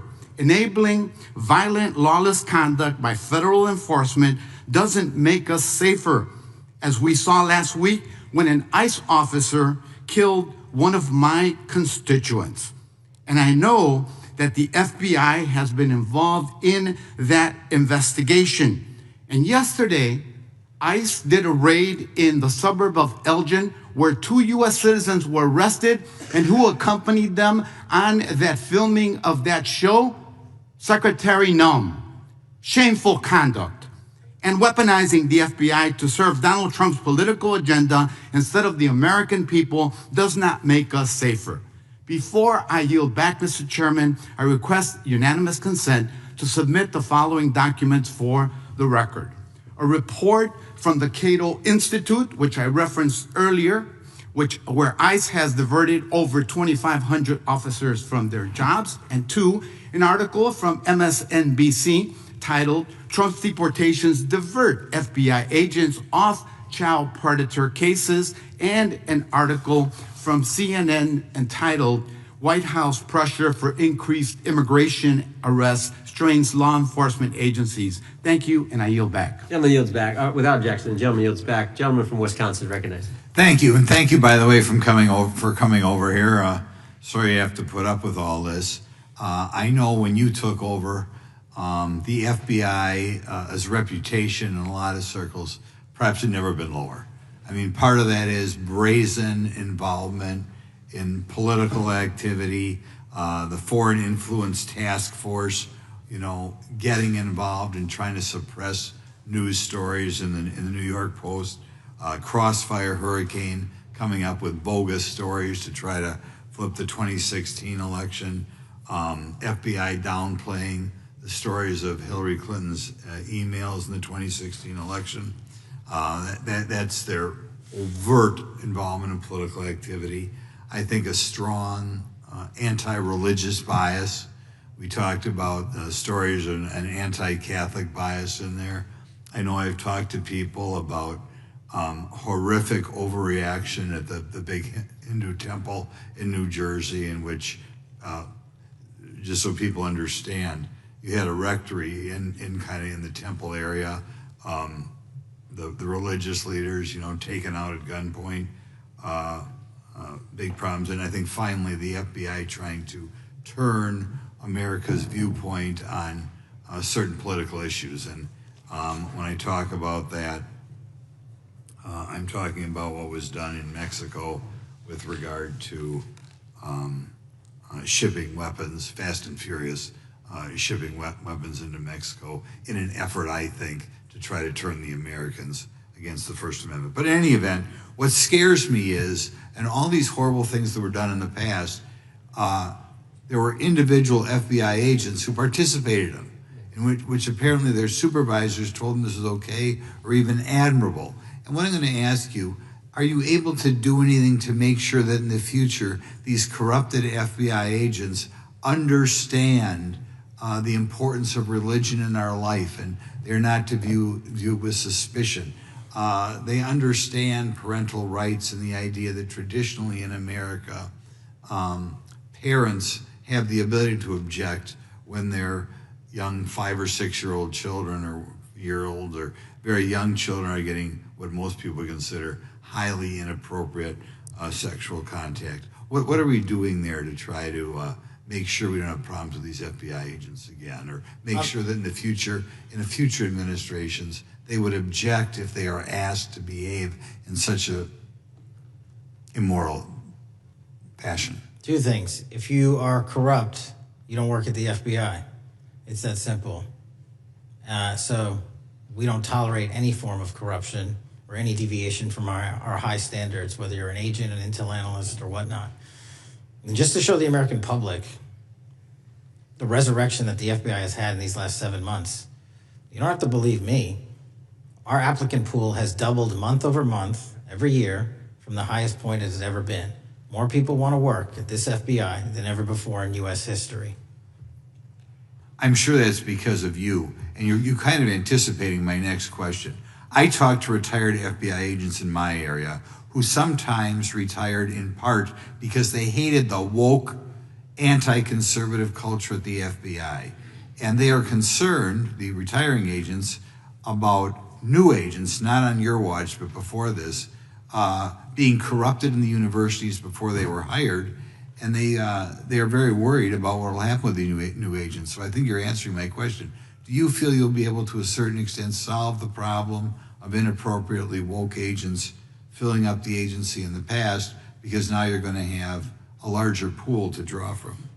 Everybody that comes to work at the FBI is allowed to have their own belief system, but they're not allowed to bring that belief system into the workplace. And anyone that does won't work at the FBI.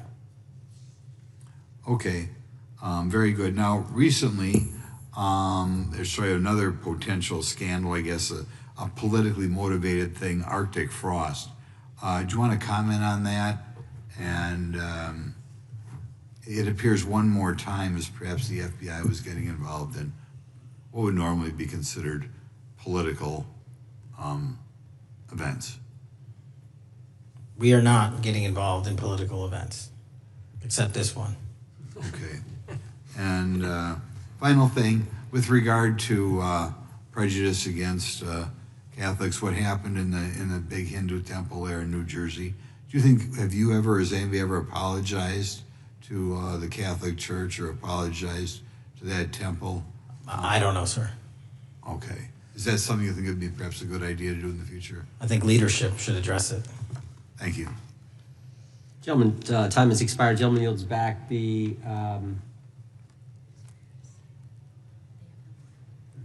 we got the gentleman from North Carolina, Mr. Harris. All right, thank you, Mr. Chairman, and thank you, Director Patel, for your endurance and your perseverance throughout today's hearing, and for all you've shared. First of all, let me start by saying that I was very grateful and glad to see that the FBI has joined the investigation of the tragic and brutal murder of Irina Zarutska in Charlotte, which is just right by my district.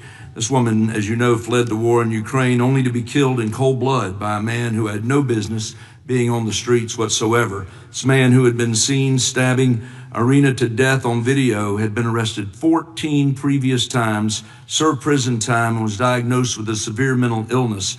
In response to the previous offense, the magistrate over his case released him to roam the streets with a $0 bond and a simple written promise to appear in court.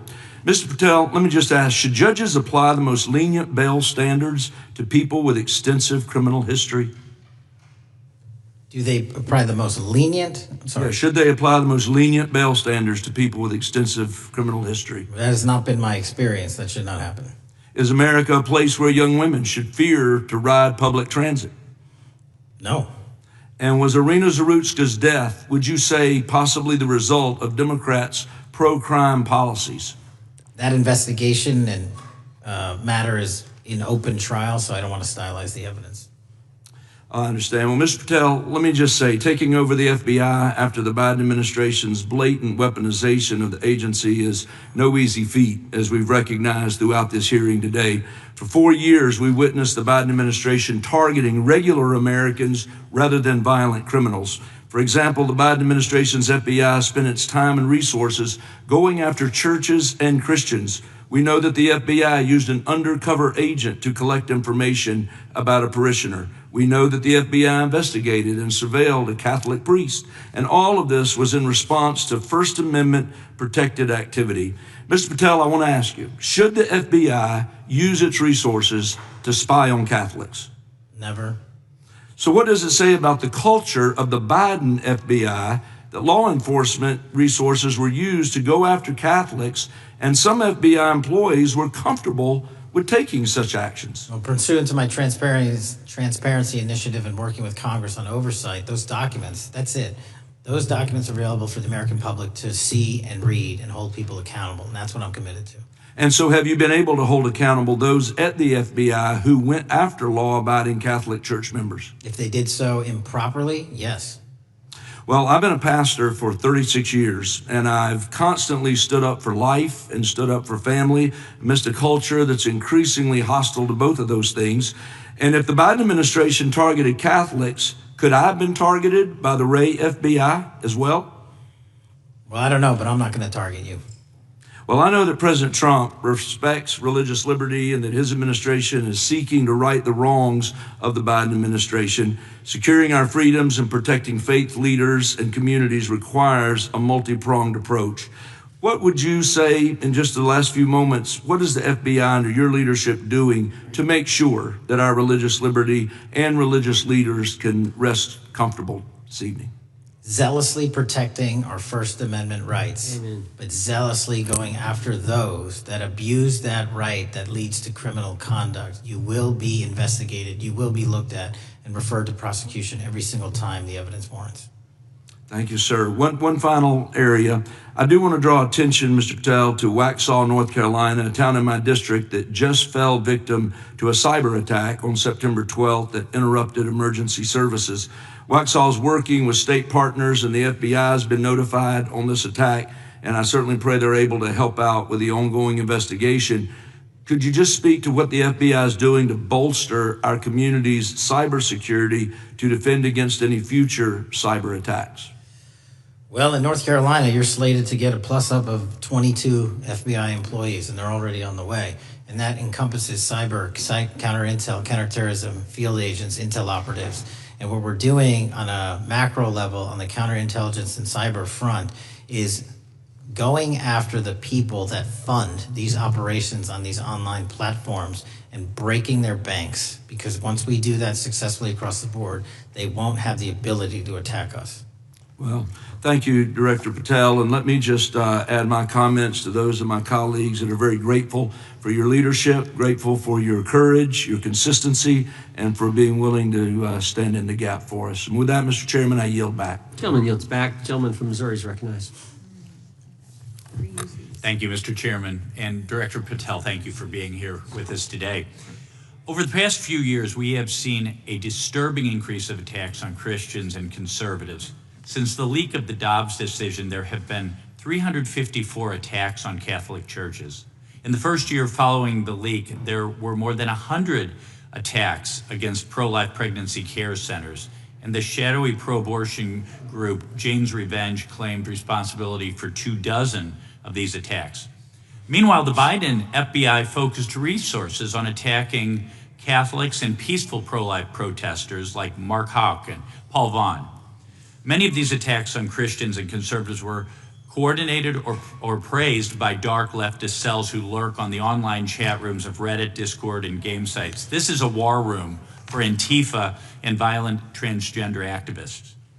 There have been essentially no incidents of violence by Catholics, pro-lifers, or parents at school board meetings, but there have unfortunately been multiple shootings motivated by leftist and transgender ideology, including recent attacks in Nashville, Colorado Springs, Denver, and Aberdeen.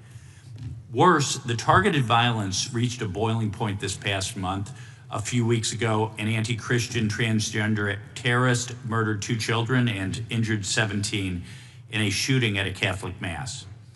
And last week, while we were sitting in this committee room almost to the hour, Charlie Kirk was assassinated by a 22-year-old who appears to have been motivated by leftist and transgender ideology.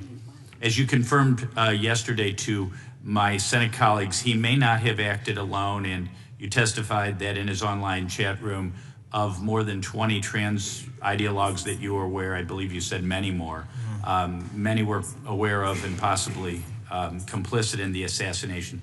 Director Patel, in light of the increased violence emanating from the far left, is your FBI investigating this violent trend of anti-religious, Antifa, and transgender-driven violence?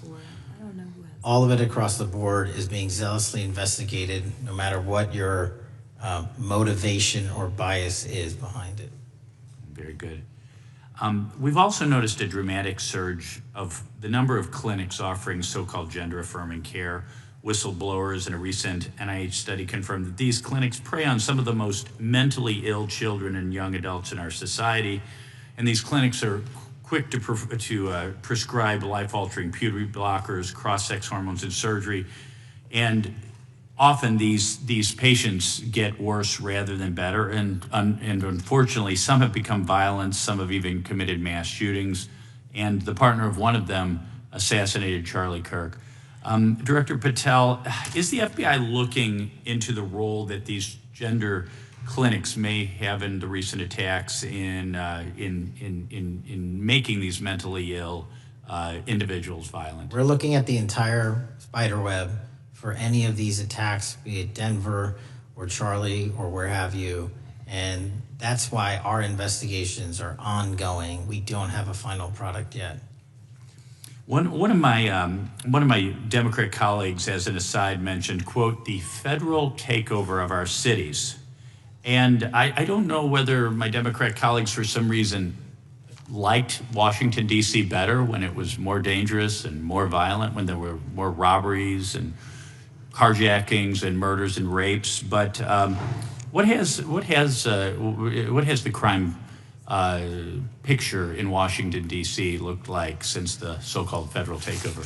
2,100 arrests, 37% decrease in violent crime, same time last year, 60% decrease in gun crimes, 74% decrease in carjackings, and 53% reduction in homicides in Washington, D.C. in the last month alone. Very good. And I thank you so much for your testimony. I know it's been a long day, so I'll give you a little break and yield back the rest of my time. Gentleman yield? Yes. Director Patel, what's a 302? It's a report, the number of the report, whenever an FBI agent goes out and interviews someone. And are you familiar with the 302 where the FBI agent interviewed the whistleblower who's come forward and talked about the former chair of the Intel Committee here in the House pushing staff members to leak classified information? Well, I'll just read from it. Staffers were instructed to use, this is from the 302, interview this person. Staffers were instructed to use any sources that had developed within the United States intelligence community to gather information, which would then be made public through the media in order to compel public opinion. You familiar with that? I am. Yeah, and that's how they played the game, wasn't it? Leaking information, classified or otherwise, true or otherwise, to create this public opinion to compel action to undermine the president. Is that accurate? I believe so. Just one other point I would make from this. This witness also said in the 302 that the agent recorded that the witness provided the interviewing agents with copies of both his handwritten notes and an email. So he gave them the stuff he wrote, and at the actual time this was taking place. That's all in the 302, right? Yes, sir. All right. Mr. Chairman. Gentleman from Missouri. Mr. Chairman, I would like to submit for the record an article from The Hill, Massive Crime Drop in D.C., City Sees Zero Murder Week, dated August 25th, 2025. And I'd also like to submit for the record an article from the New York Times, dated April 18th, 2025. Man who set fire on Shapiro's mansion cited treatment of Palestinians, police say. Yeah, thank you. Without objection. I have... Gentlelady from UC. Texas and then Pennsylvania. Thank you so much. My first UC is the FBIAA letter to Congress on summary terminations, where it states denying fundamental due process and summarily dismissing special agents will only make it harder to protect our nation. These actions distract agents from their work, foster fear that their assignments could cost them their careers either now or under the next administration, and increase the risk of criminal and national security threats by undermining unity and morale within the Bureau. Without objection. The next one is a CNN article. FBI agents are again pulled from their day jobs to address a Trump priority. It states, morale is the worst I've seen, said one law enforcement source. The Bureau is becoming unrecognizable. Lots of people are weighing really difficult decisions right now. Without objection. Gentlelady from Pennsylvania is recognized. Thank you, Mr. Chair. I'd request unanimous consent to introduce into the record a September 16th, 2025 article in the New Republic entitled DOJ Quietly Deletes Study on Politics of Domestic Terrorists. The Justice Department has taken down a study that proves Republicans' entire narrative wrong about left-wing violence. Without objection. Thank you. Gentleman from Washington is recognized. Thank you, Mr. Chair, and thank you, Director, for being here. I think without question we can say that Donald Trump has been tougher on crime and tougher on international terrorism than any president in American history. I imagine that brings you a lot of satisfaction and pride as director of America's foremost law enforcement agency. Recently, President Trump conducted very strategic and important strikes on Iran's nuclear apparatus in that country.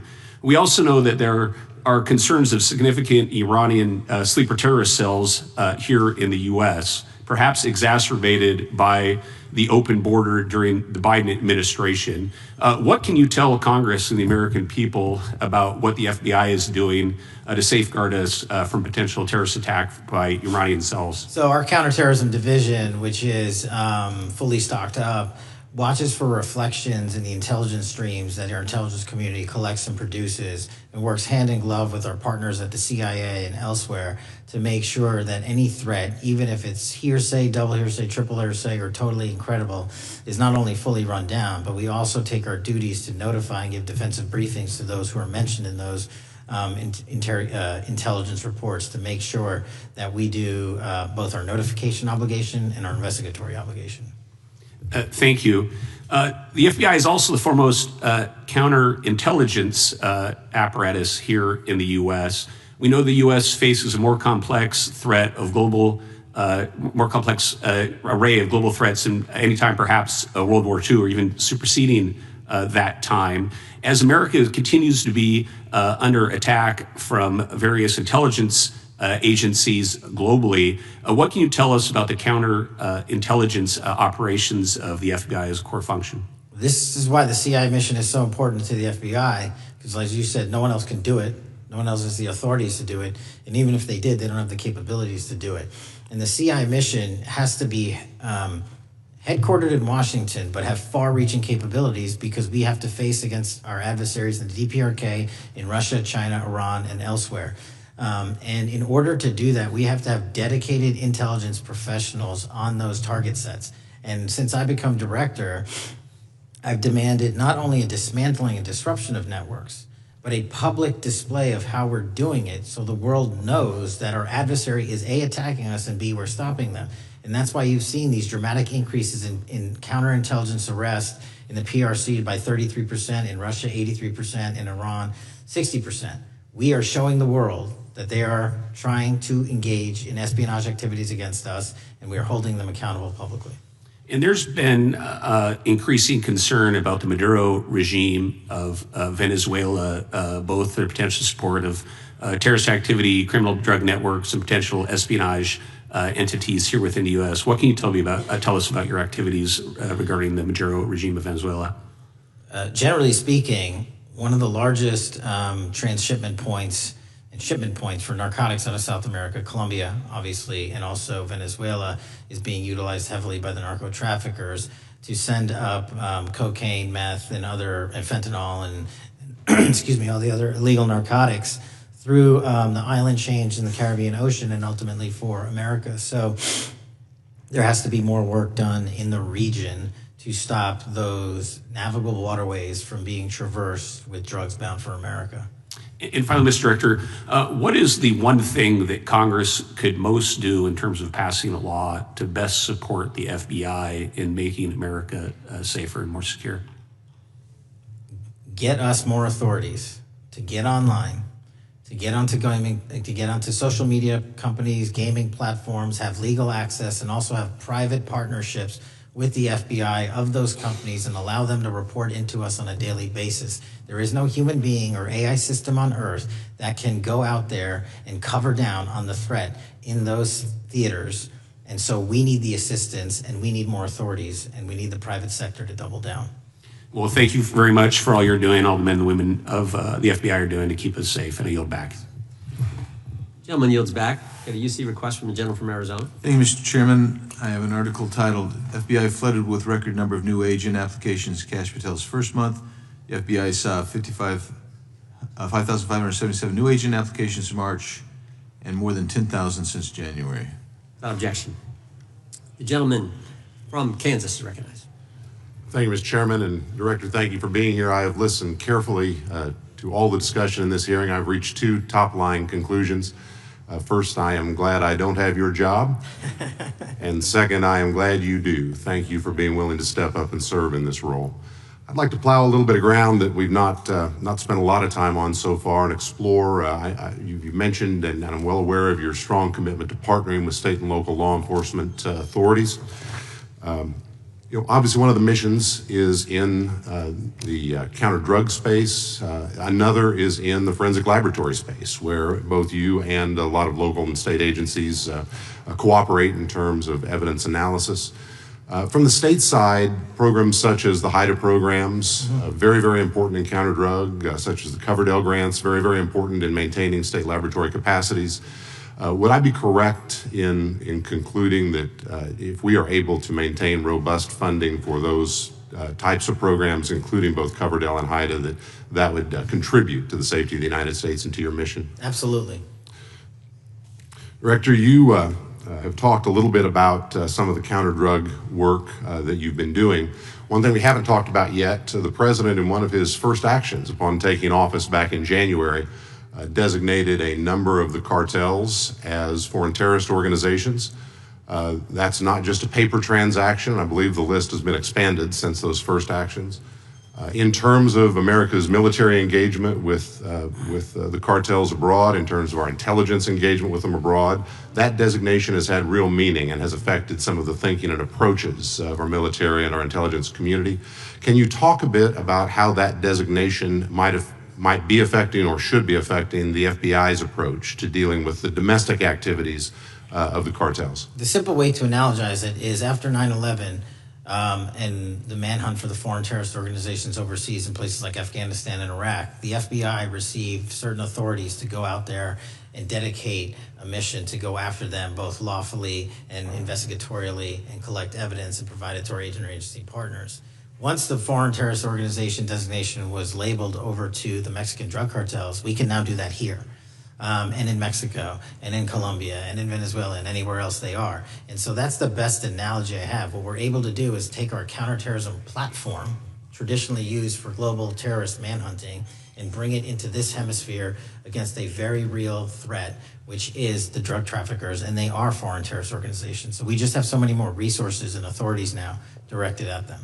So, for example, Director, in the regions, from the vantage point of local law enforcement, there are structures that have historically handled those partnerships separately. HIDA, for example, is an example on the drug trafficking side. The JTTFs are an example on the terrorism side. How is the thinking evolving in terms of on a regional basis, either merging or not merging those structures now that the targets in many ways are merged? So the JTTFs are kind of our forward operating base across every single state in this country to take on that mission. And anytime you're labeled a foreign terrorist organization, you come right under the authorities of the JTTF, the task force officers, and the state and local level police work that gets done in those JTTFs. And the Homeland Security Task Force layer on top of that, I think 25 or 30 across the country, specifically working with DHS and Secretary Noem to go after the drug trafficking foreign terrorist organizations because they have unique capabilities and authorities dedicated to that mission. And so that's the beauty of the HSTFs. Let me ask you an adjacent question, Director. I noticed in your written testimony, I don't think we've talked about it yet, You brought to our attention an expiring authority. It's in 6 U.S.C. 124N with respect to counter-UAS drones. You point out that that authority expires in statute at the end of this month, and you impress upon us your interest in seeing it extended in some manner. Can you talk a little bit about the FBI's role in counter-UAS work over American airspace? I represent a district that's going to host some of the FIFA World Cup activities coming up. We're obviously very interested in security, and there are limits on what our state and local authorities have the capacity to do or what our military has the capacity to do once the threat is domestic. So it's critically important. Both the FBI and DHS have those capabilities. I'll speak to the FBI, of course, only. And you raised the World Cup, and that's exactly what we need it for. The Club World Cup, which just happened, was 32 games in at least a dozen different cities across the country, the largest sporting events consecutively in American history. And we used our counter-drone capabilities to not only inspect and secure stadium locations, but where fans were hovering and we call base camps. And thankfully, because of the success of the FBI and DHS, we had no significant security incidences. And flipping to the World Cup, which is going to be 3 times as large, and obviously the largest we've ever had, and blending into the LA Olympics in 28, our counter-UAS capabilities are going to be the ones that are able us to have literal bird's eye view of the threat dynamic around so many of these cities, which are going to see literally tens and hundreds of thousands of people flock to them. So we have to have it. And making sure the bad guys don't have the same. Exactly. Very good. I yield back and thank you. Gentleman yields back. Director, you've been amazing. You've been here 4 hours and 41 minutes without a break. We appreciate that. I think we have one more member, a few UC requests, and then you can we'll let you go. But we appreciate that. The gentleman from Texas is recognized.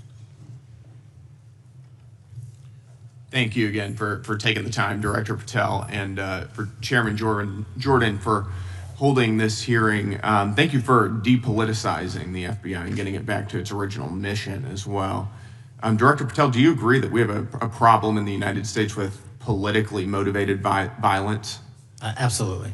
And I very much agree. I think we can all agree that political violence is wrong, it's evil, regardless of which side it comes from, and that we can all adamantly and vehemently reject it, or we certainly should. But one of the things that we've noticed recently is that affinity and tolerance for political violence is not equally distributed on both sides of the aisle.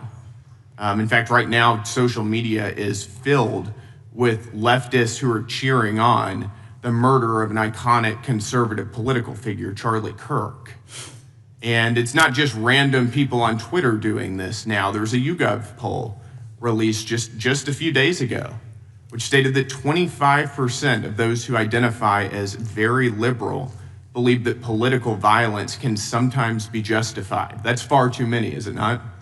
It is. One is far too many. One is far too many. That's right. Only 3% of very conservatives said the same thing, and we can agree that 3% is far too many. But there's an astounding difference between 25% on the left accepting and tolerating political violence and 3% on the right.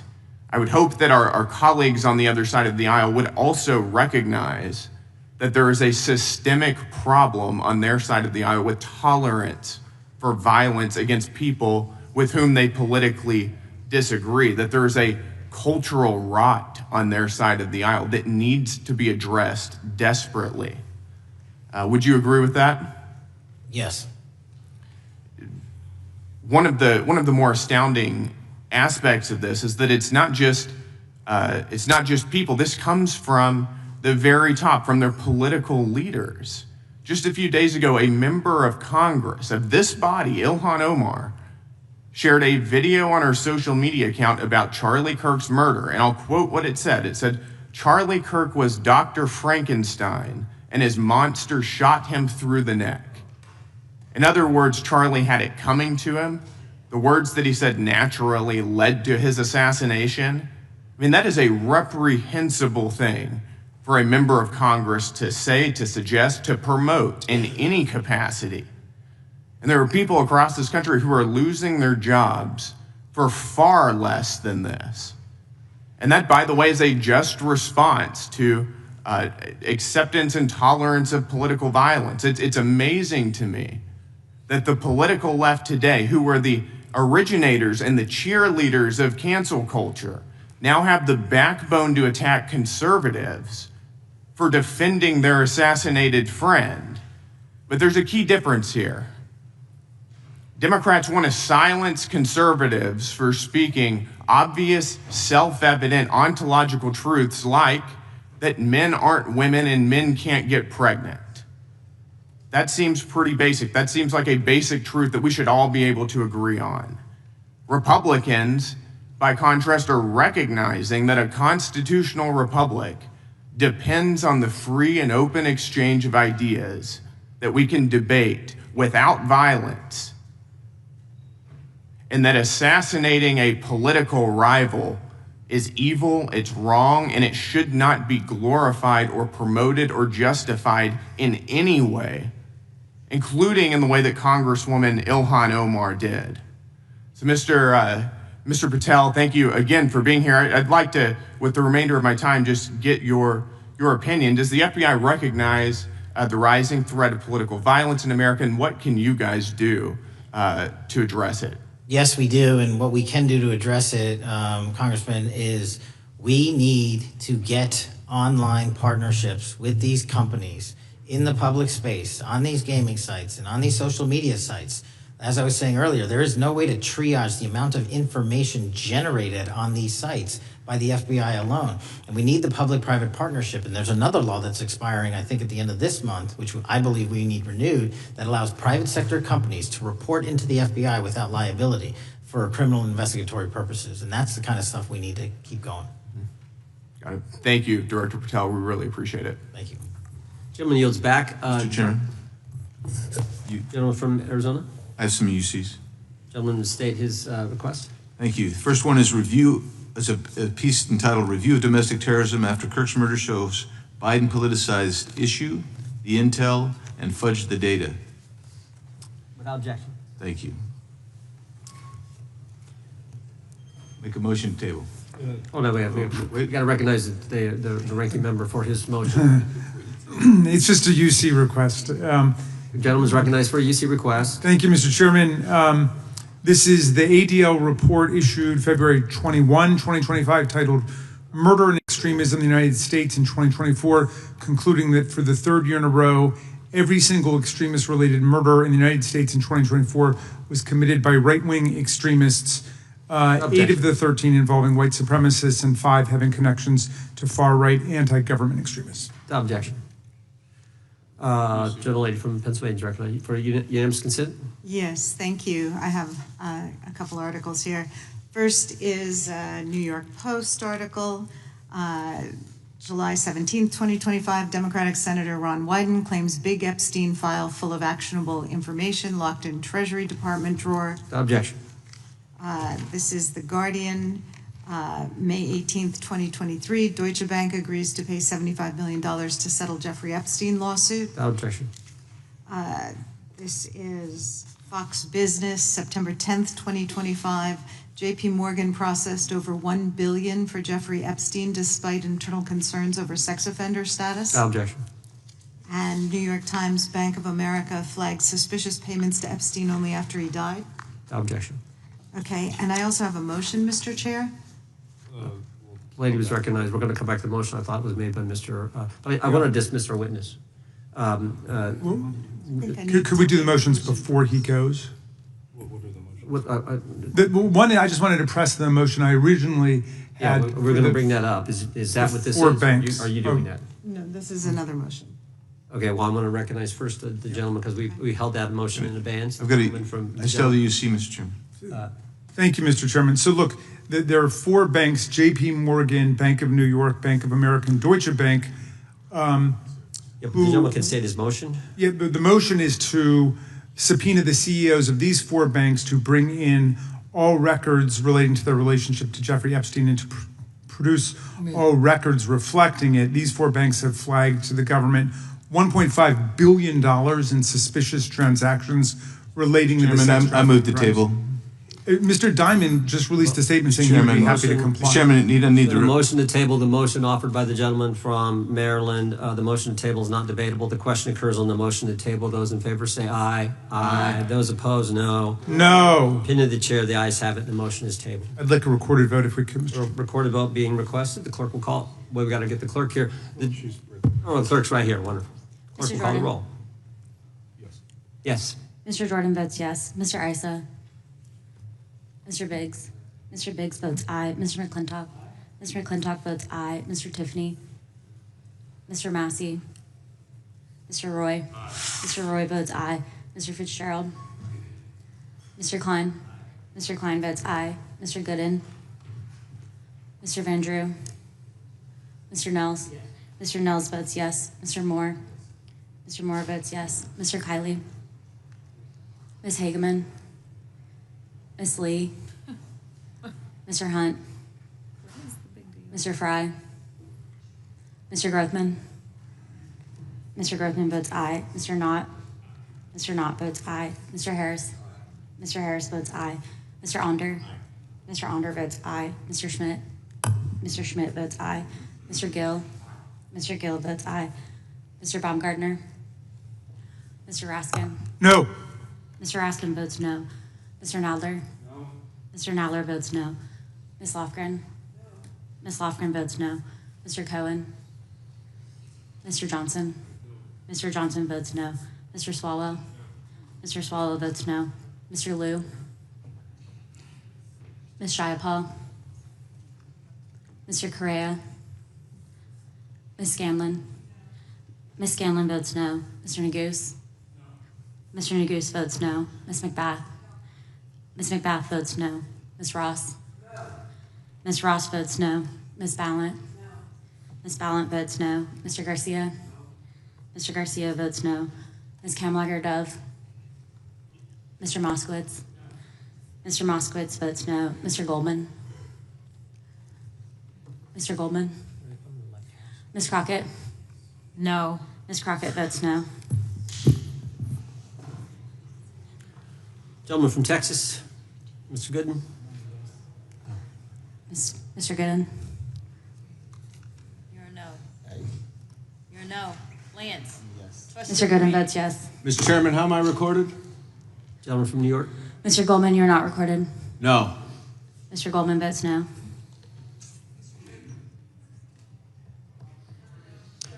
Gentlelady from Washington. Ms. Jayapal votes no. Gentleman from California. Gentlelady from California. Mr. Liu votes no. Ms. Kamlager-Dove votes no. Gentleman from Kentucky. Mr. Massey votes no. Director, I want to thank you again for being here. While we're waiting for members to get back to record their vote, you don't need to stay around for these kind of motions. We appreciate the service you're providing the country, appreciate your testimony today, and appreciate the fact that you did it 5 hours straight. That's amazing. So God bless you and keep up the good work. The witness is dismissed. I know, but I'm dismissing the witness. I don't think nothing involved. I just put them on the record. Mr. Chairman, we're still waiting for members to come back to record their vote on the motion offered by the gentleman from... No, I just, as a point of order, I just wanted to establish that the dismissal of the witness doesn't affect the viability of any of the motions. No, the committee's still going. How many members do we need?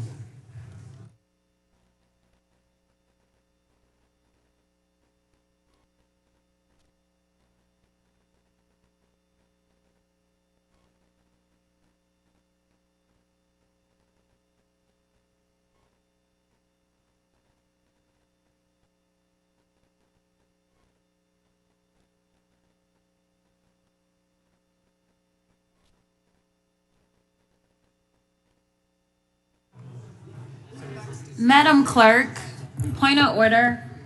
What is the current vote? Point of order. The vote is open. We will be waiting for members to get back to record their vote. Gentleman from Wisconsin is recognized. Mr. Fitzgerald votes aye. Gentleman from California is recognized. Mr. Kiley votes aye. The gentleman from California, I think, Mr. Chairman, is seeking to be recognized. Mr. Correa? Mr. Correa votes no.